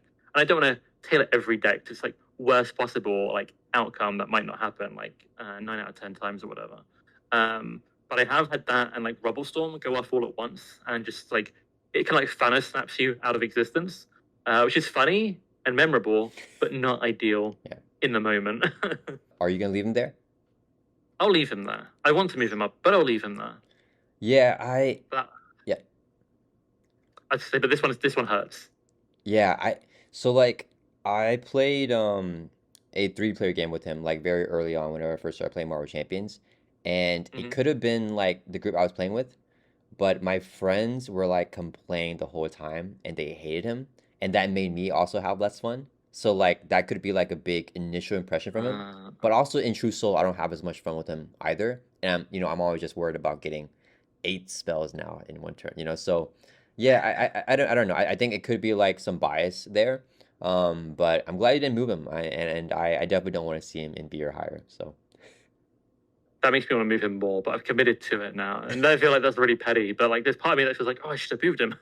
No, I mean, if you want to move him, it's still your turn. No, I'm being silly. But yeah, that's fair. He's I will say actually, I also much prefer him on expert to standard, because standard doesn't have many hit points. He feels like while the spells are counting down, you can kind of just like knock him out a lot of the time. Yeah. Obviously, that can still happen on expert, but his HP jumps up pretty significantly per player, which I think is good. Okay, I'll pick somebody else. Let's see. I'm seeing some Bs. I'm seeing some Cs. I'm seeing at least one that I want to put particularly high, but there's one I want to put particularly low. Let me go for something more in the middle. Leave some spicy ones, maybe for you or for the end. I'm going to go ahead and put Hela at the top of C tier. People love Hela. I like Hela. She is extremely gameable, and if you do it right, like it just feels like almost impossible to lose. Or she'll have like 1 or 2 turns where she has any kind of chance to do anything. Is what I feel like. Starting with a big minion in play is kind of intimidating. I do like those. There's a lot of cool ideas here, but the more you play it, I feel like I'm given the option of play badly, or like it's play fun but bad, or play good but less fun. And I kind of want it to be play well and fun. It's to be the ultimate result. And I just feel like she's so gameable, but the upsides are really high that she still earns like it's not D tier or anywhere near that for me. Yeah, I mean, I totally agree with that. I'm not gonna move her. I think I would probably put her like maybe the bottom of B, but like I mean that's pretty much where she is, like at the top of C. So I think that's I completely agree with what you said. I think that she is too gamble, and maybe she would have been higher if APOC 1 didn't exist. But he's just like, in my opinion, just a superior, more fun version of Hela. So yeah, she's gonna stay here. You just keep her on that first side scene with just I think it's like 1 acceleration. I'm not gonna pronounce the name. Was it instead I'm not gonna pronounce it. I'm sure. I don't know, whatever. All those names of those That side place. schemes, huh? I said the way I pronounce it is that place. That place. Yeah, and also that's a big thing too. I can't pronounce any of her minions or side schemes. That like drops her down in tier. So yeah, I mean, no, I'm just kidding, but Doesn't drop it down for me, but yeah, I do think the Apocalypse point is really good too. His scenario is incredibly like Hela's. When you break it down, they both have like these attachments that come in from boost effects that are removed when they're like knocked out as villains. Aside as well as the like three main schemes you progress through, which each one also brings in a big minion. But it's like the same scenario, but one of them is gameable, and the other one is, as we kind of discussed, not as gameable or not very yeah. gameable, and a bit more. I just prefer it a lot. So yes, Hela, still respectable placement, I feel like. And then it's over to you.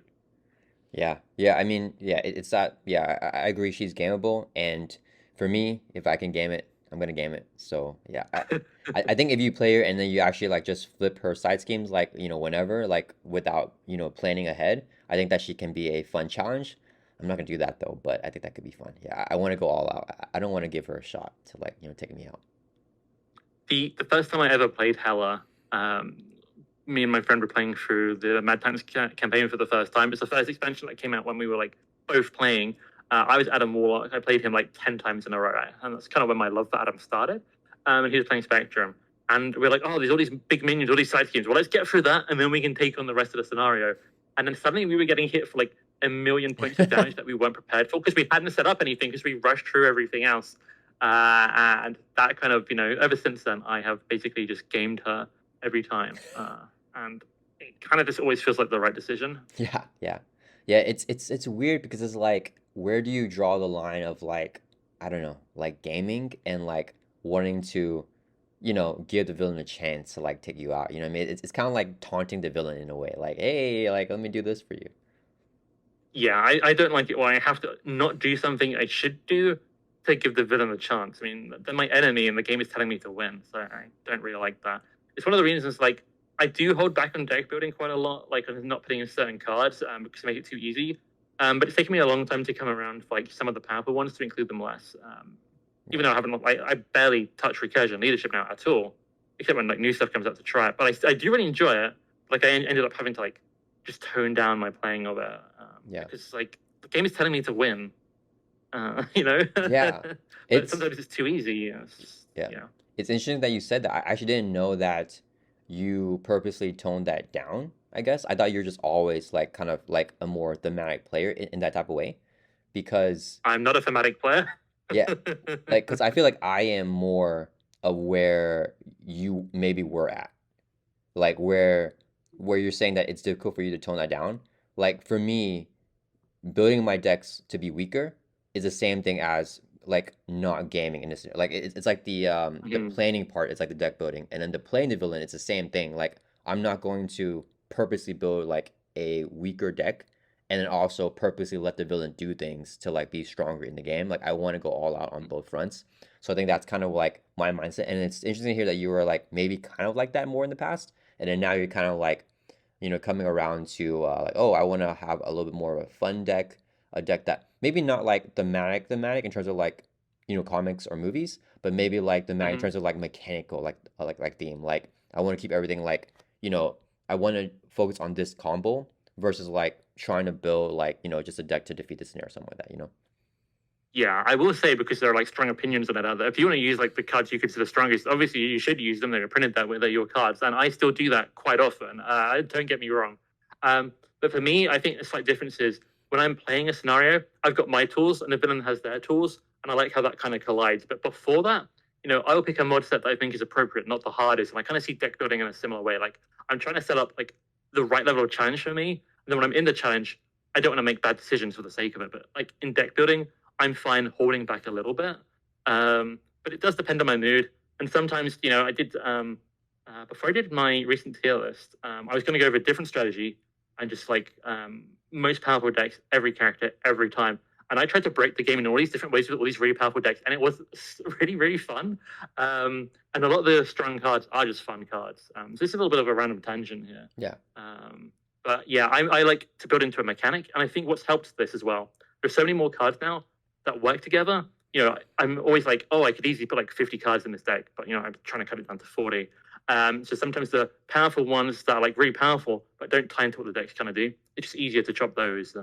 Makes Yeah. it kind of that way. Oh yeah. Whereas back when I started playing, the way you build a deck was put all the powerful cards in, put all the cards that suit your character in, and then like the filler, the best of the rest afterwards. But now there's too many cards if you own everything that you're kind of forced to make more decisions, which I actually really like.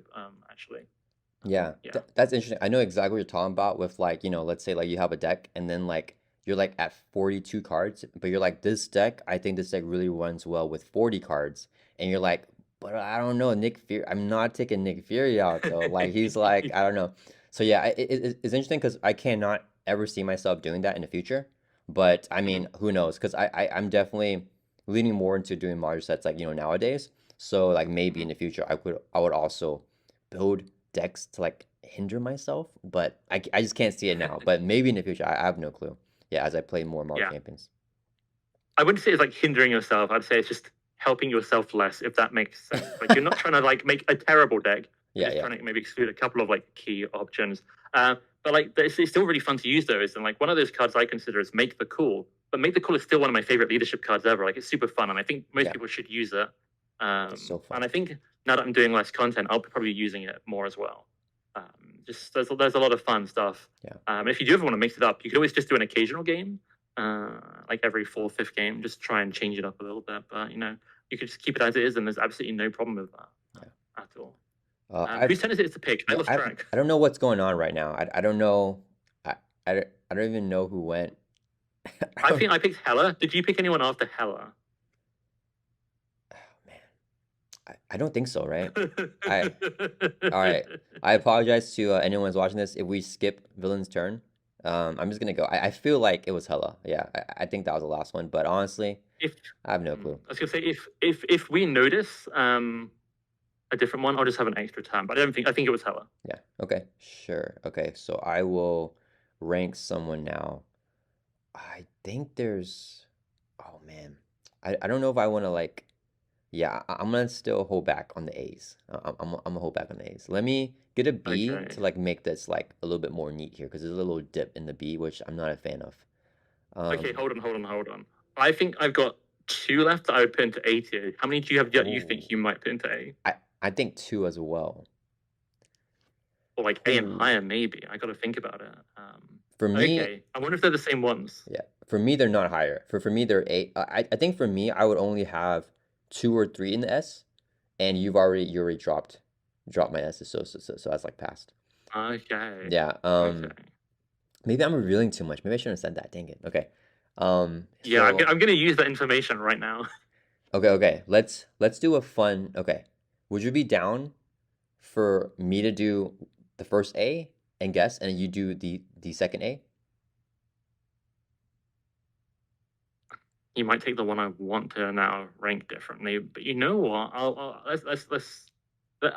say it with a pinch of salt because maybe I would want to move it up or down if it's not what I expect. Okay. So Okay.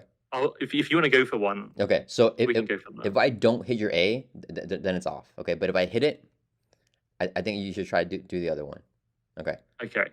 Okay. I think Mutagen Formula is my A. And I don't know if that's your A. I think that he is just your classic slot scenario. To me, he's a better deck tester than Klaw. I always favor him more than Klaw. I like his mechanic. I like that he's a lot harder in expert mode because you start with encounter cards. Standard mode, you don't have that. Um, yeah, there's so many fun things that you can do with him, like with the modular sets. I know that you recommend me one that I played with. I think it was Flight, right? Yeah, and something else.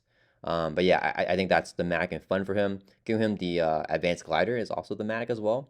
Norman Osborn is awesome. He's a Spider-Man villain. I Mhm. have like always like I feel a lot of these I go up and down with. Right now I'm in a more loving phase for Green Goblin. I think I've come back around. I think yeah. So in the A tier. Um, no, I think Ultron is a classic. So behind Ultron, and I'll put him. Oh, I think right here is like the exact range where I would put him, but I can't decide if I like Apocalypse more. We'll go Green Goblin here. Yeah, Okay. I'm gonna disagree on the deck testing thing. Like when I started playing this game, people were like, "Oh, Green Goblin's a great deck tester." To me, he's one of the premier like minion swarmers in the entire game, and that's like very not in the middle of a scenario kind of thing. That's like a really strong characteristic to have. And like a lot of the encounter cards, the minion comes out, you knock it out, and like the game progresses. And like I think like I still really like minions. Minions my favorite card type still, but like I feel like it's not challenging a deck in a lot of different ways when like most of your encounter cards, or like a lot of your turns are just going to end with a minion in front of you. I feel like it's a kind of specific. Like if you want to test against a minion heavy scenario, I feel like he's a good one, but not in a general sense. He does have side schemes, but some of them are quite like low on threat, so it's not like a typical experience all the time. It's like overrun. It's like this card get more minions, so the side schemes are actually minion cards in disguise.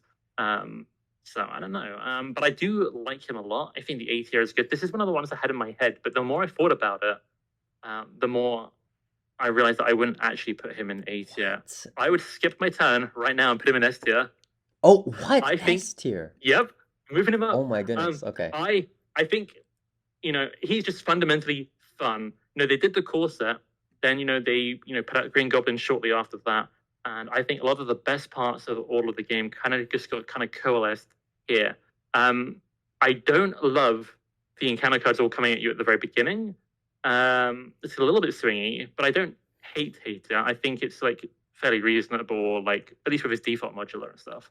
Can go wrong, but it's kind of exciting at least, and it kind of gets the game off in an interesting way. But I just think like the minions popping out is really fun. I defeat the size game and then minions come out. I don't think that makes it a great deck tester strictly that way, but I think in terms of playing the game, I think it's really fun.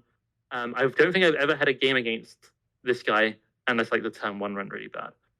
With the reveal on expert mode. Yeah. But like if I'm actually playing the scenario, it's always really fun to me. So I got to put some respect on its name. It has to go above Venom Goblin by at least a tier as the superior Goblin. Do you want him higher up in S tier, or you want to just keep him? No, I think at the bottom is fine there for me.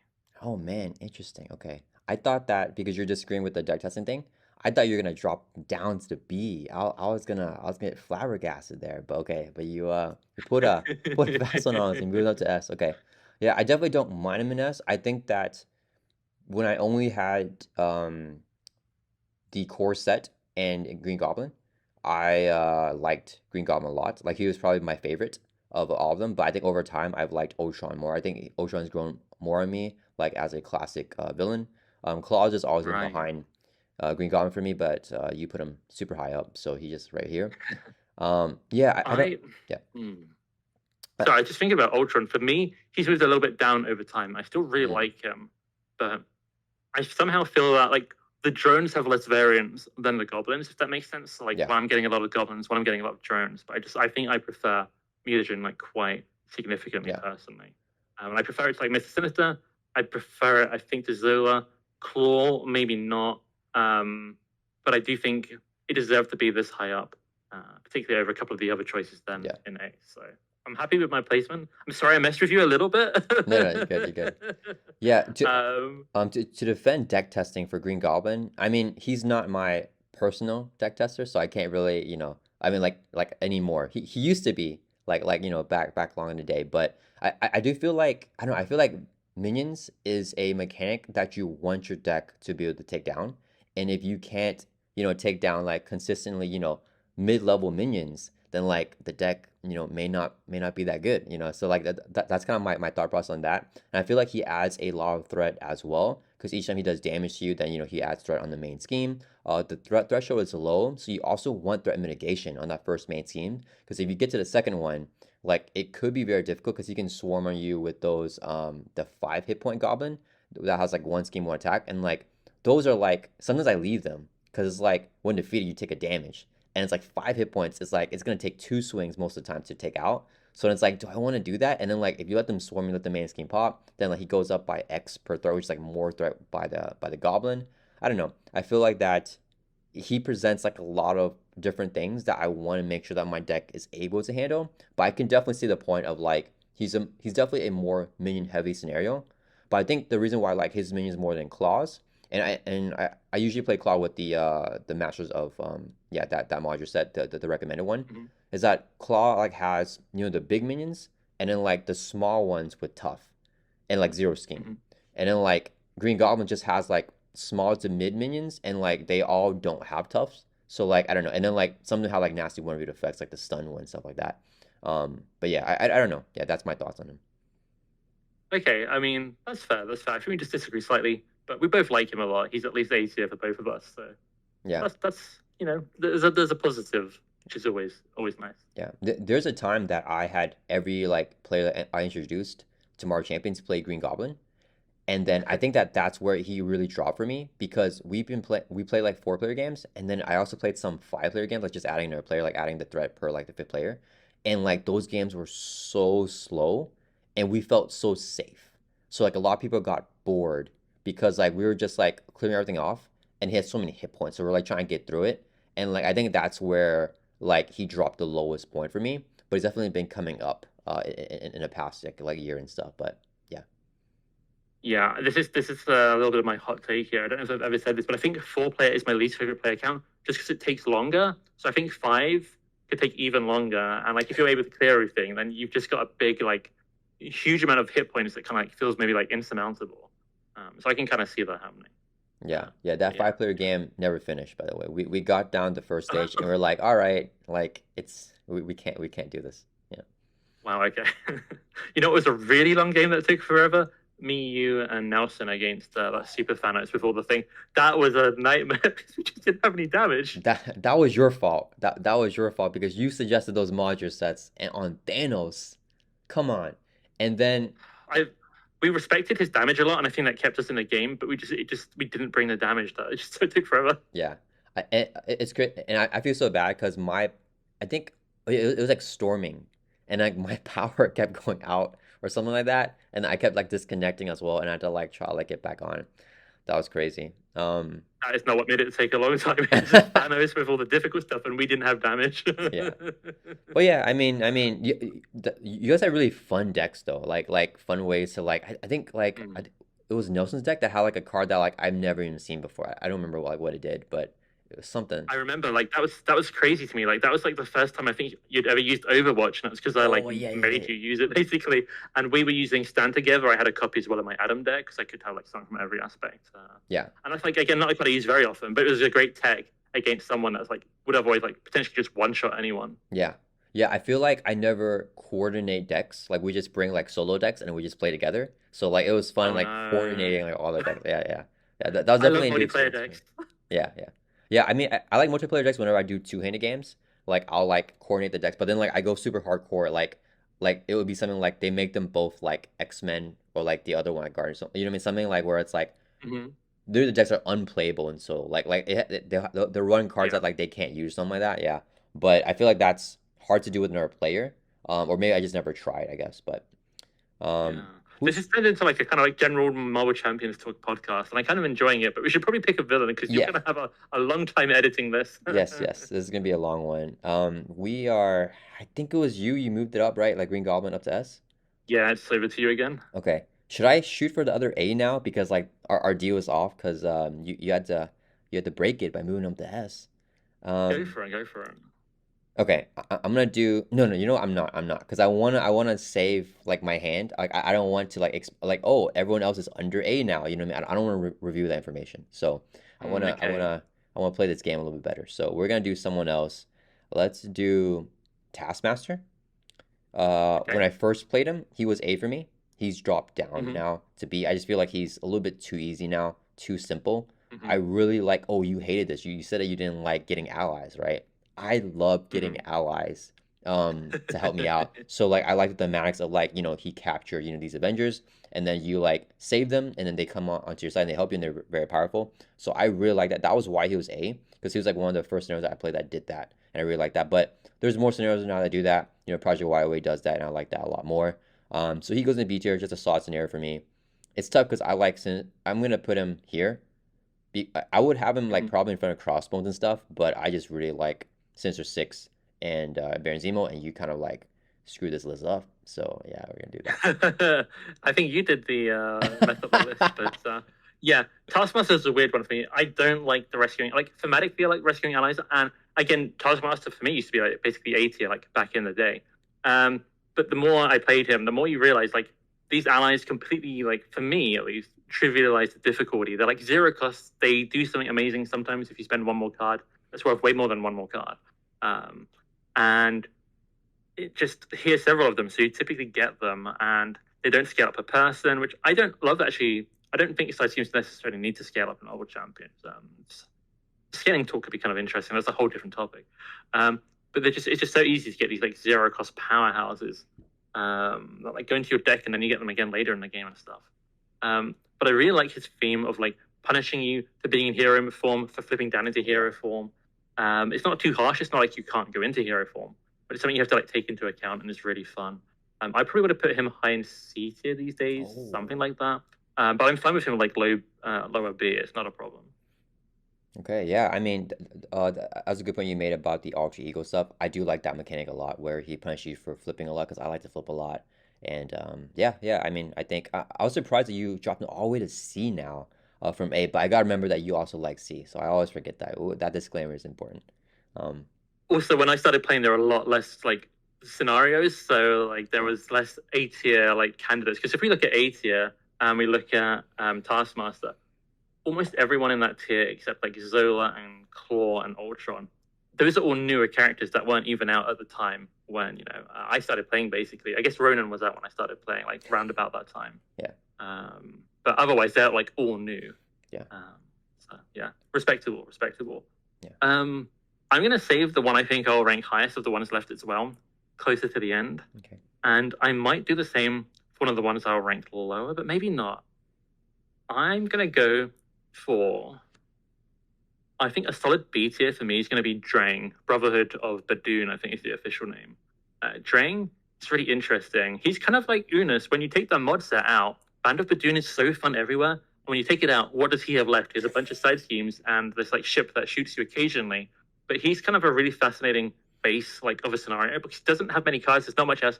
You can really customize it. And if you do want a threat challenge with lots of side schemes, he does provide that. He has so many side schemes. When you see what's left in his deck, it's basically mostly side schemes, which is kind of a fun thing to have. And I think if you do change up the mod sets, like different minion sets, it's still really fun.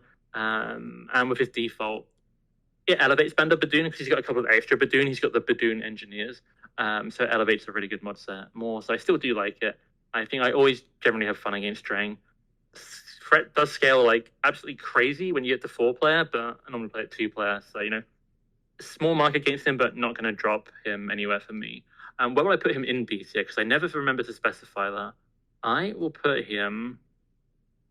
leave him at the bottom because I really like the 4 Horsemen. Taskmaster is still...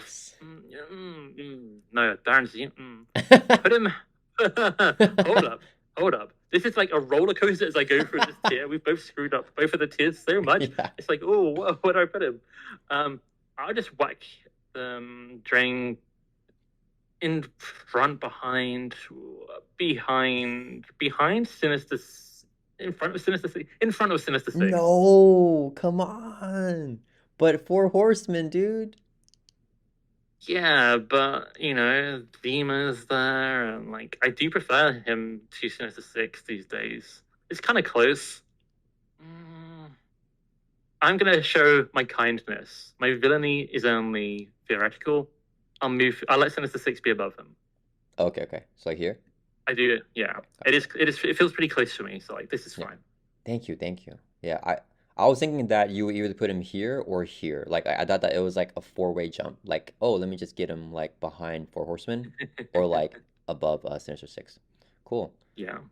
Yeah, I mean, I think you make good points for Drang. I think that he is pretty bland. I've actually heard people say that he's a good test villain. Personally, I disagree with that. I think that the Milano is crazy in his scenario more than like other scenarios because obviously the Milano is a great resource on turn 1, but for Drang, like that resource on turn 1 is insane because he's a lot weaker than like Ronan and the other Galaxy's most wanted villains. So I feel like that he just goes crazy like with the Milano. I feel like he's too easy because you have too much economy whenever you're playing him. And then you're saying with the ship, it doesn't go off that often. You can plan when it goes off, and the damage isn't like threatening like as much. So yeah, I feel that he's just flawed. I probably would have put him Actually, no. I think I still would have put him in B tier though, even though I said so many bad things. I think that he's a solid, like decent scenario. I think that he's just a little bit too easy with that Milano there. Yeah, I'm trying to think who would be like my top 5 deck testing scenarios. That's a whole different video. But when I started playing, I did play Drang a lot more for that reason. But he's much like Mutagen Formula Green Goblin to me. If you play with the default mods, which is what I think most people are talking about in that situation, it's minions primarily. And I do agree that ship command really skews things because not only is the Milano a good resource, if a ship command card comes up, often you just exhaust the Milano and you're fine. Like at least in Yeah. solo, which is where most people do most of their testing. Yeah. So it's a little bit weird if it's it's a little strange. I do think he's fun though, and I'm glad you're going to leave him in B tier. Yeah. All right, it's back over to my turn. Oh man, these are like now that I'm looking at it, I don't know which ones are A. I don't want to hit it because I don't want to. I want to like hold it back a little bit because okay, let me hit one that I Okay. don't think is your A, and it's not my A. I can see you putting like a lot of these in A, to be honest. Um, Really yeah. interesting. There's only one more A for me though. But okay, we'll do Master Mode, who to me is definitely not A. I think that, and I definitely played him this way without that Magneto ally, which is required for his Hmm. scenario. I think that that by itself makes the scenario like not an A because the Magneto ally is way too powerful. I think Yep. that the scenario is underrated in terms of difficulty though. If you get really bad luck and you get a lot of those powerful like the Sentinel 8s out on like turn 1 or 2, it could be pretty brutal. So I think that he's a little bit underrated. He doesn't get a boost card when he schemes. So that's a pretty fun and unique mechanic, and it's like the mag as well because when he's scheming, he's creating more sentinels, right? So he sends more out on you. So I do like that. Yeah. I think it's a solid B tier scenario for me. It's gonna be near the bottom B. This thing is all weird. Should I? Okay, because you're kind to me, I'll be kind as well, and I'll just put him behind the four horsemen, which I know you love. So I'll put him in the bottom B. Thank you, thank you, thank you. I do not like Master Mode at all, and I think like Magneto is like a big part of that because if you play it as you're intended to, you're talking about those big Sentinels, but they have 8 health, right? They do get an attachment, so depending on the attachment, it can be worse. But if you like attack with Magneto and subtract that from its health, it's actually effectively not as bad at all, in my opinion. But they're definitely obviously considerable cards though that can be very nasty because they have like free attack and free scheme. But still, aside from like those 2 big minions, I don't know. I'm not that excited by it.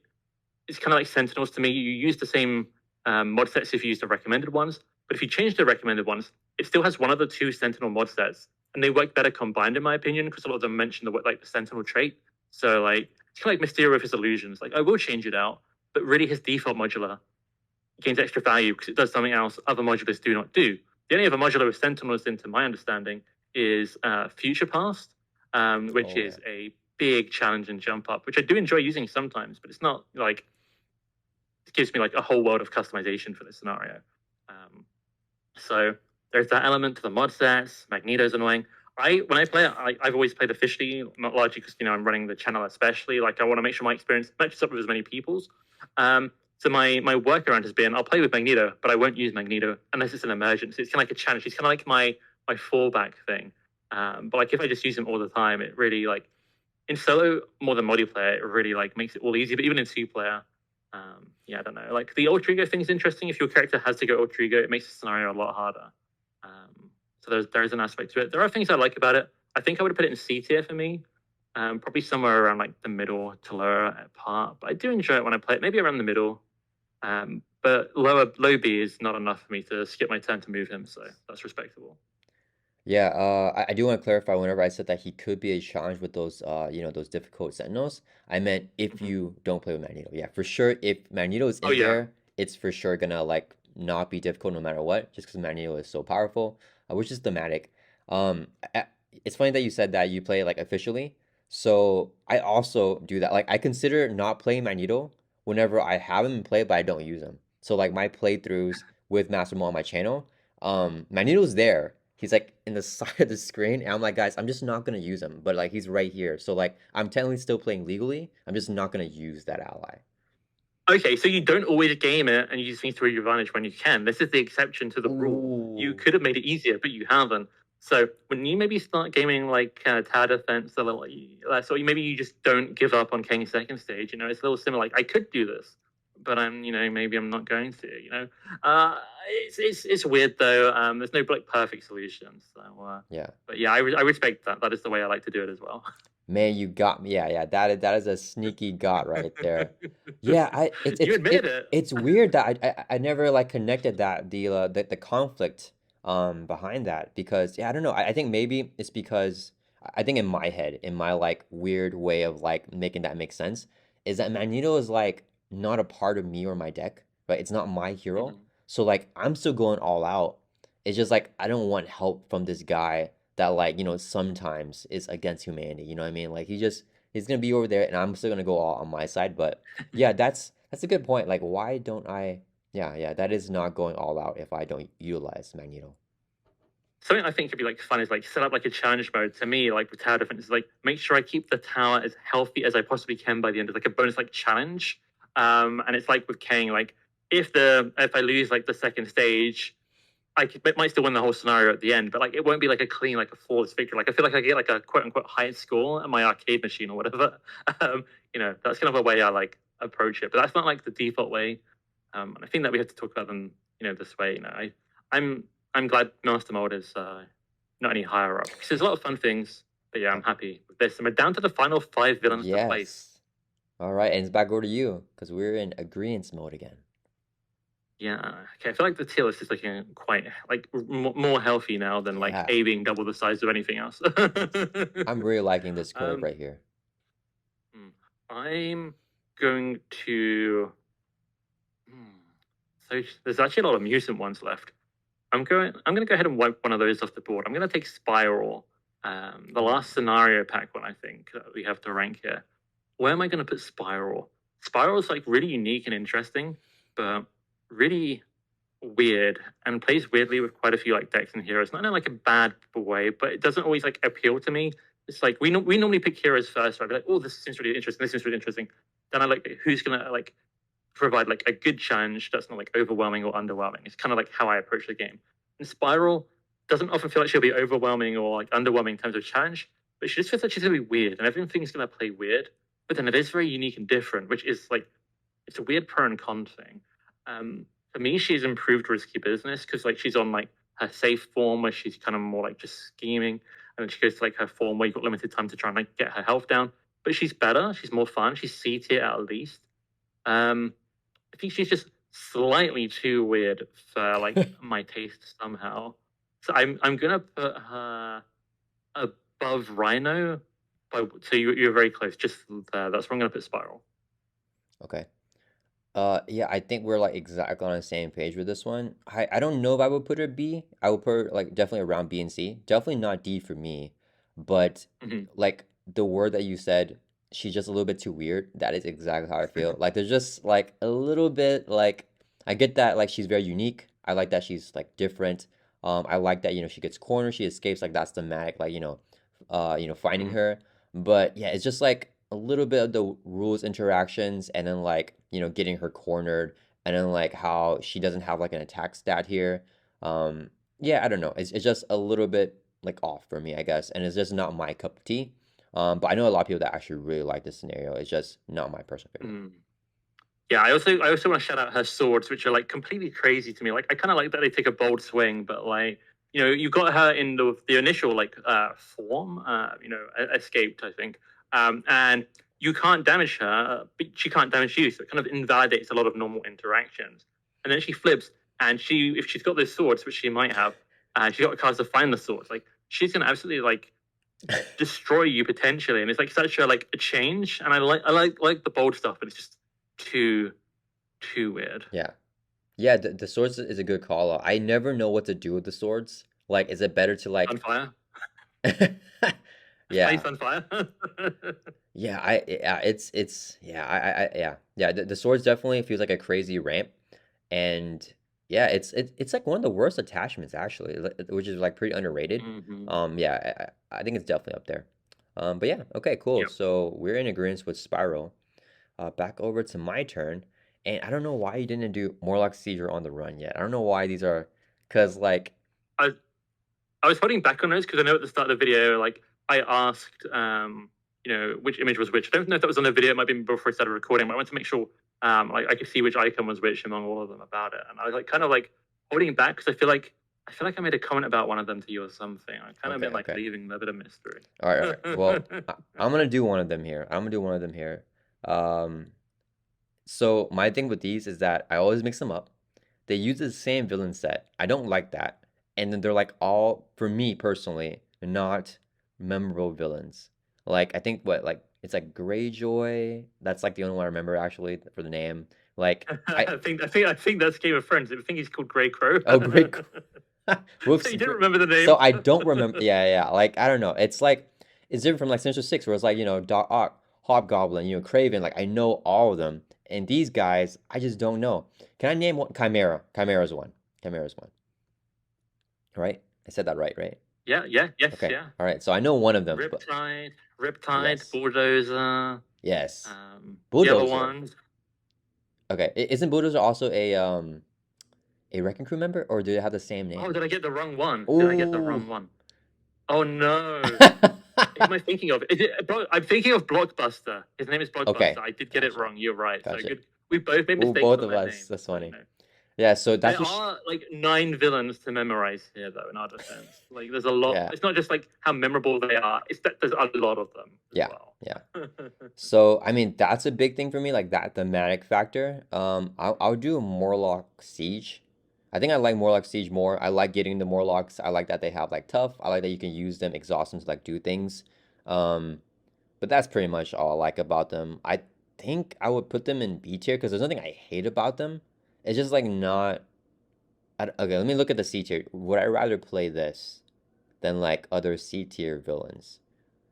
I mean there are, because you drop some in the C tier that like Batroc. I think I would have in B, and I'd rather play Batroc than this. But I'd rather play this. See, I'm saying this because I don't even know the name of Morlock Siege. I always mix it on the run too. Like it's such on the run's like a long like thing with like I don't know. Okay, Morlock Siege. I think I'll put him in. I'm gonna put him in B. I'm putting him in the bottom B. Like he just I don't really have strong feelings on it either way. So yeah.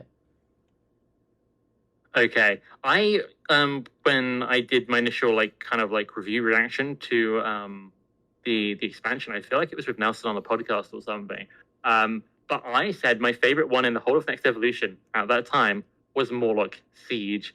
I really like the thematics of it, right? Because you start off, kind of more normal, but then in 3 turns, whether the main scheme goes over or not, in 3 turns, like they're knocking on the door, like you kind of like feel them like making their entrance, and you can't stop them. It's inevitable. And then boom, suddenly you've got to protect these guys. As like everyone's like, I just felt like that was so thematic, and somebody who likes overkill, yourself. There is actually quite a bit of overkill in here. There's like things that threaten you.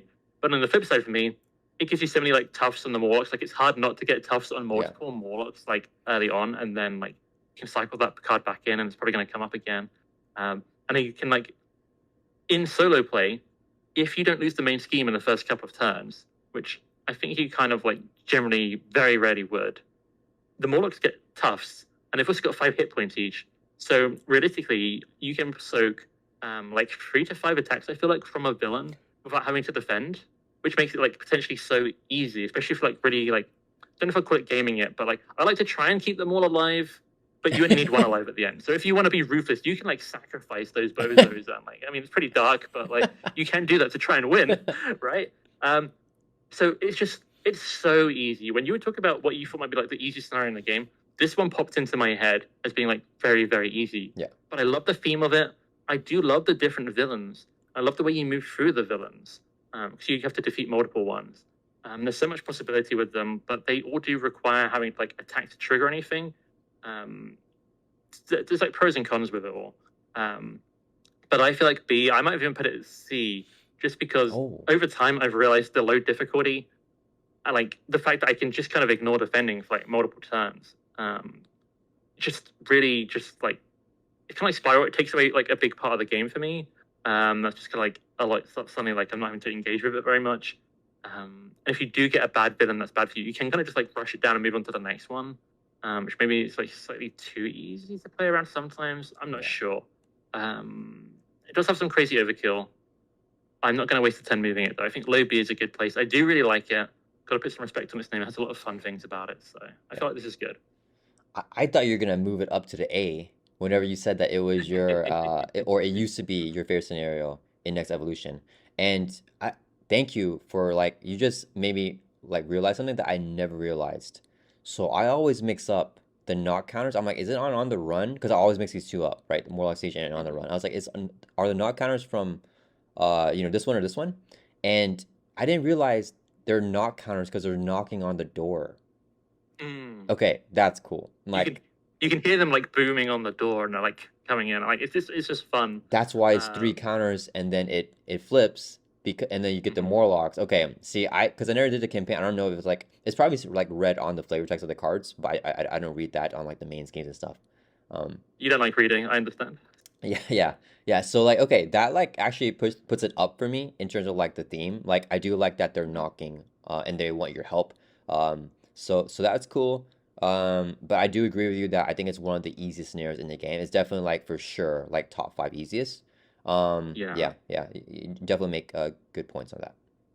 It's crazy that it's got like random overkill, but it's still one of the easiest scenarios in the game. That's really funny. Yeah. Um, it can go wrong, of course, but overall, yeah. Okay, so I get to pick one. Then if you don't move it, you get to pick one, and I get to pick the final one. I think isn't that exciting? I am gonna put the people out of the misery of the suspense waiting.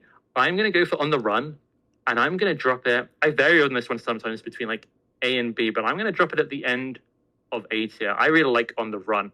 On the run for me is Mutagen Formula version 2 because when you get down to it, they both have abilities when they attack. They both put out a ton of minions. They have like 10 required, and then with the recommended ones, another minion set. And they have like cards that bring in minions. And they've got side schemes which like do stuff like a traps, kind of like Mutagen and like Overrun. Like you defeat it and something happens. I feel they're actually very, very similar. I do think Mutagen has slightly more character somehow. There's something about it. I somehow feel like the minions are more interesting. Like with the mutant slayers, which are mandatory on the run. They are kind of like if they don't activate, they're just like meat bags. You just like whack them all. Like they just don't do anything. Don't give them a chance. And you can't swap them out. But there's fun stuff where like depending on what characters are. Yeah, I don't know. It's fun for me. It's always really fun. I think it's quite a good testing one because if you do change the mod sets out, you don't have to have as many minions. You can like have two non-minion mod sets and that balances out slightly more in that way. And you have different villains though, so it's like high variance. But if you like play it 3 times, you get 3 different like villain experiences. So I like that replayability. Yeah, I like it here. Just the downsides, I guess, are that things need to activate to really have like a big effect sometimes. So if you can stun, or sometimes some of them are weak to chump blocking. And here's the thing, actually, for Morlock Siege on the run, these villains are a lot more difficult in expert modes. If you mostly play standard and you think they're very forgettable, if you play an expert, they will make a bigger impact. You will be particularly on like multiplayer. Some of them are like blockbuster, like give the villain a tough. But if he's already got a tough, he can't do that. So then he has to have overkill, which is a lot more like challenging in that way. I think you make good points. Honestly, I don't really remember that much about the scenario. Like I said, it's very forgettable for me. I it's even less memorable because there's so many villains, so like I probably don't ever play like the same one like more than once Mm-hmm. because I keep getting like a different one like each time I play it. I feel very mean for doing this, but I'm gonna drop this guy. You wouldn't. Um, Oh, you wouldn't. Oh. yeah, this is Okay, yeah. I have no power here. This is your channel, your video idea, and everything else. But I'm gonna force a deal upon you that Okay. you're not gonna like, and you don't have to agree to, but I kind of want you to. You can drop it, but I would like you to play it again if you're gonna do a gameplay video anytime soon. Not like your immediate one, but I feel like I would like you. I'm very curious, at least, if you were to play it again soon, if your thoughts might change at all. Okay. Um, okay. I'm gonna drop it. If I do a gameplay video, that will be I will make after the gameplay video, I will make a pinned comment saying I was wrong on the run. And it's very fun. And that'll be the pinned comment would just be like I was wrong on the run. Yeah. So I will make that comment. But for now, it is not gonna be in the A tier. And this is a scenario that I don't really feel strongly about, right? So normally it's just like, oh, I just leave in the A tier, like it's fine. But the A tier for me has to be memorable. It has to be like awesome villains, and it's just not that for me. Um, Arclight is another one of the names, so I guess that's no one there. Yeah. Yeah, but yeah. So Very unfortunately, memorable.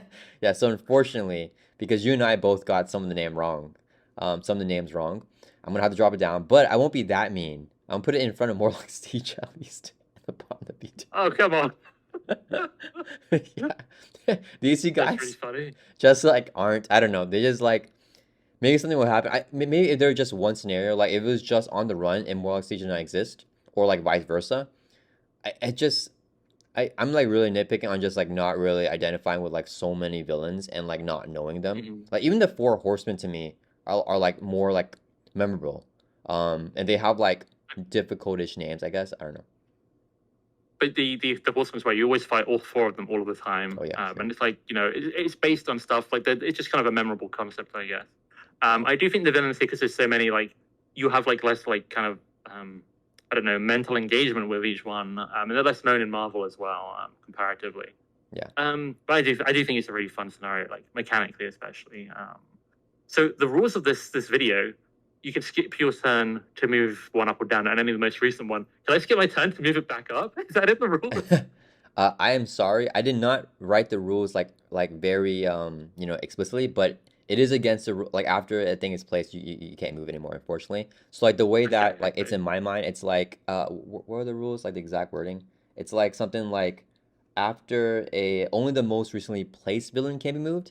So that villain right now wasn't placed, it was moved. Like it wasn't just Oh, I placed. Yeah, yeah, see. yeah. That's like my I, like I, I, I didn't think this would be allowed because it would like allow like an infinite loop of yeah, like yeah. disagreement. Yeah. That But I had to ask. Yeah, that's the main reason of that. But I want to find like three bullet points to like define the rules. And I just couldn't get like a concise like three. But yeah, No, yeah, I think I thought your bullet points were good. Like when I read them, like it made sense to me. I just had to try and fight on the run that little bit. yeah. But, That okay. That well, makes me feel kind of bad. Okay, okay. I'm still gonna move in the B, but let me put it up because I didn't know you felt this strong. Okay, I'm move it a little bit higher up no, in no, the no, B.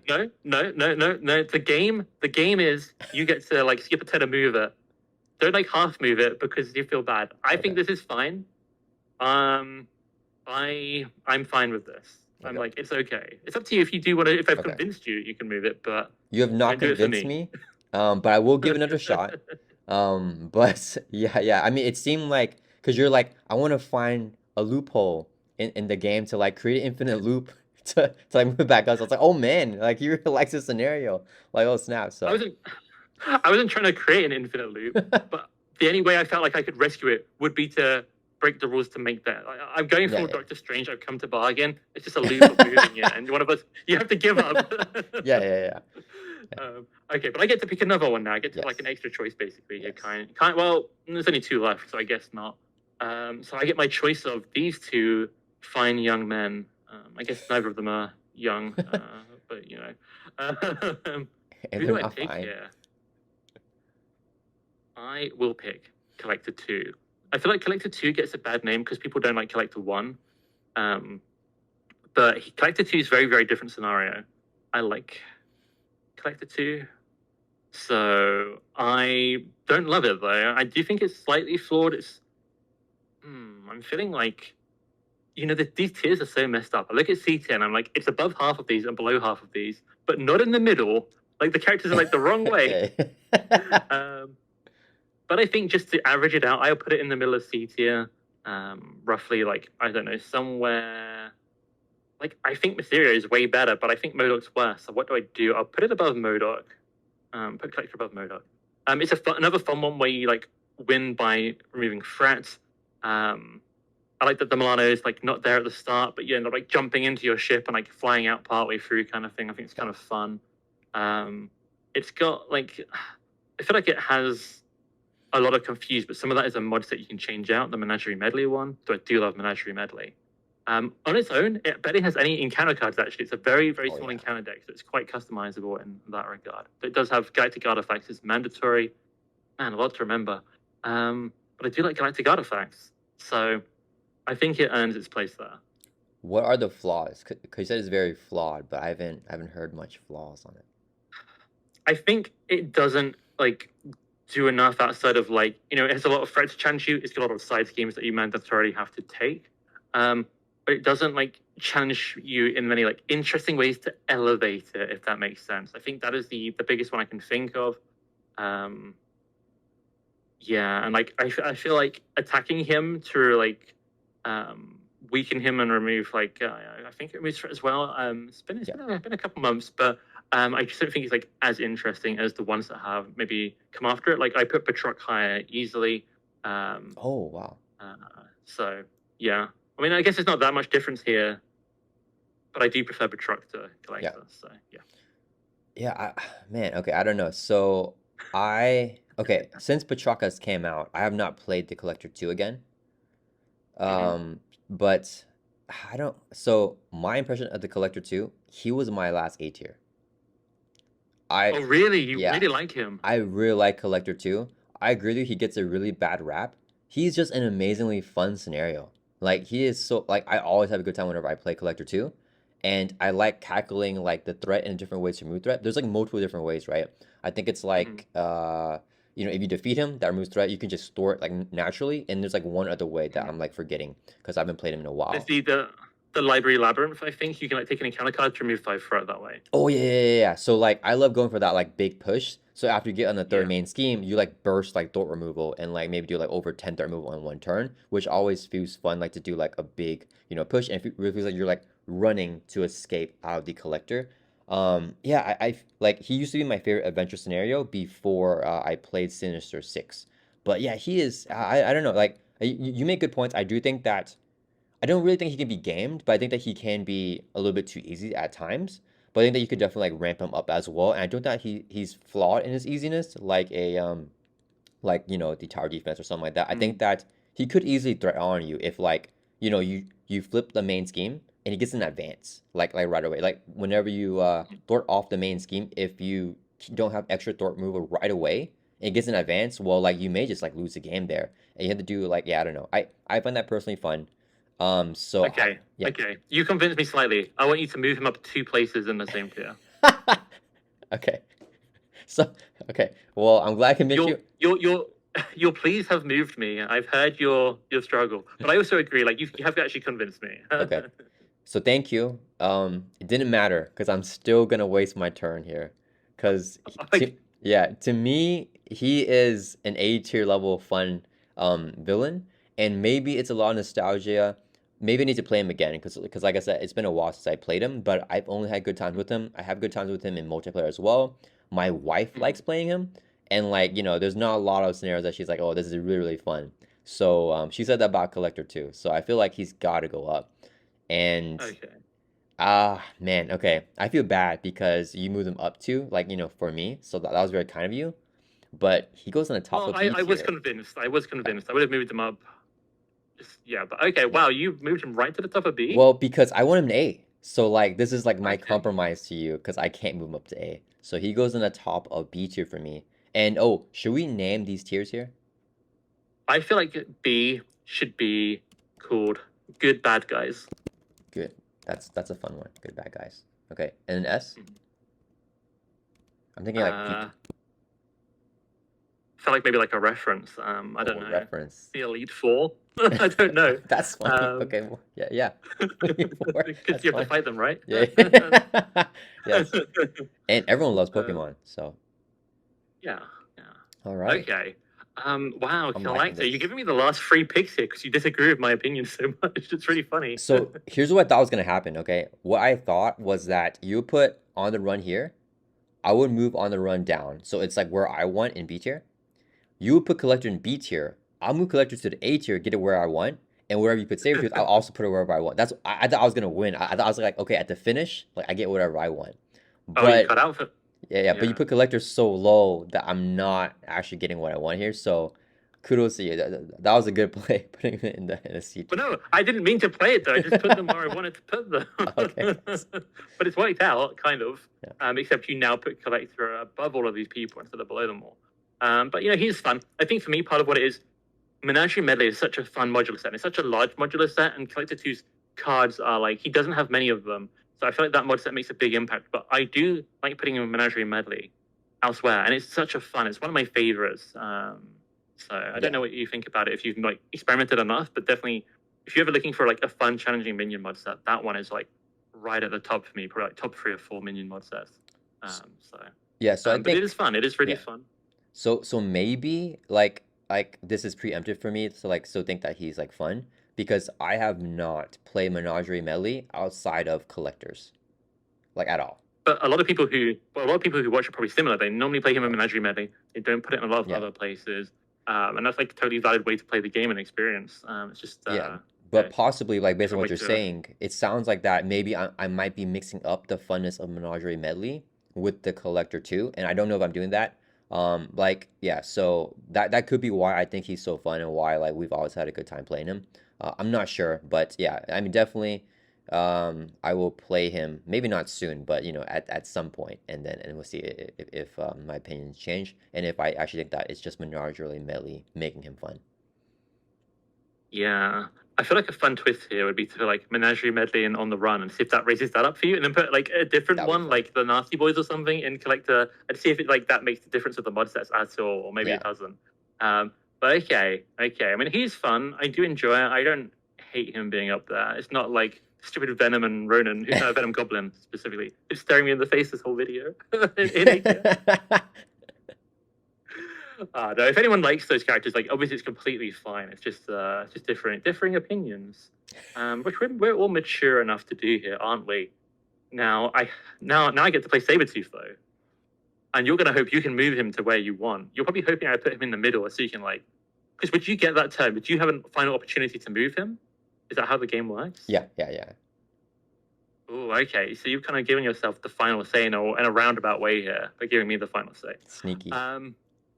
Sabretooth for me is a lot of good ideas, but too many put into one scenario that ends up being annoying. Because not only do I have to rescue somebody, I have to protect somebody, but then he's healing. So, like, I have to try and rescue, I have to protect, but then he's healing. Like, it's slowing you down from 2 to 3 different angles. And it feels like if you respect him and play him normally, it just takes way too long. He has a reputation on, like, newer players, like, people who open that box, like, have so much of a problem with him. And it's because I think he's trying to like slow you down too much in weird ways. But you know, you can play him, you can rush him down. You don't have to rescue the senator to beat the scenario. I've accidentally done it as well, like solo aggression. Oh, really? Sometimes it's just like I think I could. Oh yeah. I was playing a Shadowcat deck I wanted to test. Like, oh, she's good at defending. Let's just try Sabretooth here. It's like, you know what? I've got so much good damage this turn. I'll just do it. Oh, so much good damage this turn. I'll do it.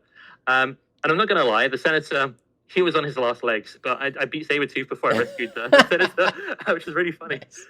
Shadowcat does have a lot of damage, and it's just an extra solid resource to like pay for attacks, so like it worked. But yeah, Sabretooth's kind of like got that stuff going on. Now, what does bring him down is his default modular set is Mystique. Oh, But yeah. even if you remove that, I don't think it elevates it for me. It just means it's not like as bad. But it doesn't like move up like miles because he's got some swingy stuff going on as well. I don't really like Sabretooth. Is he at the bottom of C or the top of D is like my dilemma here. Oh, wow. Like, yeah, I'm not a Sabretooth guy. I genuinely think I'm looking like Ebony Maw, I'm looking at Thunderbolts, Stryfe. Absorbing Man is kind of like a question mark for some reason. I like Unus more, so if Sabretooth cannot go higher than that. If I prefer him to Risky Business, I would. So it's like very top of D or somewhere below C. And genuinely thinking, this is so messed up. I'm gonna be brave. She challenges you in interesting ways though, but we've got more interesting ways to like defend like VIPs we have to rescue. Kind of like I'd say like in M.O.D.O.K we get like an ally that isn't targeted exactly, but it can be kind of a little bit. But in Batroc as well, we've got like those people that to defend, and I prefer that. I'm gonna put him in D tier. I don't like him. Okay. Top of D tier though. Top of D. Okay. All right. Okay. Okay. I actually don't know the community perception on Sabretooth, so I don't know how much people are disgusted by what you just did. Okay, so when I first played Sabretooth, I did not like him because I play him with Mystique. And I think that, and I completely Mm. agree with you. Like, if you add Mystique into like all this stuff that he's doing, it's just really annoying. Like, just too many things going on. But recently I've grown to like him a lot more, and I actually have a good time playing him. Mhm. I think you make good points. I did not know that you could defeat him with a senator like not getting rescued. That's really fun and kind of thematic as well. I think he's a very thematic scenario though. I really like that, you have to He rescue the is. senator, and it's like, yeah, it's just a very cool theme there, and I like that when you rescue the senator, he tries to attack the senator, you have to defend. You can't just do undefended attacks, which is like, sometimes it's usually what you want to do if you don't want to exhaust. So I think that's good. He does that. Um, I had something I was gonna say about him, but I entirely forgot. But I am going to move him. Yeah, I can't let this stand here at the bottom. I'm gonna move him up to the C tier. I think I might even have him B nowadays. Really? Yeah. Okay. It's more fun than like Mysterio. You don't like Mysterio. I really like Mysterio. Yes. Yeah. I think Sabretooth is Okay. for sure more fun than Mysterio. Yeah. For me personally. But yeah. Okay. So he's gonna go. And, that's a good point right there. So at least here, and I mean, I feel bad, but I mean, I want him in B, and I've gamed you. I think I've won the game because like that last pick. Got to move him there at the end, and yeah, we're gonna go at the highest I can move him, which is the top of C tier. Yeah, like I honestly don't know if the community likes him or not. I think that the community said that he's very difficult, which I can see some games, being difficult with him. I think that he's just so thematic and fun, and I think that without Mystique, he's a sauce in there that I enjoy playing. I think for me, he's almost quite gameable when you understand it. Like you might lose to him a couple of times when like you start playing, but when you figure him out, like maybe it's someone who plays two player as well. All you have to do is have the other player go ultra ego when they've got Robert Kelly, and he's like invincible basically. And the other person keeps flipping every time. So whoever got Robert Kelly's ultra ego, and Sabretooth cannot attack Robert Kelly. Oh, wait, wait, wait. Okay, wait. Say that one more time. Okay, so if you're So doing Robert yeah. Kelly, once you've rescued him, he bounces between like first player, right? I think it is. Okay. Like someone different controls him each turn. Um, and Sabretooth will only damage him if they attack that player. They'll like then go for Robert Kelly. So if the player with Robert Kelly is an alter ego, Sabretooth can't get to Robert Kelly Okay. because they won't Okay. attack that player. Gotcha, gotcha. So he only schemes then. Sabretooth would scheme, and Robert Kelly is just like sitting around like waiting for you to like finish saving him, Oh, I so guess. undefended attacks don't like count if it's not if you're not the controller of the senator. Yeah, let me look up the wording really quick. Oh, I've got okay. Mutant Genesis up here. He's what the first scenario, of Yeah. course. So So so I've never yeah, played Sabretooth in like outside of true solo. So I think that mhm, that's not a thing that I've like ever thought about or encountered. yeah, Yeah, that's a yeah. The good wording point. on Robert Kelly is undefended attack against you. So if you have Gotcha. him, yeah, you're fine in Ultra Ego. Oh yeah, I don't like that because then he's still attacking someone else, but Kelly's like right there. Why don't you attack with Robert Kelly? Yeah, okay. I mean, okay. I'm not gonna put him in D though, but I think that you make a good point. I think okay. I will drop him in the C because of that because I think that's a valid reason, like for losing theme on like at higher player counts. So I'm gonna be nice. I'm gonna be nice. I'm gonna drop him down a little bit. Where do I think?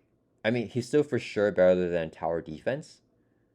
Um, I mean, honestly, okay, I'm gonna put him. This is weird for you because I know you despise M.O.D.O.K, but I'm gonna put M.O.D.O.K above Sabretooth, and I put him in front of Mysterio. So that's a little bit of Somehow this compromise. is worse that you've like targeted M.O.D.O.K to be the one above him. But I respect it. I Yeah, respect it. yeah. All right, we finished. That was crazy. I don't know how long this video is. I think it's over 4 hours. But I'm not sure. Oh man, that is a big video. I do talk a lot, and I feel like we've had a lot of disagreements. So we've had to like talk other points. We had a couple of like, we're talking about the mod sets. So we're talking about like power and like player decks and what to go with. Yeah, yeah. You did make a comment like you think you've won the game. I would like chat to like chat the comments. Maybe say who they think maybe like quote unquote won. I will say with the last three that you had to move, I don't think you got to move them far enough to where you wanted them. I think True. you'd have put on the run in C tier. I think you would have put Sabretooth, like you said, B tier initially. Yeah. Like I feel like you couldn't quite get them to the tiers you wanted. So True. they're True. kind of like as close to where I wanted them as where you wanted them. So I'm okay with this. I'm okay with this. True, true, true. I think I was thinking ahead, like 3 steps back. I was thinking, oh man, like I got it, like I won. There's no way he puts Sabretooth in D. No way he puts Collector, in C. Like I got this. And then I think I just had in my head that I won, but actually, that's a good point. I feel like it's a lot more close. Yeah, yeah. Let us know down in the comments who you guys think won. And I apologize to everybody, including Villain Theory, for going off on tons of side tangents and making this video way longer than necessary.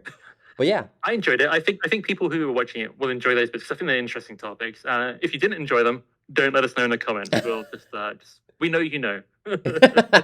yeah. All right. What do you think about this overall list? Are you proud of it? Ooh, proud is a loaded word, isn't it? Am I proud? I feel like I'm the one who's complained the most, so maybe I lost. Like every time I look down this list, I'm like, it's like either like really good or fine or just okay. And then like I get down to Venom Goblin and Ronan back to back. They formed this nasty little pact working together in that like placement there in A. Yeah. I'm like, man. But like apart from that, I look down this, like I'm not overly offended by anything. Like, I might take that back if I did like a close scan, but I don't know if I'm proud of it, but I'm proud that we've done this. It's been an experience. We've both made it through a lot of placements we disagreed with, and I think that counts for something. Yes. Yes. Yeah. I think this was fun though. I want to quickly say I really enjoyed this. Yeah. Yeah. Yeah. Sam, it was very fun. Thank you for making the time to come here and do this. And yeah, for me personally, I am proud of this list. I'm very happy with how it ended up. I think that there's like highlights for each tier that I really like Magneto and S. We have like Sinister, Apocalypse, Thanos in A. In the B tier, we have like B tier is just like the average, so I feel like I'm pretty good with this. And we have like Mysterio and stuff in C. And the trash tier, I'm happy with that we got Nebula down here. So overall, I'm pretty good. I just don't like these 3 here in S. But yeah, I mean overall, it feels good because you're gracious enough to allow Magneto to remain on top. So I feel pretty good with the list. Yeah, I'm pretty happy with this. I feel like it's a good effort. Okay, well, you guys had it here first. That Web Warrior wouldn't have put like the ultimate Spider-Man villain, Green Goblin, in S tier. He disagreed with that, and he thinks Mr. Sinister, Zola, and Klaw is better than Venom Goblin and Ronan the Accuser. I feel like we need to just end on that note. Yeah, I'm good with this. Now I feel more proud of it because I'm petty. Okay. All right, thank you guys for watching. I'll see you guys on the next one. Thank you, Villain Theory. Thanks, guys. Thanks for having me.